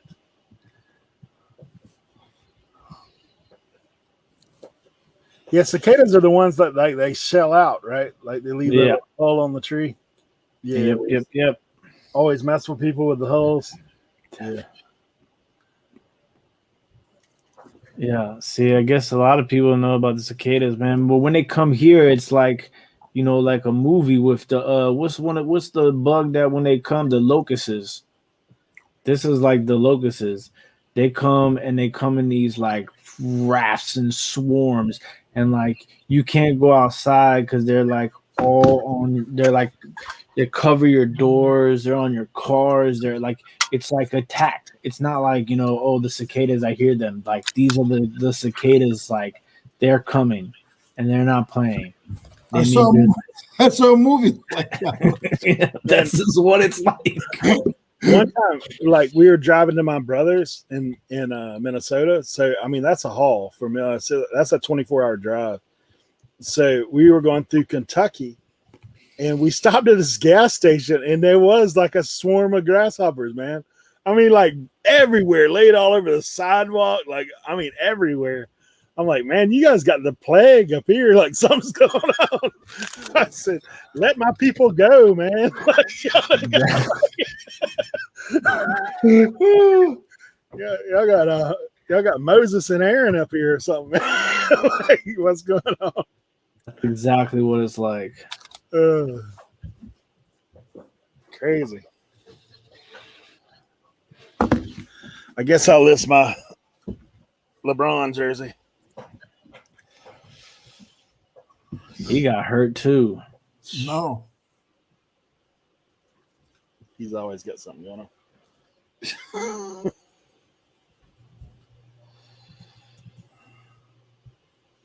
Yeah, Never been a big LeBron fan myself. I think as I've gotten older, I've gotten. I think there was like a time period between like when he first came into the league and like when he first came into the league, you were in awe of his athletic ability at that age. And then in the middle part of his career, I just didn't like him very much.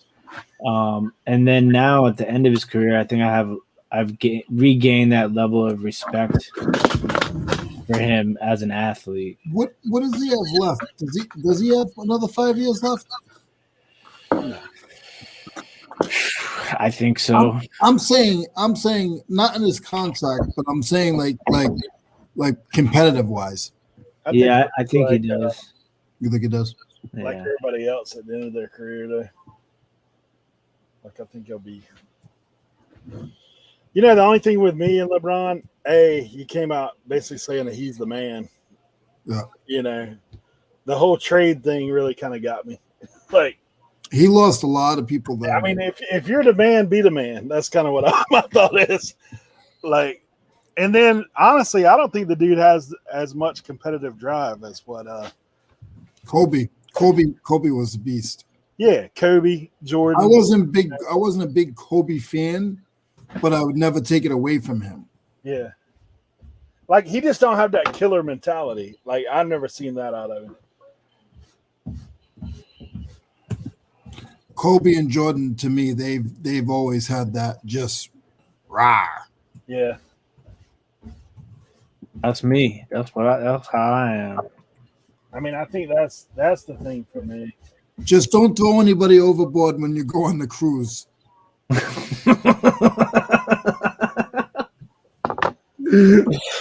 I can see it already. Somebody says something bad to Tim, and that's it.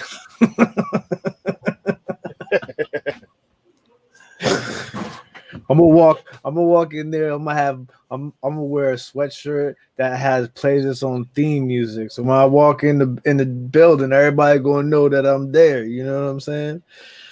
The champ is here. The champ is here. It's like, nah, I'm a nice guy. Hey, Jimmy, you're back from the thrift store, bud. You get anything cool? What's up, Jimmy?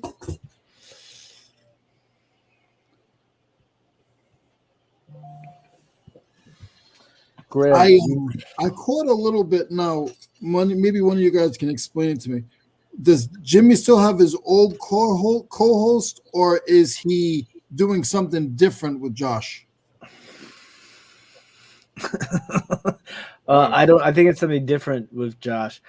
Okay. I was just laughing at Susie's comment. I hear that word before. I don't think I really ever truly understood the definition of pacifist. Does that mean I'm passive aggressive? What does pacifist mean exactly? Let's ask the Google. That's the Google. Dan, are you still here? Is that your version of Google? Yeah. Dan, Oh, okay. Pacifist is someone who opposes war or violence as a mean of settling disputes. depends Yeah, on what day you catch it. yeah. I think that's what it is. Josie's the one to watch. Yes, there we go. I just got it. Thanks, Susie. She says Josie is the one to watch out for. Yeah, I'm like, whoa. I got. Yeah, it's just I have to keep one of my eyes on, and I have to have a book where I tally the drinks. Because once there's like a threshold, once she hits that threshold, she turns into Jackie Brown, and you don't want to mess with Jackie Brown. That's how I felt when my friend came down last week. I had to watch him because I was afraid. I wasn't worried about me. I was worried about them. My brother's good. My buddy Mark. I love him with all my heart, but I had to watch him. Oh, that's how it is with every single one of my friends. I don't know if you've ever watched Peaky Blinders, but that's like I have to have that talk with my friends. Like no fighting, no fighting, no fighting, no fighting. Like Yeah, but my buddy is 20 years ex-Marine, and he still thinks he's 20 years old. Dude, how does somebody have 25 pictures in their listing? how is that possible? That's what I'm saying. Did they just square them up? There's 25 pictures on this listing.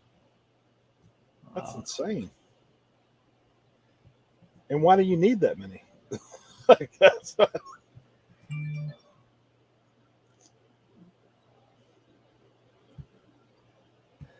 They're trying to avoid an INAD. Jeez, bro. I mean, he's got two pictures of the tag. He's got the front and the back like 5 times. That's insane.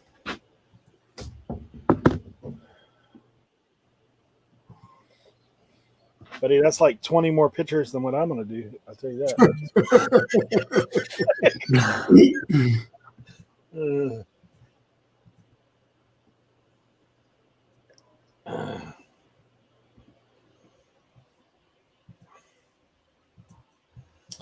Well, you can't copy the dude's listing there because it's unofficial.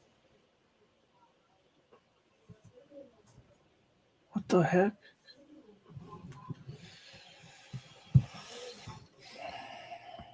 All right, Jimmy, come on in with a show and tell, bro.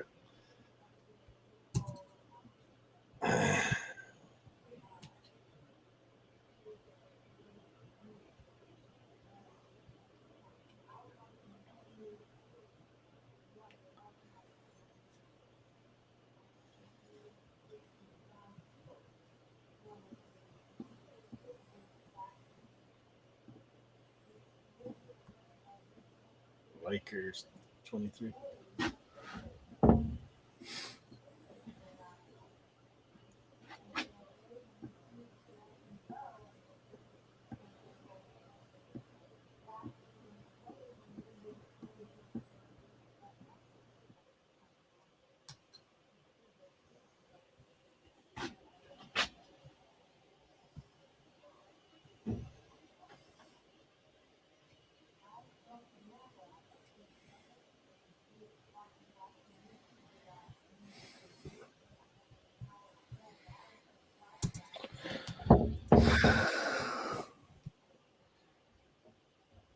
All right, sure as I don't measure this thing, I'll get somebody saying, hey, right?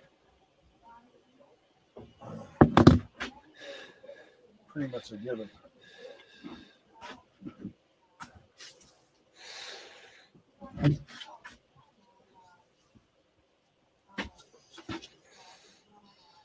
Got my tool out, Leroy. Local yardstick right there, boys. There you go. I know a lot of people that collect yardsticks. My mom has a collection. You know what I have that I haven't listed it yet? I have a vintage oil tank yardstick. Ooh. Yeah, I'll show you. It's right here.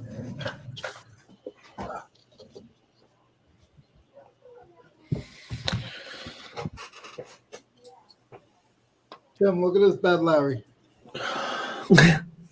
Oh man, that is sick. I know it's worth a couple of dollars. I just I haven't listed it. That ain't a yardstick. That's like a 10-yard stick. No, it's for oil tanks. What you mean oil tanks? So when you check the oil to see how much is in the tank when they like at the gas stations and stuff. So 1 inch, so it goes up to 71 inches, 72 inches What kind of oil tank though? at the gas stations. Oh, You know- like in the ground. Those Yeah, oil tanks. yeah. Okay, got it. Yep. I was a little confused. Yeah, no. That's nice. That's a nice one. I just never listed it. Yeah, I don't use it for anything. I have it in the corner. I thought about taking a bunch of large yardsticks and putting it as a background, like just stacking them up on top of each Did other. I freeze? Oh, that's cool. Yeah, I thought about it. I've got about 5 or 6. I've got some of the squared off ones, like the. People collect them. You'll see them on eBay.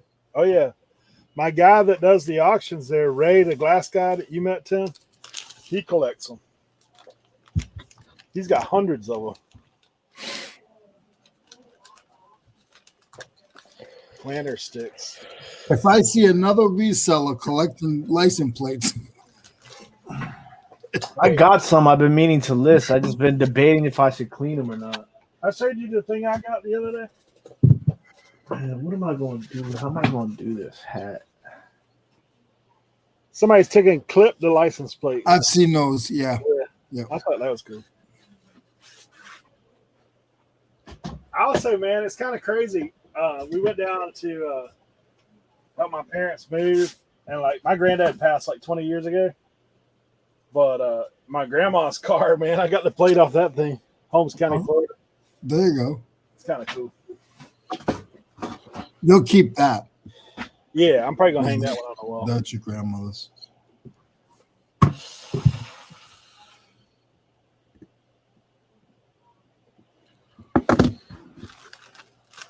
Tim, you should go into the reseller rally with your GoPro on. Oh, I'm gonna film everything. I'm gonna make a whole movie. The from leaving DC, the road trip all the way there, the reseller rally, the road trip back, rock, paper, scissors, dinosaurs. It's gonna be an epic, cinematic. You're gonna do like Colton, man, just film the movie. Yeah, I'm gonna make a movie. That's what he did, both for the 411 and the 127, man. Reseller rally, the movie, Yeah. coming to a YouTube near you. It's gonna be awesome. Yeah, right. I'm gonna get there and people are gonna be like, "Who is this Joker?"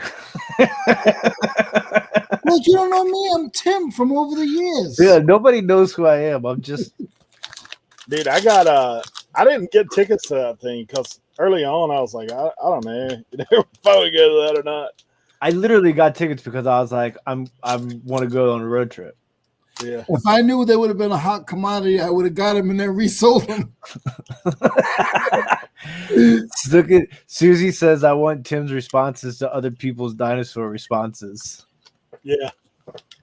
Jimmy's gonna be there. Sweet, Jimmy. I'm sure somebody's gonna probably end up selling some sort of tickets because somebody probably can't go at that point in time. Well, you think about too, like how much the community recycles. Oh, Lisa and Rob said they on the waiting list. I'm Yeah. just going to go tailgate. Yeah, just sit outside. Just sit outside. Rent a little dinghy, pull up beside the boat. Tommy says, "Who is the one person you are most interested in meeting?" I don't know. That's a really great question. I think, without risk of sounding cliche, right? Now that I know Jimmy's going, I because I know Jimmy. Jimmy and I, we could talk about a whole bunch of different things. Like that's what for me, that's what it's about. Like I don't want to necessarily go there and be like, hey, what should I do to get a 100,000 subscribers on YouTube and be 5,000 listings on eBay? What should I do? I don't want to be one of those. That's not what for me. That's not what it's about. But like, like for me, I think it would be a lot of fun, to like, without the risk of sounding cliche, I think it would be dope. I really want to meet John. Because I kind of feel like, what I'm saying, like I could have a good conversation with John, Cincinnati Picker, and Dave. I'm assuming Tesla Picker is going to go there, and I want to meet Dave in person because I feel like I can pull Dave out of that YouTube zone he's in and have a good old fashioned fun time. You know what I'm saying? So like, I think those two people, obviously for those reasons, are just, I feel like they would be very relatable to me outside of reselling. You know what I'm saying? So like, I think that's kind of like what I'm interested in seeing. So, but I didn't really put any thought into that. And then, I don't even know everybody that's going. I know exactly, but I think. Yeah, I do think that's an interesting way of looking at it. Yeah, I think Matt. You know what? This is what I want to know. For me, I think one of the funnest parts about going to the reseller rally is being able to pull people from outside of the closet of watching me who doesn't want anybody to know that they watch me. Because I think I'm a lot of people's like guilty pleasure. Like I don't think anybody really wants to tell people that they watch me. So I love you, Tim. I'm sorry. If you guys think I'm gay, then it's the things he says. I think I'm everybody's guilty pleasure. So I'm kind of curious to see like who can admit first that they watched me and enjoy it without, like they might have to whisper to me and tell me, but now we know why the real Josie's gonna come out. Now we know. We're figuring this out. So I think that'll be interesting and fun. You know what would be cool, and because you're bringing it up, it would be cool to see who has the most pull to get somebody that they really want in that can't get in. I'm saying there. You know what I'm saying? Like how much pull do you really have? You already got a ticket, and so and so shows up, and he can't get in, but you're his boy or you know him. How much pull do you really have? That'd be interesting. It probably depends on how many bins you got with you. Like,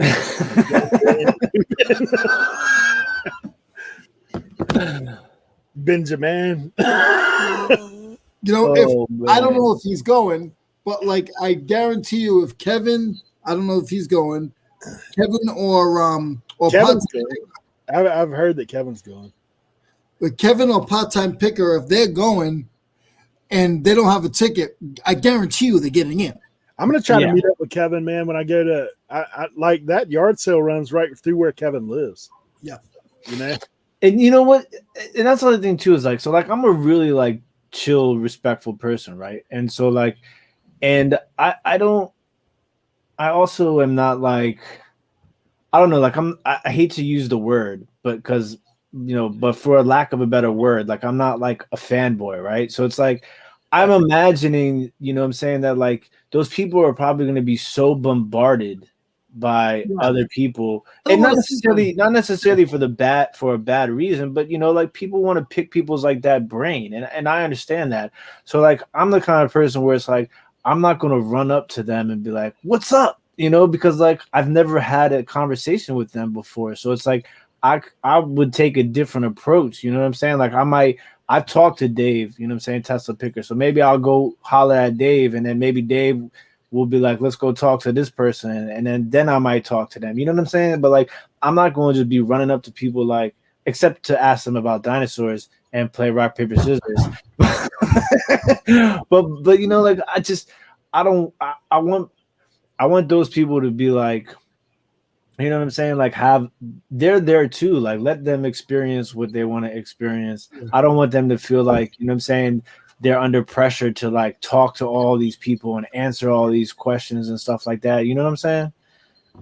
I don't know if that makes any sense, but But No, like Tommy's saying, I guarantee. I mean, there's people that watch that you don't even know that watch, and because like once those guys have hit where they're at, I've seen it because Kevin used to pop in our chat on Friday nights all the time, and as soon as any of those guys put their name in there and say, "Hey," it's like it's like like they can't do it. what movie is it? Where Nemo with the seagulls? That's what it looks like.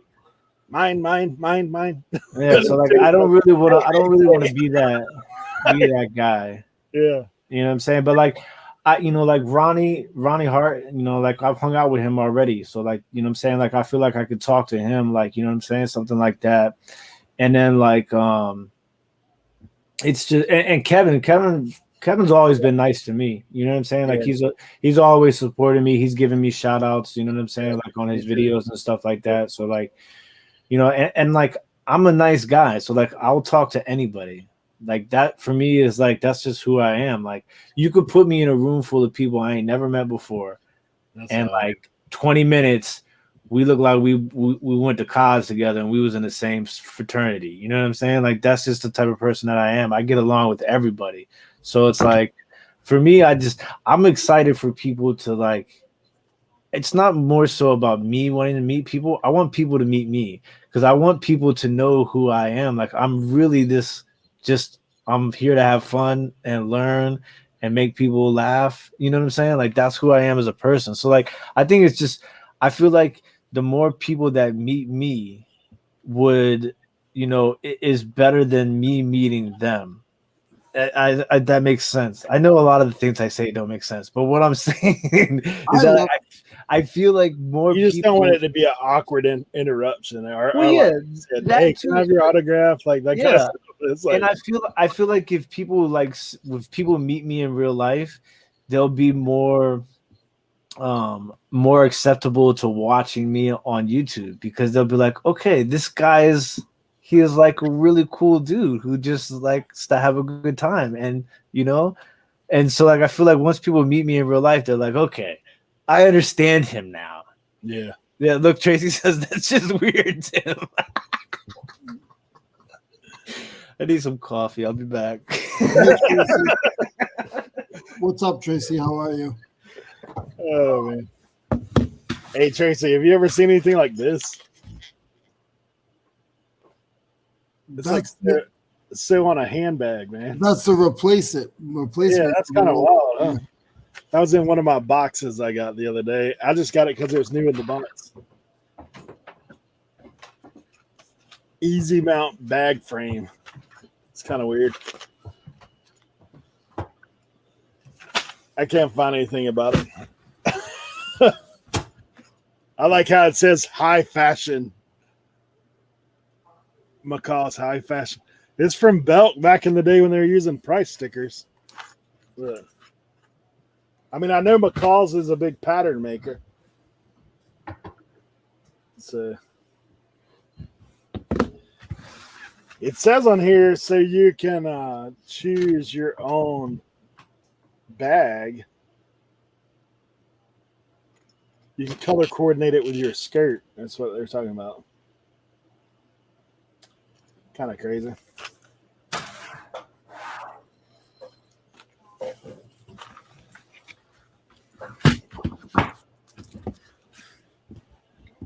I thought it was interesting.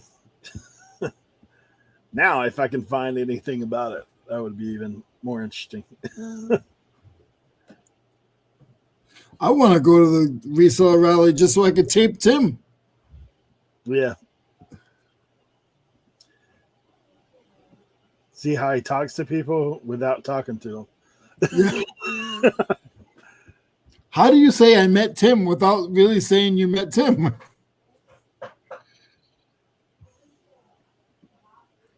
Now we had a good time, man. When he came, he didn't have a whole lot of time while he was there because obviously driving there and driving back. But yeah, we had a good time. Yeah, it says there's a pattern to make the handbag to match your skirt. So all this is the clasp for the bag. But I thought it was cool. I've never seen anything like it. Yeah, so I guess if you're sewing your own skirt or if you're sewing a handbag, you would use that.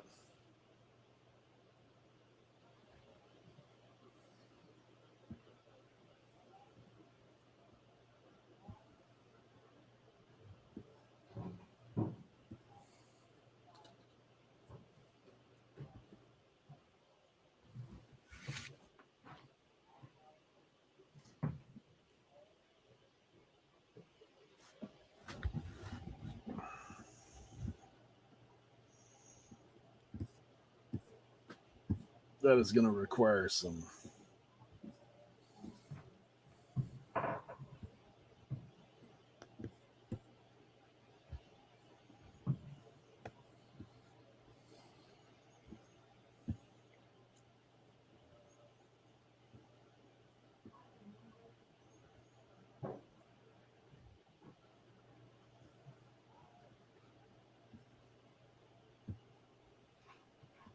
Ooh, found it.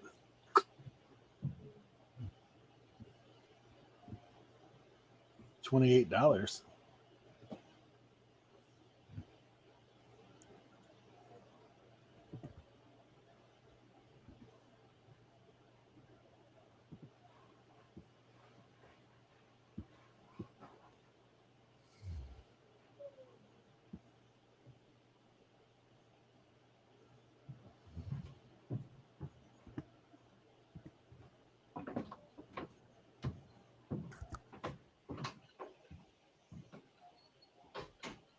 $19.62. I was just thought of. Not.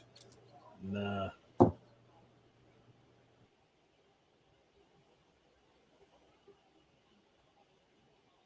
No one said the Dr. Hurricane. Oh, no.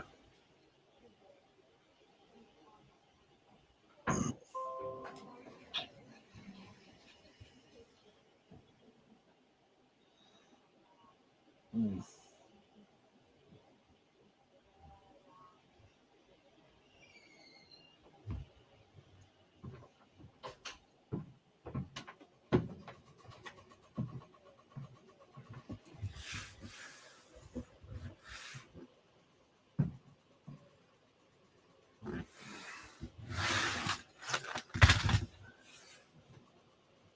Uh,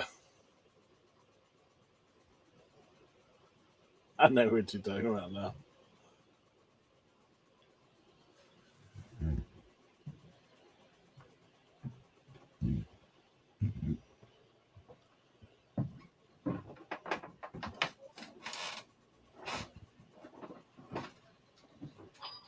Oh, it's about time.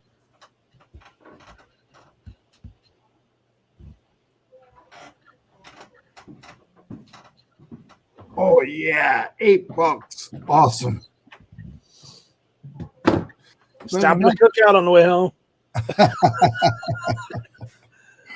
549 tray. Hey, if it was the old PayPal, you would. Yeah. You stop at cookout in 2 days. I used to love that. I'd be going through my day and be like, oh man, I wish I can get a lunch, but my funds aren't really. I don't want to take out of my saving funds. And then cha-ching, like gone. Leroy's gone.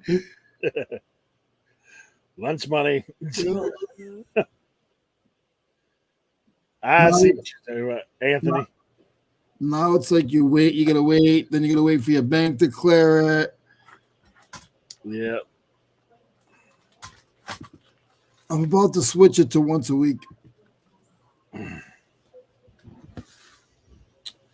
Dan, you daggone right, buddy. I got a Cheerwine float the other day because I was in that neck of the woods.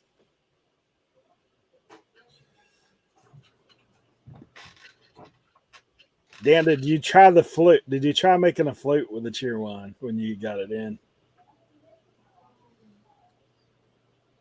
No cheer wine in Colorado. He ordered it in on the internet.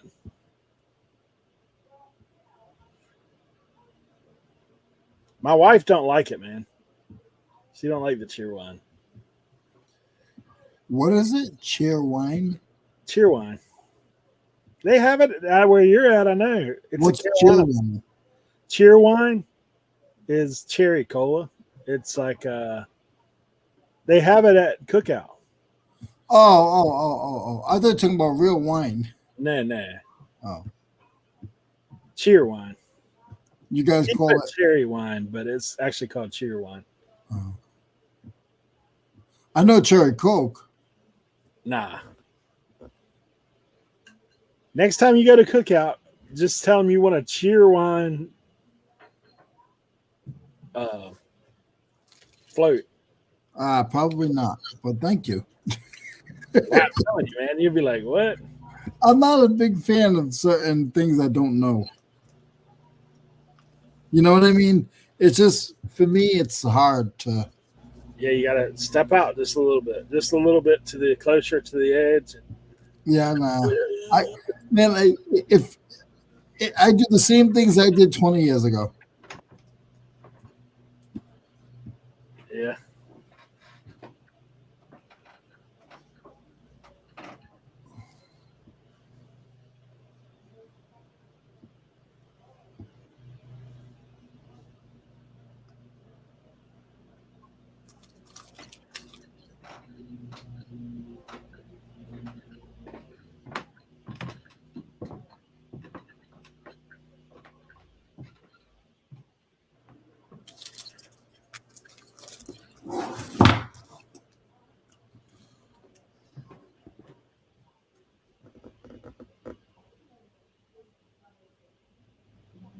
I'm going to see if I can get my daughter to do her own table at the flea market.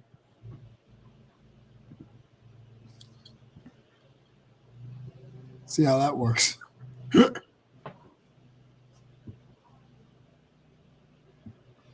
Once in a while, she'll do it with me, but she could kill us.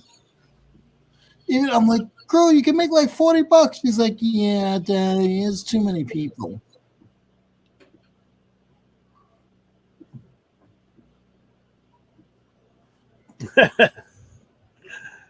Yeah.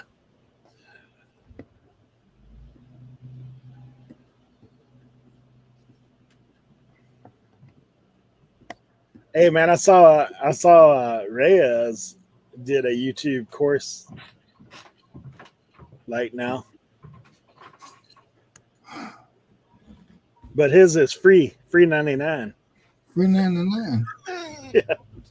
It's pretty basic. He makes like about 8 or 10 videos, but just talking about, how to go about it.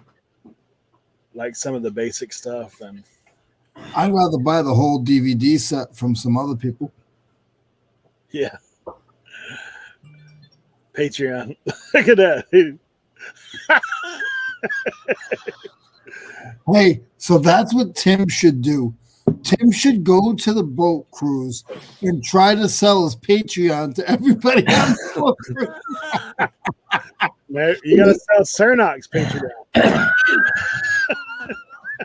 Now then, Tim, I'll think you're the man. If Yeah. you can sell 5 of your Patreons on that boat, go up to Craigslist and go up to Lonnie. Like, hey guys, I was just wondering if you want to join my Patreon, if you want to buy my course.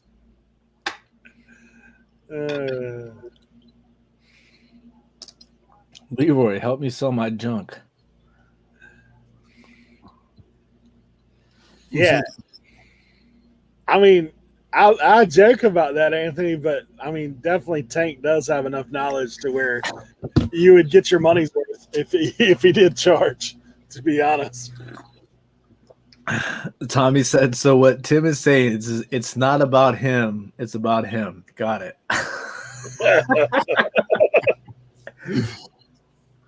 Did you hear, Tim? I want you to sell your Patreon on the boat. So my Patreon, Yeah, I want you to say your Patreon and your course for everybody on the boat.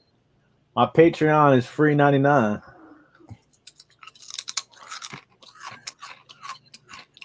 Trust me. Explain to Lonnie what he's doing wrong. All right, so here's what you want to do, Lonnie. You might want to pull up a chair for this one, bud. I mean, your 20 listings, you're doing a good job. I think that's great. I had to save that until you got back, Tim. I was worried about to hit enter and you went to get coffee. Oh, Tracy says I forgot about the veggie sticks and Tracy. Oh man. You guys are really making me hungry now. You both went out and snake it. It's the OnlyFans a better deal for Tim. Yeah, I've been eating these craisins, man. Strawberry craisins. That's what I've been doing. Man, I haven't had a craisin in a minute. Dude, I tell you, this is kind of crazy, but okay. So my brother and sister, my brother-in-law and sister, their kids, everybody here now gets lunch, like whether you want it or not. Like they give you this bag full of junk, because they can't eat in the cafeteria, right? So they have all this stuff that they hand out every day.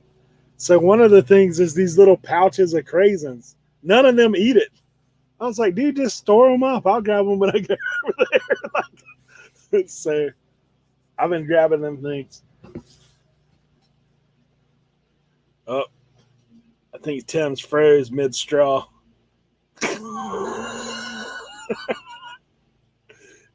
He's about to get it. You got it, Tim. Come on, buddy. It almost looks like he's doing something bad there.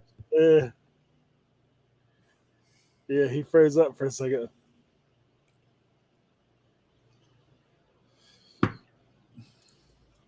We can't get Tim excited while he eats those because those He got froze like. Wait, what was that? Me or was that the You froze? You froze with one of them straws in your mouth. just like that. Looked like you were smoking a straw. It did. Oh man. Never a dull moment here. Anybody know anybody that went to Lafayette High School in 1983? I got your yearbook here. When you get those yearbooks, do you look through them or do you just Google and see if there's anybody that went to that high school famous? I've never even done that. I just listened. To be honest, I've never thought to do that. Should. Ain't nobody famous from where you're from. Hey, No, but where's Lafayette High School? That sounds like it's in Alabama Louisiana. no, it's Alabama somewhere. I left the refrigerator. I got this door on the open. 127, man. I've just been digging through these books. He Buddy, left- 1983, 1982 homecoming, buddy. Oh, look at that dress. Bringing the hairspray back to life, boy. Bringing sexy back. Hey, what you could do, Tim, is just find somebody who's got a name of somebody famous. Then take the picture of the Of the name. yeah. Oh, son. Tim's gonna have a little pop-up stand. He's gonna be selling merch on the boat. Tim, you gonna sell merch on the boat? No, but I am gonna take a picture on the front of the boat like this, like Leonardo DiCaprio. Yes.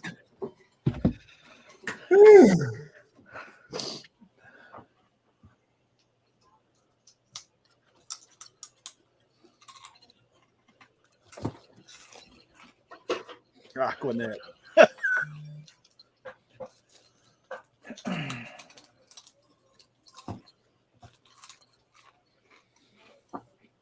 Yeah, Aquanet was the stuff when I was in school. I don't think they'd hit the heights yet that they did in the late 80s.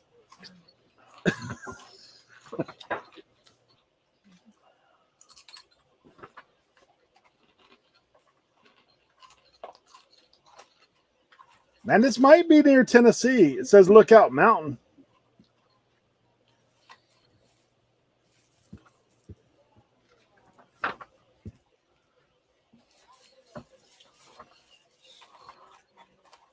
I got some yearbooks the other day from the 50s.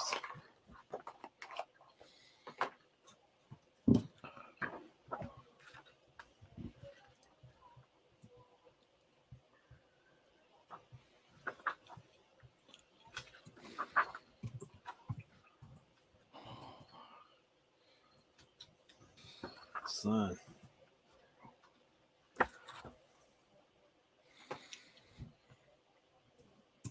You know what's crazy though? No more Letterman jackets. Like around here, they don't do that stuff anymore. They still had that when I was in high school. They just gave you the letter. They never gave you a jacket when I was in school.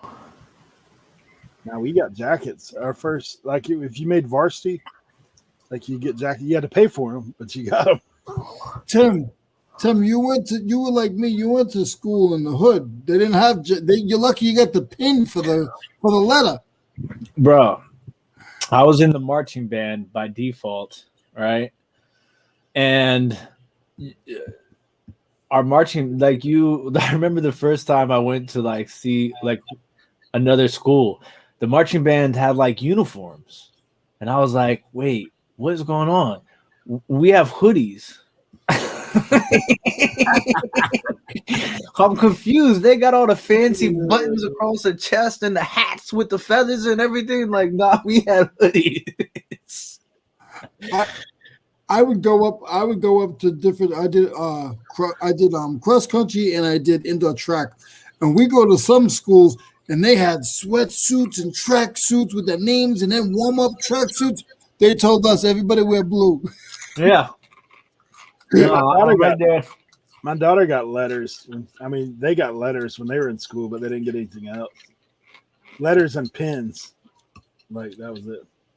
I'm sure I have my letter somewhere. I still have my Letterman jacket somewhere. That's cool. But I didn't get the one with the pleather sleeves. I got the one that has, like, the... I don't think I ever got a class ring either. I didn't get one of those. I saw that the price. I was like, nah, I'm good. I'll see y'all in 20 years. I lost mine, and my mom and dad still yell at me. That's because you live in Texas, Tracy. Yeah. I seen Friday Night Lights. The football teams out there, like 200 deep, they got 10,000 people in the stands. No. High school. Dude, when I coached football, if you've ever looked up, I think this guy's in Oklahoma, but it's called Jinx High School. Dude, they've got a straight stadium bigger than most colleges. Yes. That's I mean, crazy. like multi-million-dollar facility. Yes. For a high school team. I'm like, I looked them up. There are some high schools in Texas that have between 10,000 and 20,000 seating stands. That's crazy. Dan said he looked like Michael Jackson in the We Are the World video in his band uniform.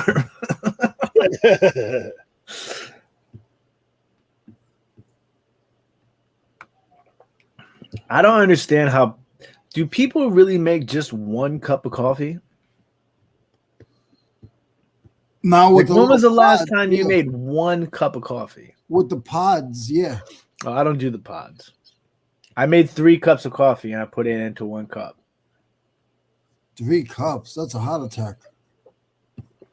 Dude, you don't know what things I've done in my life. I absolutely know. My heart has reached the extremes. If 3 cups of coffee put you under, then something's wrong. Yeah, no. yeah, this is that high school. Wow. Like all these are pictures of that facility is like 4 stories high. They have like a meeting room. They have a place that's like a cafeteria in there. The weight room is one whole story. Like it's And crazy. that's in Oklahoma. Yeah, Jinx High School. The guy's wrote about a bunch of books about coaching high school football. He's won the state title like crazy amounts of time. But look at their stadium. Like look at when they have people. That's nuts. Like that's crazy, right? There's more people there than a Jacksonville Jaguars game. Yeah. That's crazy. Yeah. Yeah, multi-million-dollar facility. They must have a good booster club. Yeah.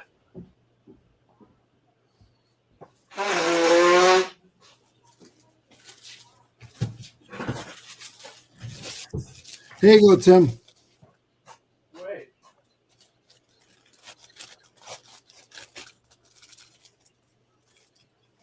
Hold on. I can't see. I can't see Tim. He's out. He went for another cup. That's yours? That's mine. Yeah, that's one. That's the other one.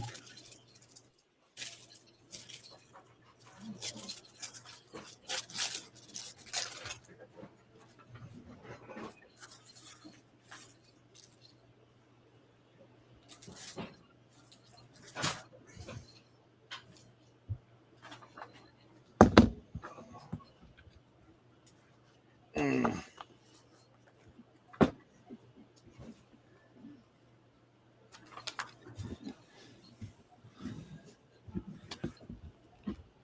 $8,300 students in the district. Wow.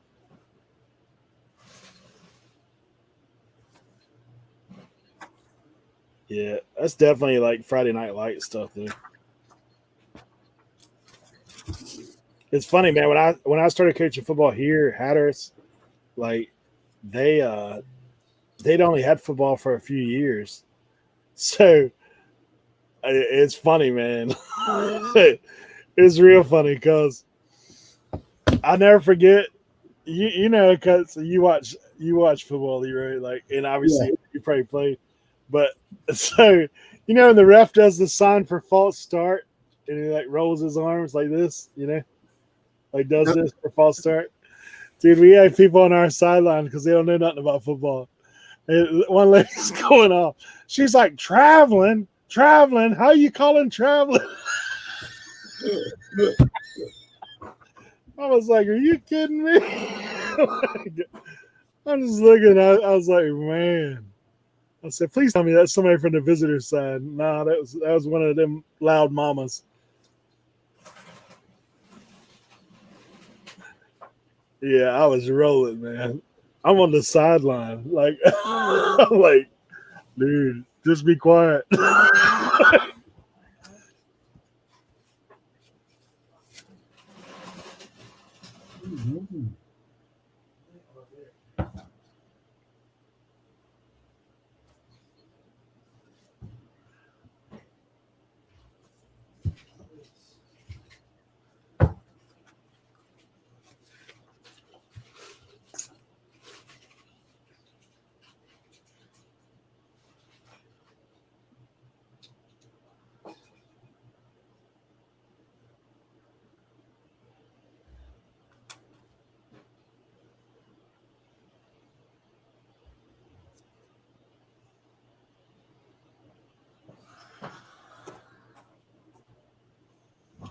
That General Pacific's already got a watcher on it.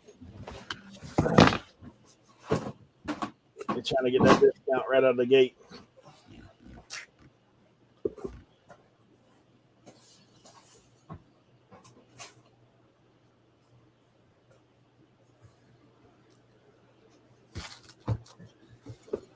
Eric, if you look, this is an exclusive before Tim comes in. Oh, he's coming in now. If you look above the arrow, that's me. Hold up. Let's get the big screen out. I gotta find it. Hold on.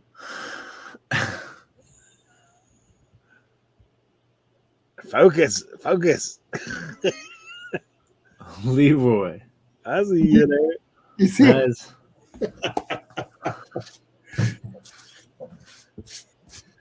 Tim, I was showing him my letters. Oh, look at you. I have my bins with my personal stuff at the warehouse. So Yeah, I would get my jacket, but that thing's built for a child. Okay, so I'm gonna give you guys a major bolo alert.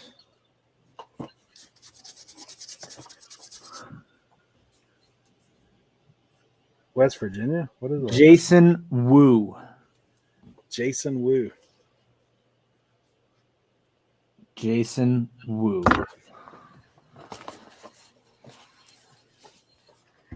Oh, this one's a little messed up, but these are just like doll luggages, but they're What? Louis Vuitton.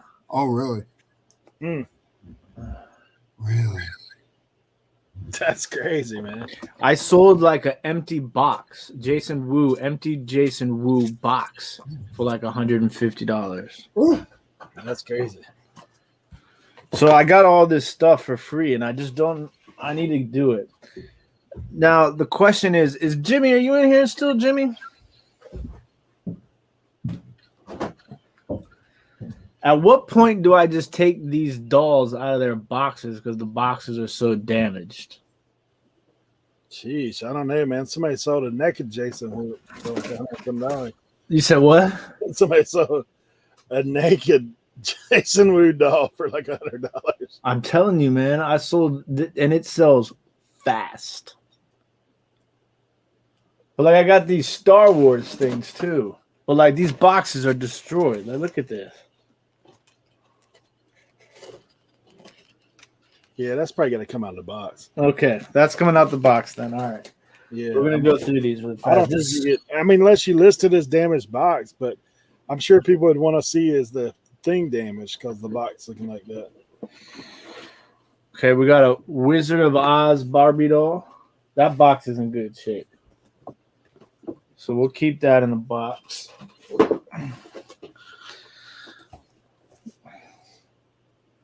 Edward from Twilight Barbie doll. Tracy asked if this is the same as the clothing designer, Jason. I think so, yes.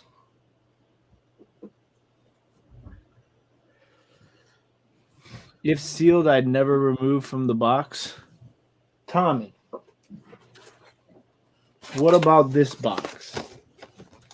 I think this box can be removed. I don't All think it's even sealed anymore. The bottom of it. It's not even listed as shelfware. Oh, damn. Barbie doll Catwoman. I mean, look at this. Look at the box. Jeez, dude. Well, the front of that one still looks like. I mean, at least in that one you can see that the toy ain't damaged. Yeah, but look at the. That thing needs reconstructive surgery, man. I don't think that one's gonna last out in the box.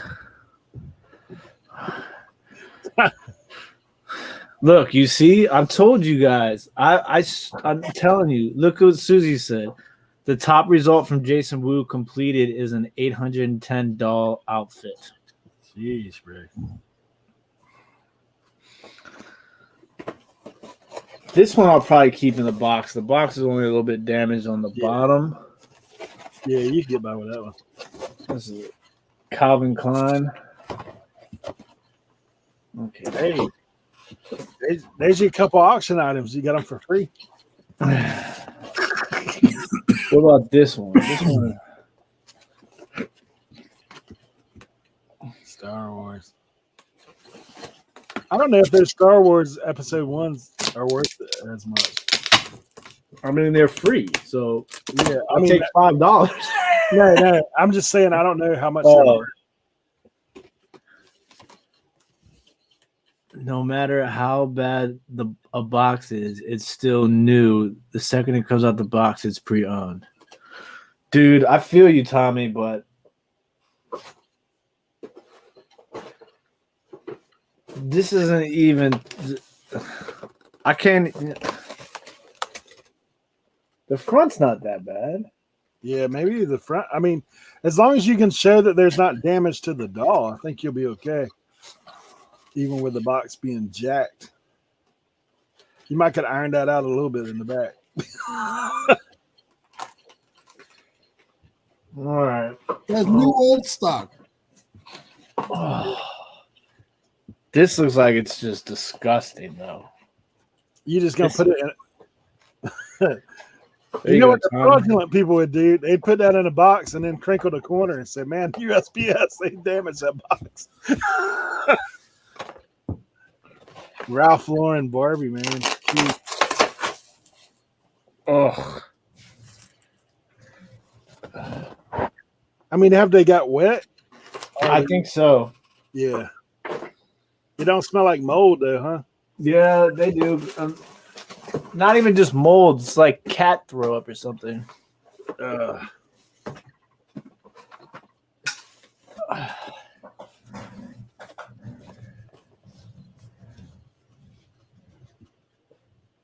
That was pretty clean. The front, anyway.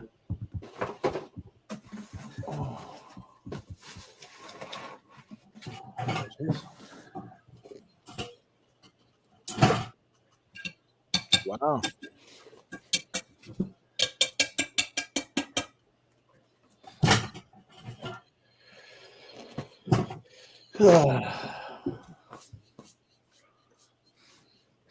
Eric, you know what this is? Damaged box. What is that? Oh, yeah. Cow magnets. How many pounds? They're cow magnets. Cow?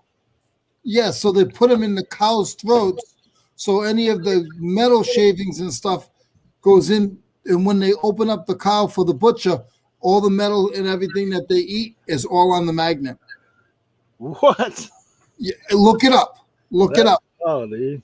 Yep. When I was in construction in the union, a couple of the carpenters used to have them in the holes all their screws because it's coated. They're coated. And I was like, what is that? He goes, it's a cow magnet. He goes, you can buy packs of like 10 of them. I was like, what do you mean a cow magnet? He goes, no, they put it in the cows. They're coated. They shove it down the cow's throat. And while the cow's eating, any of the metal or anything that gets in their food, it goes to the magnet. So when they butcher the cow, all the little metal shavings and stuff are on the magnet. Is it Sundown? Is that the one you got right there? I don't know the name of it. There's Well, one you that's see- like that. It says Sundown. You see them, right? They're like that one's $7, but if you get a pack of 12, they're like 60. Yeah, they're not for sale, but I was just trying to see if something was metal. But isn't that crazy? I couldn't believe it when I first saw it. Cow magnet. Yep. Yeah, a lot of them look like big pills that they did. Yep. Seriously said another thing I wouldn't touch considering where it's been. No, I bought these Brindle. Oh, man.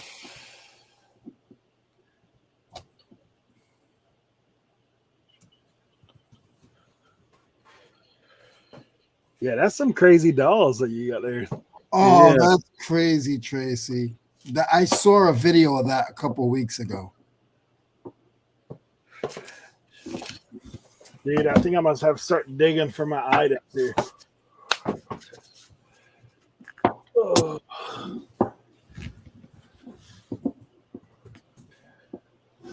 Did you see that? All the metal shavings in Gerber baby food? Yeah, that's crazy, huh? Yep.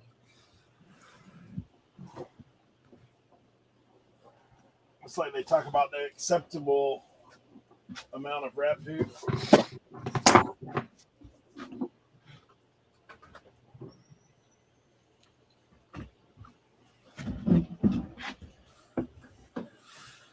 I have seen that, man. The hot dog under the microscope. Yeah. That's not a good deal.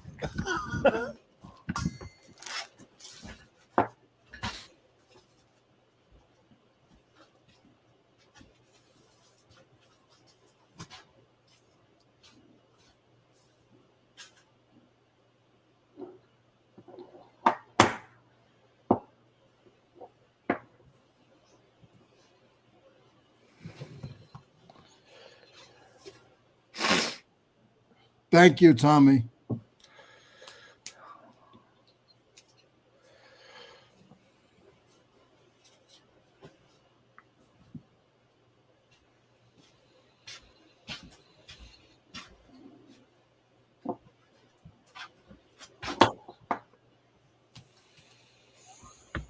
It's going in, huh? I'm gonna let her eat, man. See what I happens. think I might do this Jason Wu thing. Shoot, man, you might be on to something there, buddy.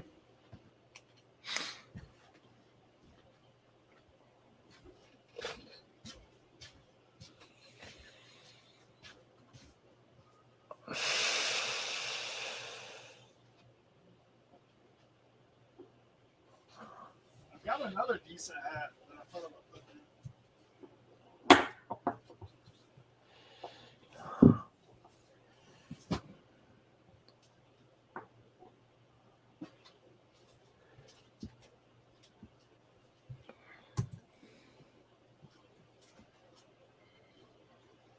Anthony, YouTube doesn't like anything you have, anything you write today.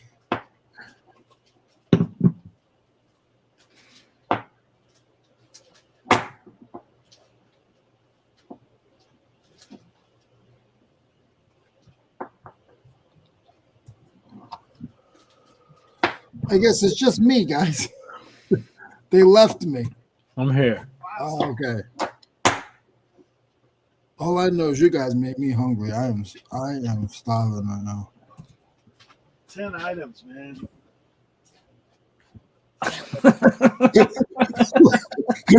You see him looking around in the back. Yeah. My man is like, he's sweating. When do you have to have the 10 items by? Yesterday? No, I gotta submit a video tomorrow. Oh gosh.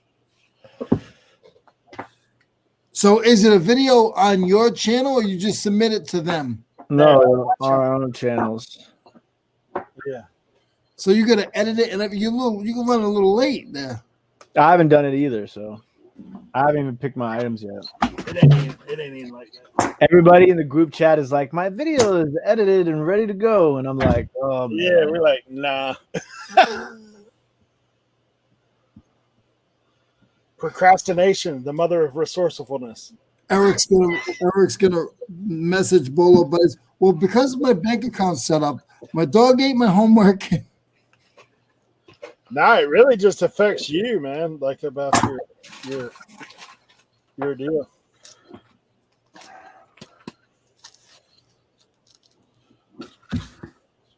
All right, I got 4 decent ones.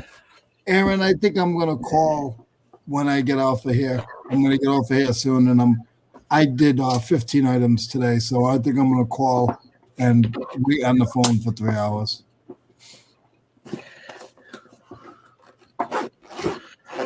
Hey, you got that hotline? You got that hotline number?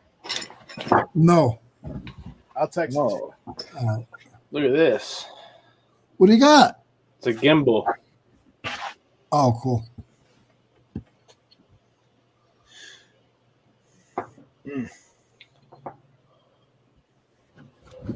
All right, I got 4. Did you see the vlogging camera that my brother let me use? Did you guys see it on the other channel? I don't know. Here you go, Tim. Oh yeah, I saw that the other day. Yeah. That's crazy, dude. Yeah. You be getting them Popeye arms carrying that thing around. No, it's light. It's super light. I mean, not super light, but let me see what it weighs. It's not that heavy. Hey, I may go Patagonia. It's 2.5 ounces.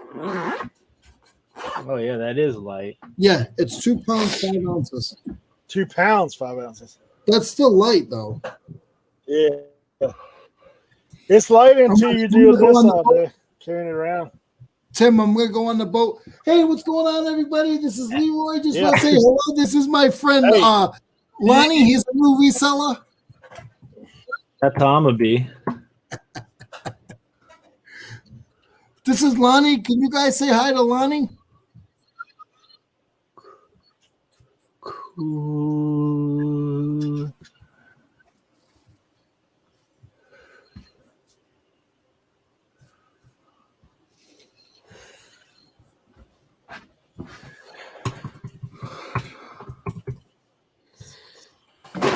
Oh,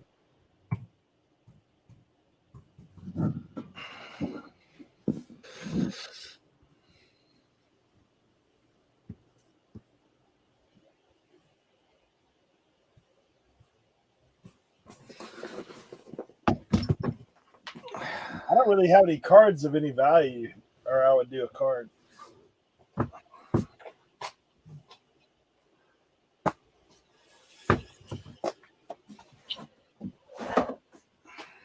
Hey, Tommy asked what your store name is there, Leroy.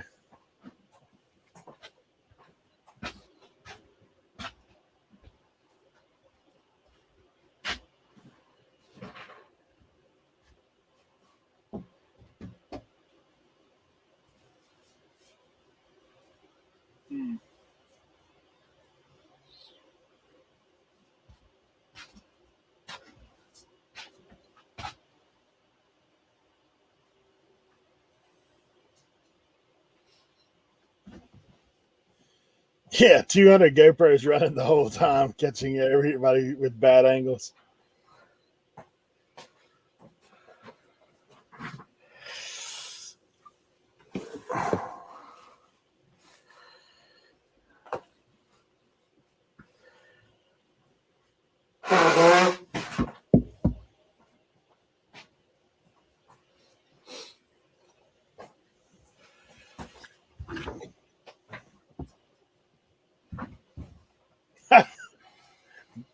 Dan's already got it up there, dude. oh,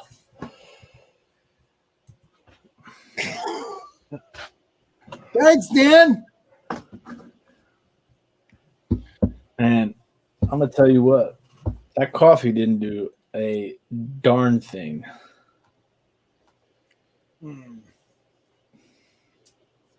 All right, let me see.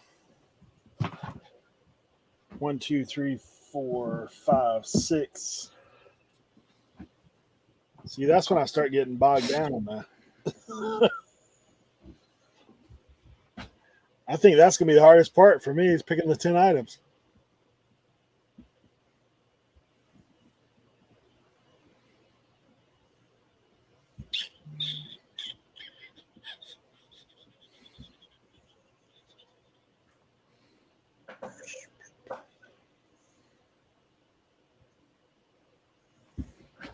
It's bad because if you got something like real good, I don't know. I would give yourself a timer and just go through your shed and say, okay, I'm giving myself 3 minutes. Take 10 things and call it a day.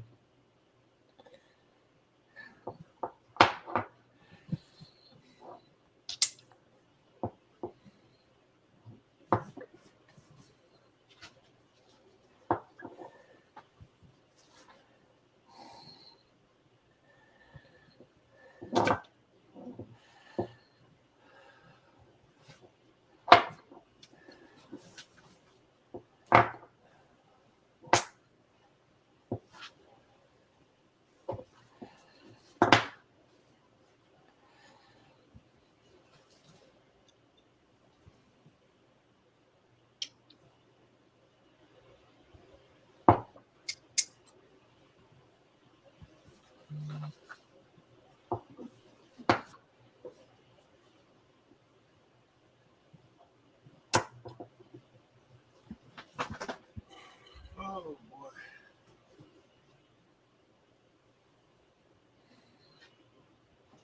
I still got some stuff in the house I should put up.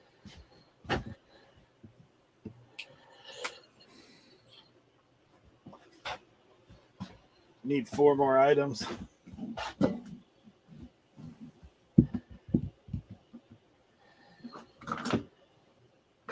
There is a live question and answer reselling eBay YouTube stream going on right now with 423 watchers.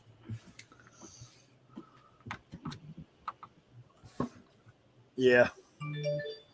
C4 energy drinks. If you down it, you can get moving.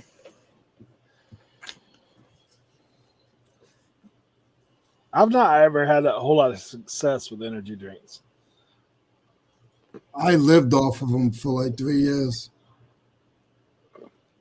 Man, when I first got sober, it was crazy. So I didn't go out for like, I don't know, maybe like the first. It took me almost probably close to like 6 months before I went out for the first time when I got sober.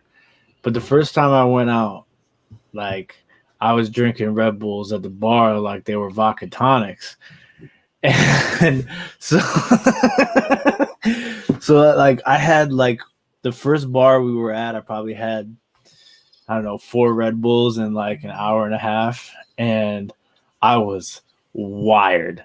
And then we went to the next bar and I probably had another 4 Red Bulls, and I went to go to use the restroom, and it was like, you know, like a dark restroom. And I lied to you not. My piss was glowing in the dark. I was like, this is the craziest thing I've ever seen in my life. And I'm sober. So, I mean, it wasn't like my imagination. I mean, it possibly could have been, but I'm pretty sure it was like highlighter yellow. Like, it was like intense. And then after that place, we went to go get carry out, and everybody that I'm with is completely lit, drunk. Everybody got a whole bunch of food.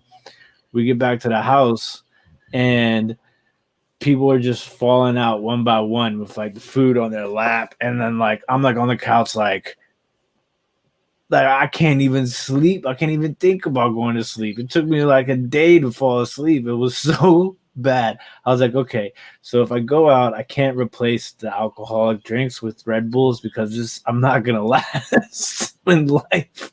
It was so bad, so bad. So yeah, I went through a phase of drinking.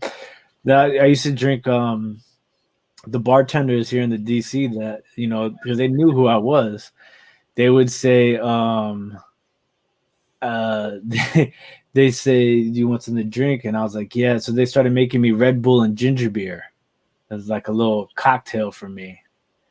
And that was interesting. Very interesting taste. The drinking the Red Bulls and everything, I get it.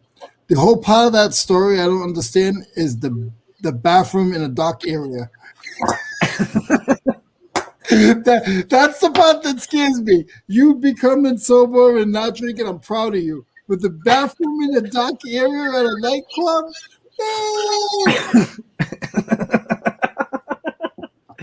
Yeah, it was one of those places. That's when I go to those places, it's I find a friend real quick. Hey, you want to go with me to the bathroom real quick? I got to tell you something. The name of that place was the Rock and Roll Hotel. Hotel. Rock and Roll Hotel. Or rock and roll hotels. Or don't tells. Oh man, it's so bad. I've tried natural stuff too, energy stuff. I had the energy, the 5 hour energies. Oh, I can't do those. Those give me hot. They give me hot flashes. I did those for about 2 months straight, working third shift, and I went to my doctor for a checkup, but he said, if you don't stop. Yeah, they got that. What's in those is that niacin. It makes my skin feel like it's on fire. Yeah, and not in a good way. Yeah, that stuff, man. I remember when I was working third shift one time. Like, I hadn't been out of school that long, and so those guys gave me no-dos. They're like, "This will help you get through." Dude, I went like a few days without sleeping, like having those things. But it's bad because like your body's exhausted, like physically you're exhausted, but your mind will not stop. Like you're just like, so then you feel like you're just bad off all the time. Yeah, that's how it was when I would go on benders. I was just gonna say that I'd never done like anything, but like Coke. They say when you do Coke, that's Yeah, I did. I mean, I told him after that it was done. But man, when I ran the bread company, like I was the ops manager there, I had a guy that worked with me, man. That dude, like what is it, a Fedrum or whatever that they there for a while they sold it at all the convenience stores. yeah. That dude was popping those and drinking 2 liters of Mountain Dew every day. Shoot. I'm like, dude, how is your heart functioning? Because like I've took that ephedrine one time and I thought I was gonna die. Like my heart was gonna jump out of my chest. I wonder how I wonder how I'm still alive. If I haven't had 500 Slim Jims in my life, I haven't had any. No, it's not even a joke. It's not even a joke. It's a joke. Oh man. I ate them every day for like 3 years. You just gotta give us a big oh yeah. I'm trying to think. I think the most days I stayed up straight was 4 or 5. Oh my God. Yeah. Yeah, I wouldn't be functioning after that, man. For sure. I wasn't functioning after the second. The rest just kind of like all blended together. It's not like you can get that stuff back. Like, once your body gets exhausted like that, it takes you a long time to get caught back up in normal function. Hey, Larry, way out. The 10 items we're doing this. Me and Tim are participating in a 99-cent challenge, auction challenge. The video will drop tomorrow. I'll put a hashtag in here before we get out of here today, and you guys can check our YouTube channels tomorrow.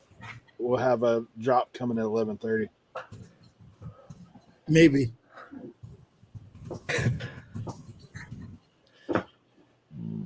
I just got tagged on the Instagram thing. I guess everybody else, the people that were smart and already had their stuff done.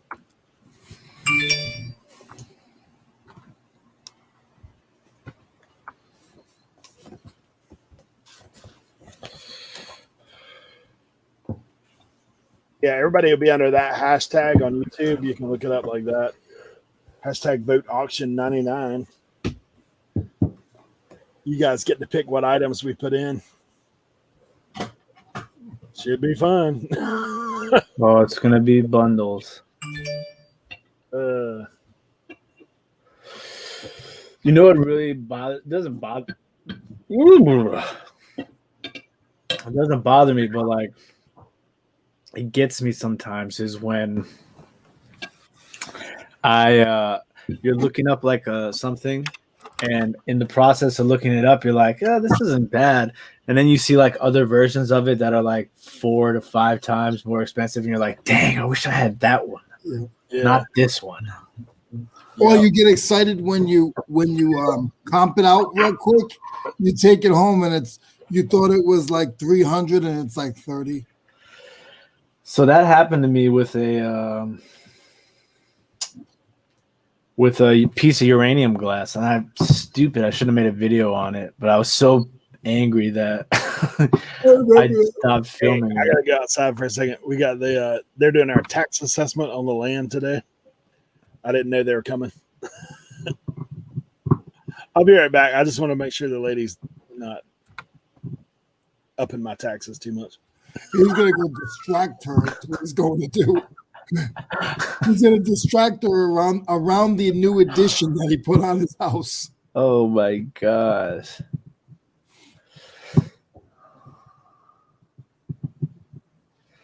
Anybody else just get contacted by eBay to participate on a Zoom call with them on 329 about eBay stores? Would you do it? Oh, I would do it. But I mean, I like to do things like that. I don't know how much help I'd be, but it'd be a fun time. They'd mute you real quick. That guy. Just gonna say 5 things and they're done. That's it. Who invited this guy? That's what they're gonna say. All right, let's take some pictures.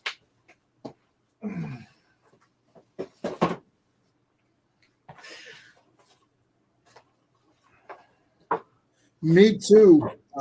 Anthony. Anthony said he misses hair. He misses having hair on his head. Man, I'm getting thin and getting a little thin up top.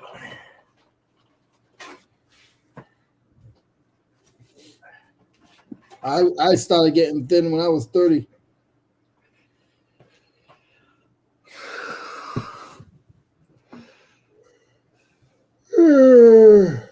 It's time for my afternoon nap. I'm contemplating taking one today. Because I only got like 4 hours of sleep. I was packing till 3:30 in the morning and I got up at 8.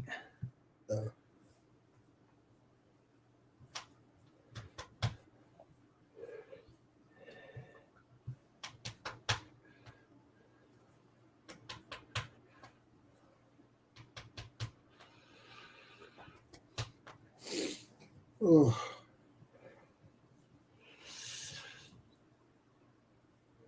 The lady's gonna see Eric and get scared. I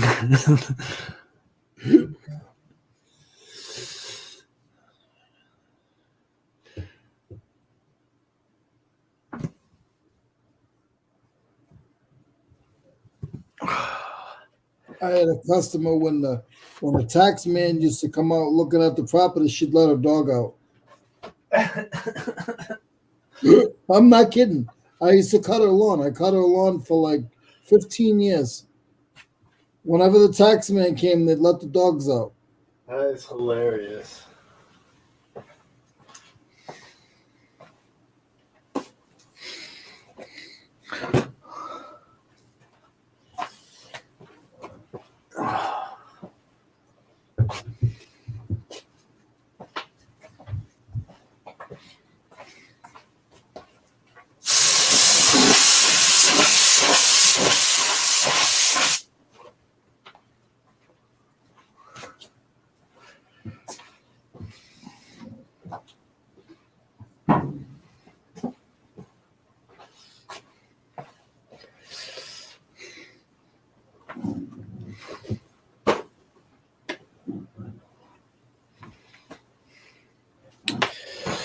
Shoot, I should have been charging my phone this whole time.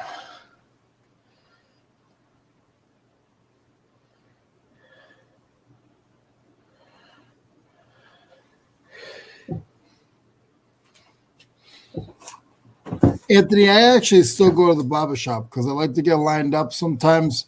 If I got to go somewhere nice, I'll go to the barbershop. And I just like the atmosphere. I grew up in the barbershop. So.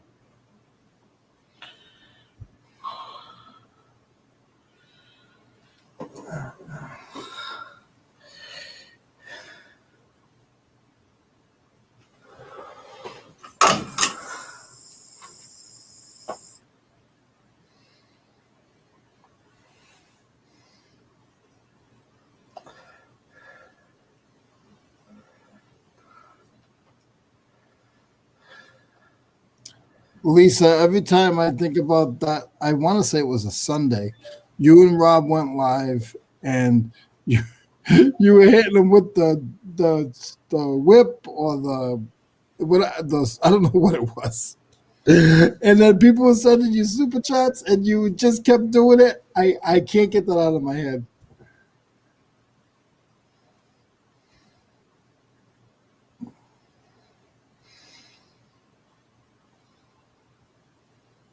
Anthony, that's because you got to spend all the money on lawnmower stuff.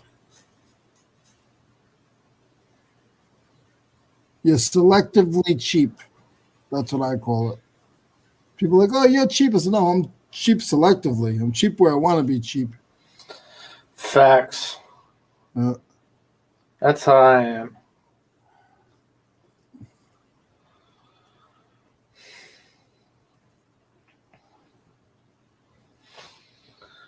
The best thing is to remember is never pay somebody to do something for you that you can do for yourself. That's the way I look at stuff. Well, I could cut my own hair, but I just like. Well, that's a little different. I like the atmosphere. That's fine. Yeah, I don't mind that, but I'm thinking about like washing my car. or cutting my grass. Yeah, no, yeah. I'm But like, when you get older and you don't have to, you don't need to do it anymore. You have the money. But I get what you're saying. man. Yeah. Tracy says, no, time is valuable. Pay people to do your stuff. That's a good argument, Tracy. I'll give you that.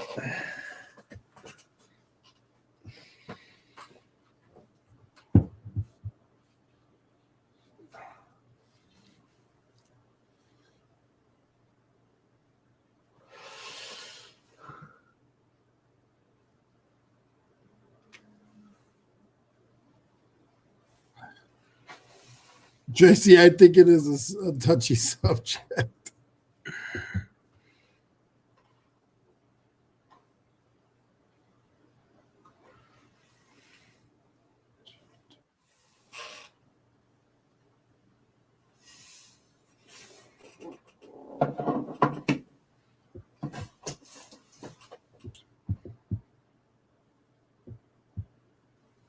People pay me to buy tools that are worth 10 cents.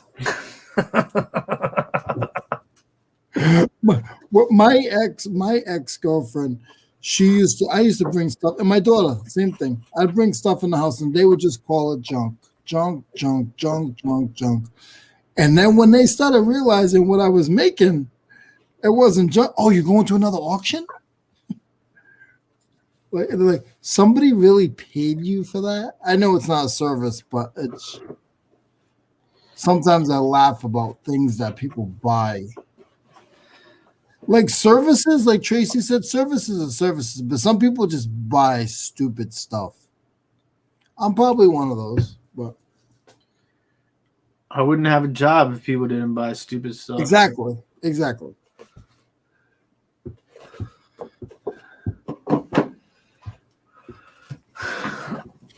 Like paying somebody to clean your gutters if you have a big house and it's high, yeah, I get it.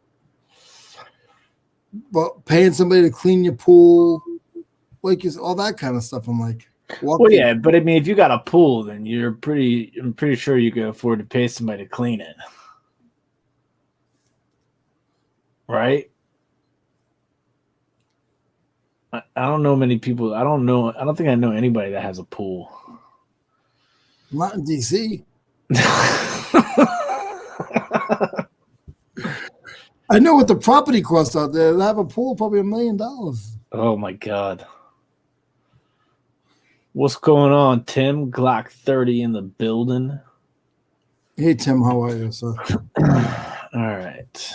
So here we have a Wizard of Oz Barbie pink label.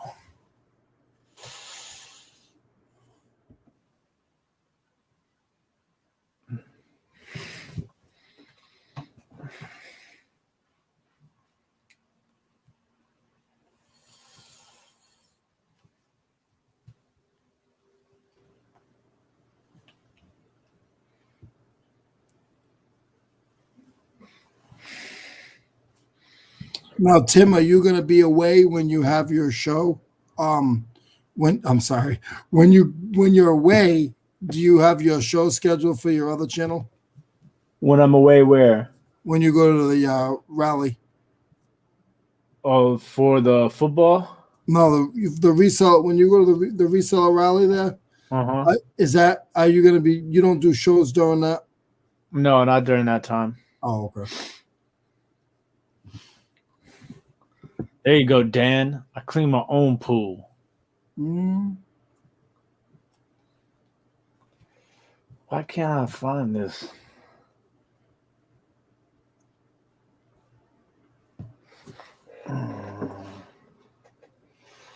Which?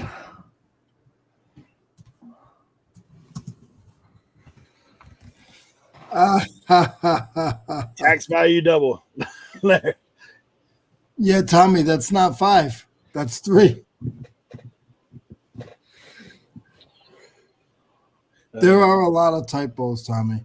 That's just something that with my issues that happens a lot. I haven't. Boom! That's what I'm talking about.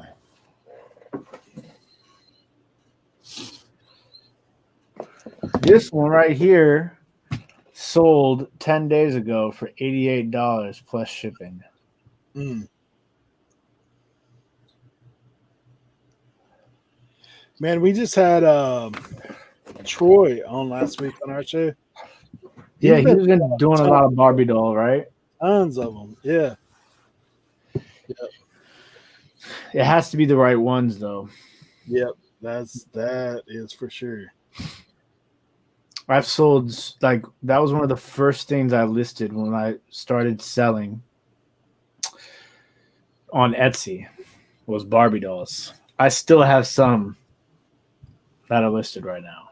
So the market for them used to be huge, but they're not as valuable as they once were. Tommy, the funny thing is, I just listed that.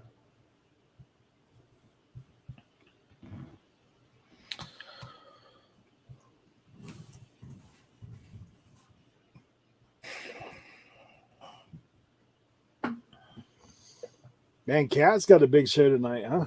Yeah. Cincinnati Picker. Wonder how much that cost.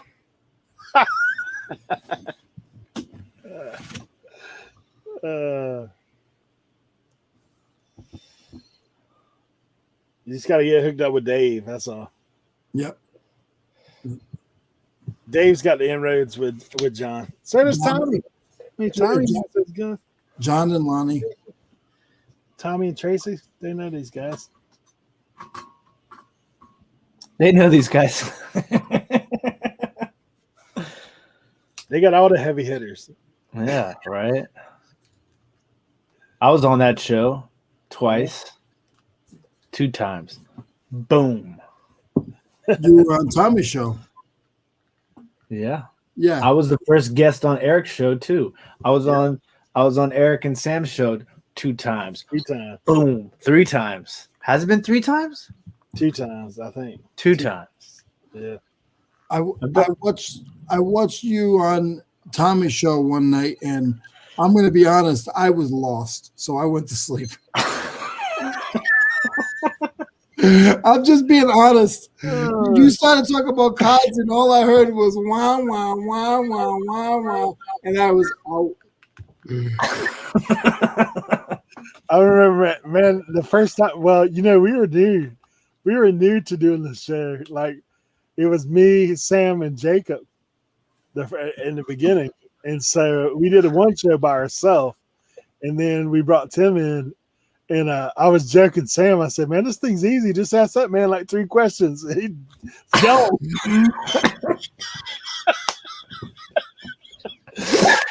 That's the truth, though. Yeah. I digress. We were laughing about it after the fact. I was like, yeah. Yeah, it's funny, man.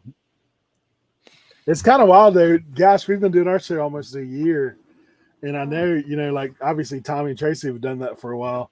But man, it is kind of like this. Like there's times where you're just like, oh, you know, just try to figure it out. But I've tried to get re-energized after the first year, try to get back on track with. Dang, if you could get Nicolas Cage on there, that'd be awesome. But the catch is he can only talk in the accent that he used in Con Air. That's the only rule. Hey, Nick Cage ain't got no time for that. He's putting out like a Netflix movie like every other week. Yo, let me tell you. When I worked at Blockbuster, they had the 3 DVD set, and it was Con Air, Face Off, and The Rock. And I was like, man, that was a good little stretch for Nick Cage there. Yeah, no doubt. I love, rest in peace, Sean Connery, but I love that Nicolas Cage Sean Connery movie. Look, there it goes. Lisa said that was the worst Southern accent ever. You sound like you had a mouthful of marbles. Tim, I'm afraid to ask you this question, Yes. but I'm going to ask you anyway. I like the way this is go. I like where this is going. What job have you always wanted to do, like a real job, but you just never did it? A real A real job? Yeah.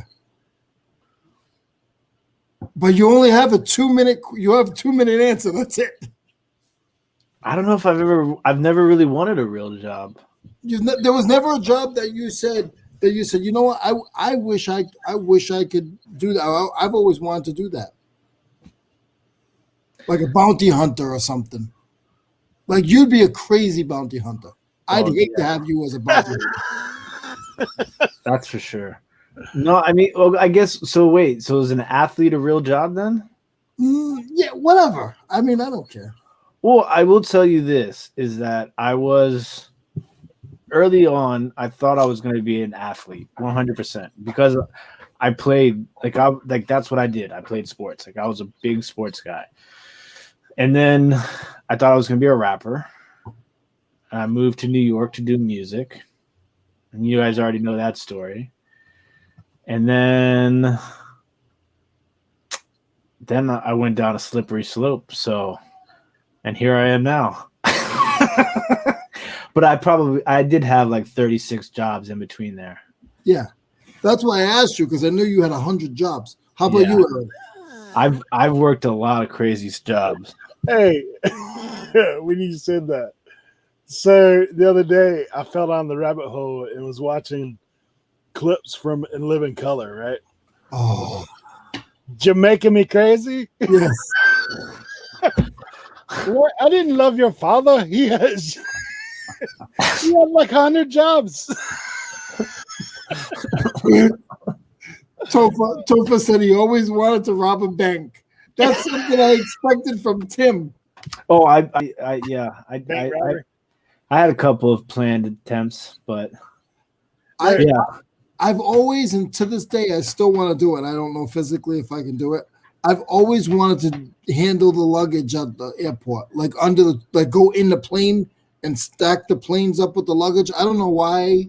I've just always wanted to do that. No. Yeah, I mean, I think for me when I was younger, man, I used to tell people all the time that I would sit on the bench in the NBA for $200K a year. Oh yeah. That's what I said. That's a no. Listen. I would walk Oprah's dog for $100,000 a year. Yeah. hell yeah. Do you know how much those caretakers and those babysitters they get? You don't hear anything ever about them because they're getting paid. Matthew McConaughey. A lot of people tell me I look like Matthew McConaughey. All right.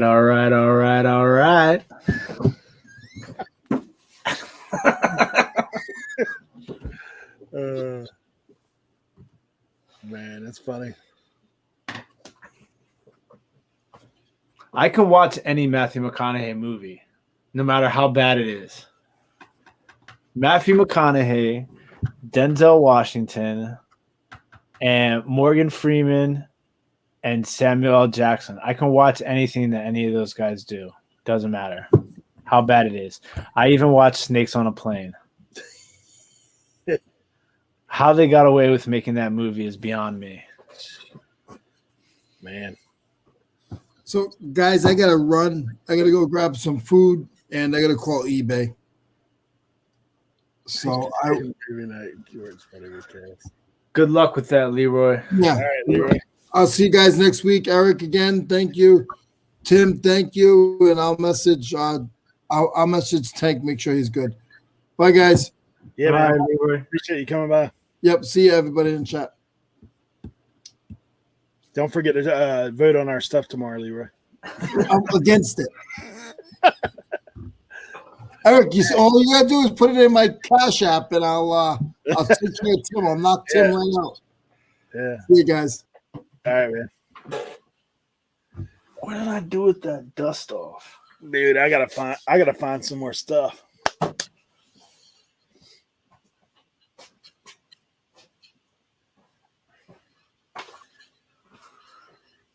Leroy's going to be a non-payer.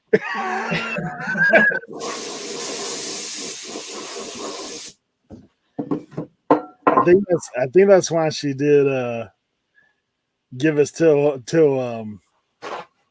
the following Wednesday for the non-payers to get the second video out.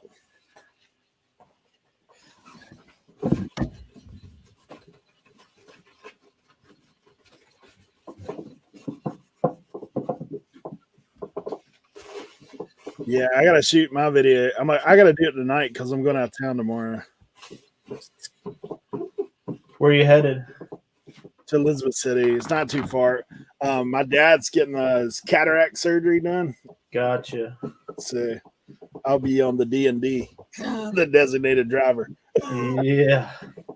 Bit hard to drive with a cataract. Yep. Actually, scalded your eyeballs. Like 2 solid things, 4 things I like, and the other 4 things I'm like blah on. Yeah, so far, man, I think I've got a solid 6. And then I'm gonna be digging for another 4. And somebody might get some deals. I'll just be straight up. Oh man.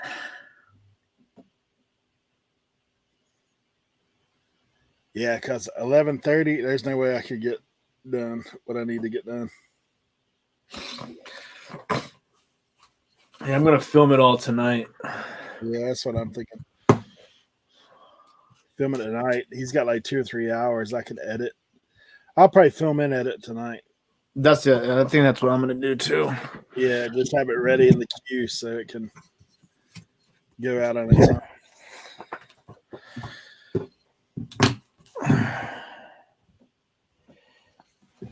Yeah, I don't know, man. Hey, I did get some Sports Kings cards the other day. Some what? Sports Kings. Oh, Like an idiot. I opened them too. I did get one that was decent, like $20 card. I was like, dude, I finally found one.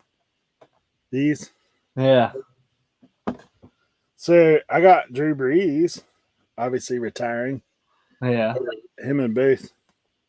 What I didn't know about these is some of these cards have people's like their I got Emmitt Smith, double, the little Staubach. Here's the one that I had that's decent. David Beckham jersey. Oh, that's cool. Yeah, it's about $20. If you have the David Beckham that is like the big one that has the logo on it, yeah, that thing's like $800. Yeah. Most of these guys, I have no idea who they are. Jesse Burkett, I'm not a big baseball guy, but apparently he was somebody. He's in the West Virginia Baseball Hall of Fame. There you go. Robin Yount, I remember him playing. Yeah, Milwaukee Brewers. Yeah. Oh, Randall Cunningham. Yeah. Ray Allen. Yeah. Curtis Martin, one of the most underrated running backs of all time. I think so too. Darryl Waltrip, Randy Johnson, Bill Russell.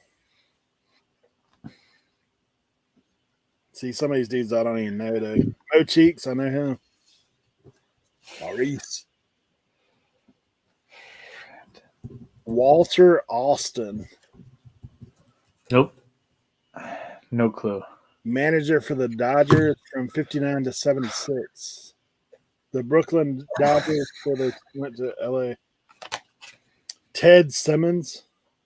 No idea who that is.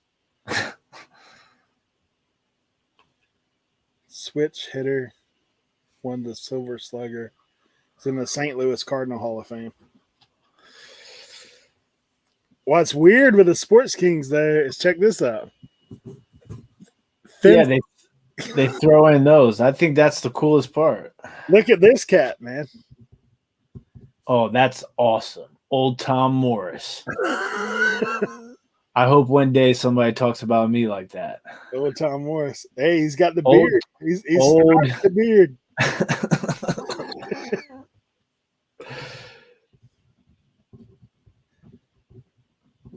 I'm like trying to write out what I'm going to list here. I mean, what I'm going to bring to the. I got 8 things. Mark Allen, He's a triathlon athlete, I guess. marathon runner. I know this guy, Mike Richter. And that's Yeah, hockey player. even horses. There's your horse for your I have a horse card right here. Winks. This is from 2012. So jockey. That's crazy. This dude, he's rocking the old hockey mustache back in the day. Oh, well, that's a stash. That's Larry, man. I didn't know he played hockey.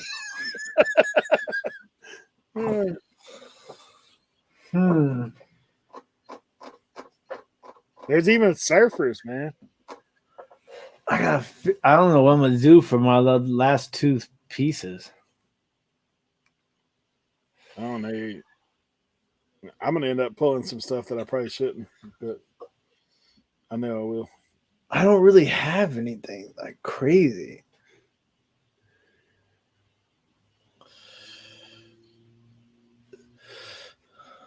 Look at this guy. Bring it up. Bare knuckle champion boxer. Oh.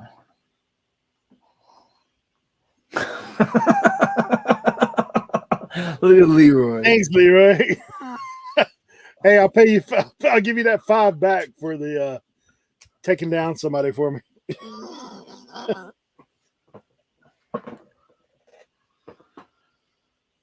Weird stuff, man.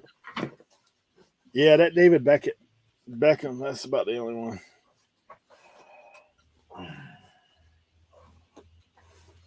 I don't know enough about the rest of them. I think I'm gonna put this in.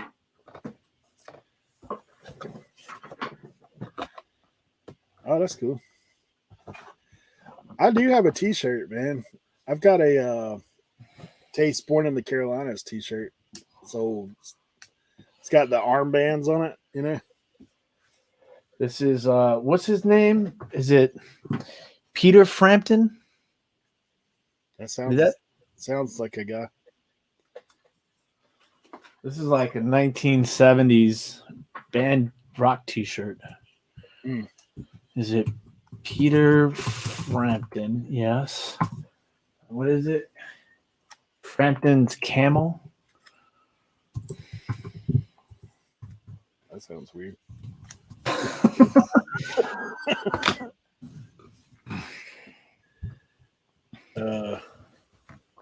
Okay, so this is Frampton Comes Alive.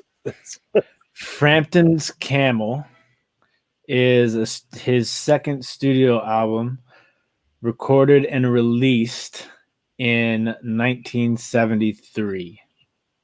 It was the first album that Frampton recorded in the United States. Huh.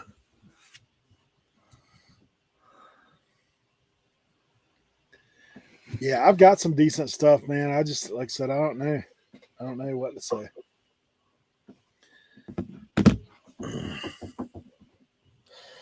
Some of it, you're like, I'm nervous to put too much that's like real good because, I mean, unless it's like various, you know,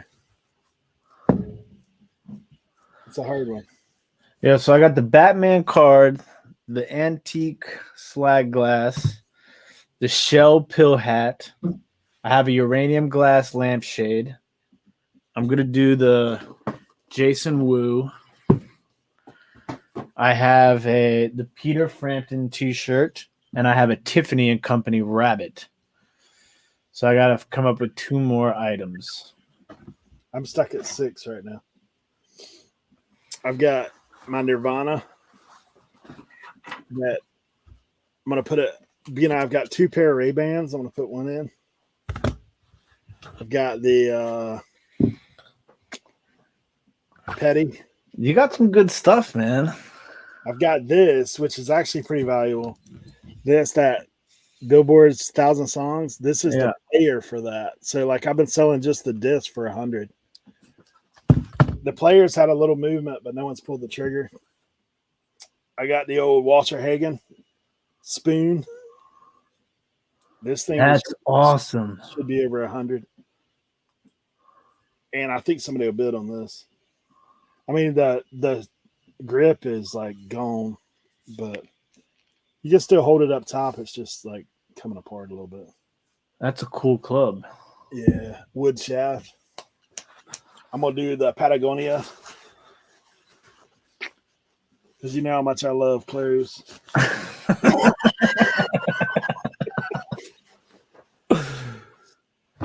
I thought about putting one of my leathers in there. That one I was trying to clean earlier has something white on it that I can't get off though. But I may drop one of them jackets, man. I still got a bunch of those jackets. Yeah, I think that would get bids. for sure. I need to go in there and look and see if any of those teams are still in the tournament. That might be a little extra buzz. I'm thinking about I've got a World War II holster in the house that I could put in. So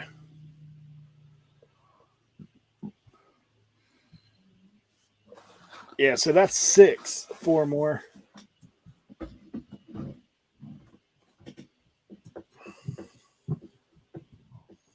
I've got another hat I could throw in. I've got a Goodyear all mesh that's pretty good. Yeah. I thought about putting these guys in there. This is I pulled this the other day. Did I show you this? Mm-mm. Yeah, so this I went to Walmart and they had this box sitting up on top of the shelf. So this is like the Masters of the Universe, the ones that you were telling me about it, yeah. Yeah, so these are like the ones that are harder to find. They were all in the same box. That's the old glow in the dark guy. Scare glow. Man, you got better stuff than me, man. Yeah, but shoot, that woo could go like $200 or $300. Manny face. Nah, it'll probably go for like 100. Orco.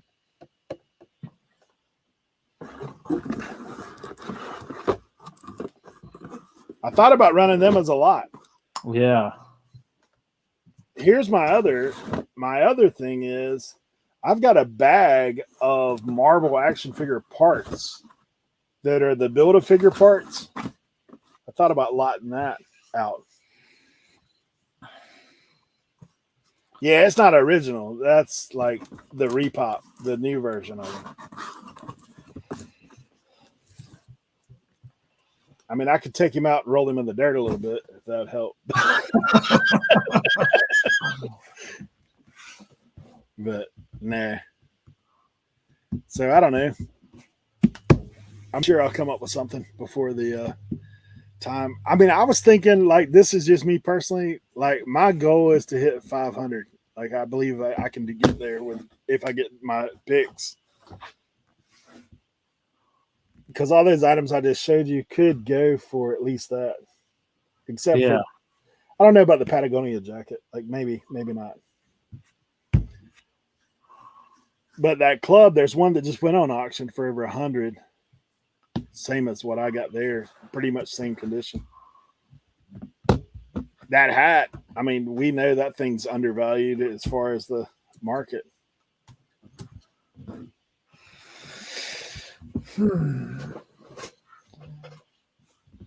That would be my personal goal, but who knows? It may be like feel good about getting like $300. For sure. I mean, you never know. I guess with an auction, you can, it could come down to like two rich people battling it out for something. Yeah, and that's the other thing is thinking outside of the reselling community. I mean, there's obviously people in there that may bid on some things, but we know how most of us are, unless it's something that somebody collects. Like, I'm not spending big money on stuff that I'm probably going to resell. I mean, I know how I am. I'll spend some occasionally to support. Yeah. So we'll see. It'll be fun regardless. I'm not going to lose money on any of that stuff. The only thing I paid for was these things. Yeah, that's the thing. It's like The rest of everything I'm putting in, I don't really have much into, so it's not that big of a deal. yeah. And I wouldn't think any of that stuff that I just showed, or even the stuff you're talking about, I wouldn't think any of that stuff would go through without nobody at least getting it up to where you're not getting hurt on it. But, Yeah, like I'm losing money on shipping. yeah. You notice what I pulled? Like all of that stuff is outside. I will say this: the golf club's gonna, be a little bit more. I mean, the golf club, the most you'll pay to ship that would be $15. Yeah, I won't pay that. It'll be like probably 10 at most for me. I mean, unless it goes like Puerto Rico or Hawaii or something, Alaska. But yeah, because I put it right in that medium tube with a little bit of bubble. Like those things, I basically on a golf club, I wrap the club down one time and wrap the club head. And yeah, then that's what I do. make it where it don't move. Like that's at the top and the bottom, and let her eat. But the rest of it, I mean, if something's selling for over 100, I'm probably gonna send it priority just to get insurance on it. But or do like everybody else says and just add the insurance to it. One or the other. Whatever makes the most sense. But yeah, I've got that World War II holster. That thing could go decent. I've sold some of those for a couple $100. And Man, yeah, we'll see. And then, like I said, it's totally up to what people vote on. So yeah, that's the game changer right there. Because I had thought at one point, I was like, man, you know what you should do is find 5 items that you really want, and then find 5 things that no one would vote for. But then I was like, my luck, they'd vote for that stuff just to be aggravated. Exactly. 100%. Here I'm selling like 1950s belly button lint or something.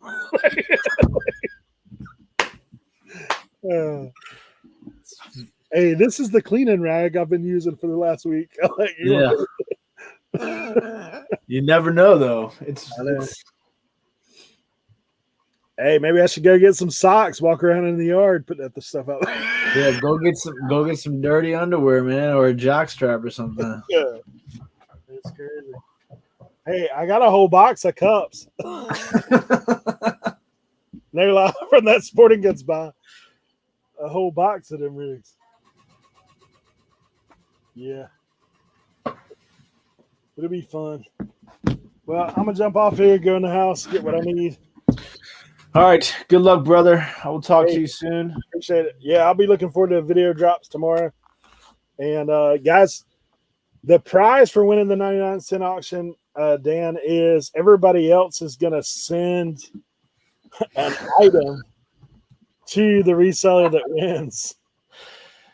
And Tracy said, "Can you find a Cheeto shaped like a dinosaur to auction?" that would be funny for you, for sure. I'll eat it live. Yeah. Death to dinosaurs.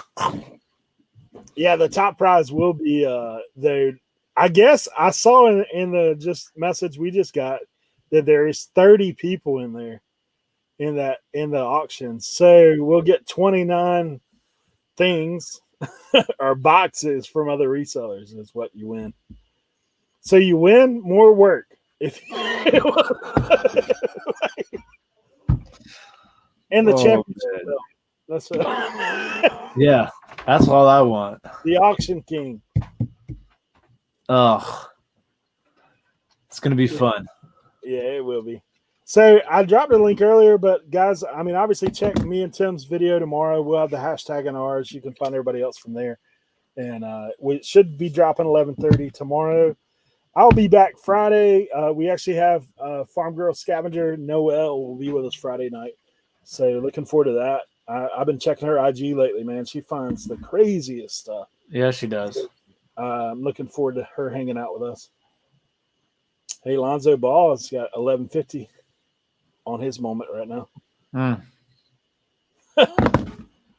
But you guys have a great day. Thank you for hanging out. See you later, brother. All right, man. All right, peace. Later, guys.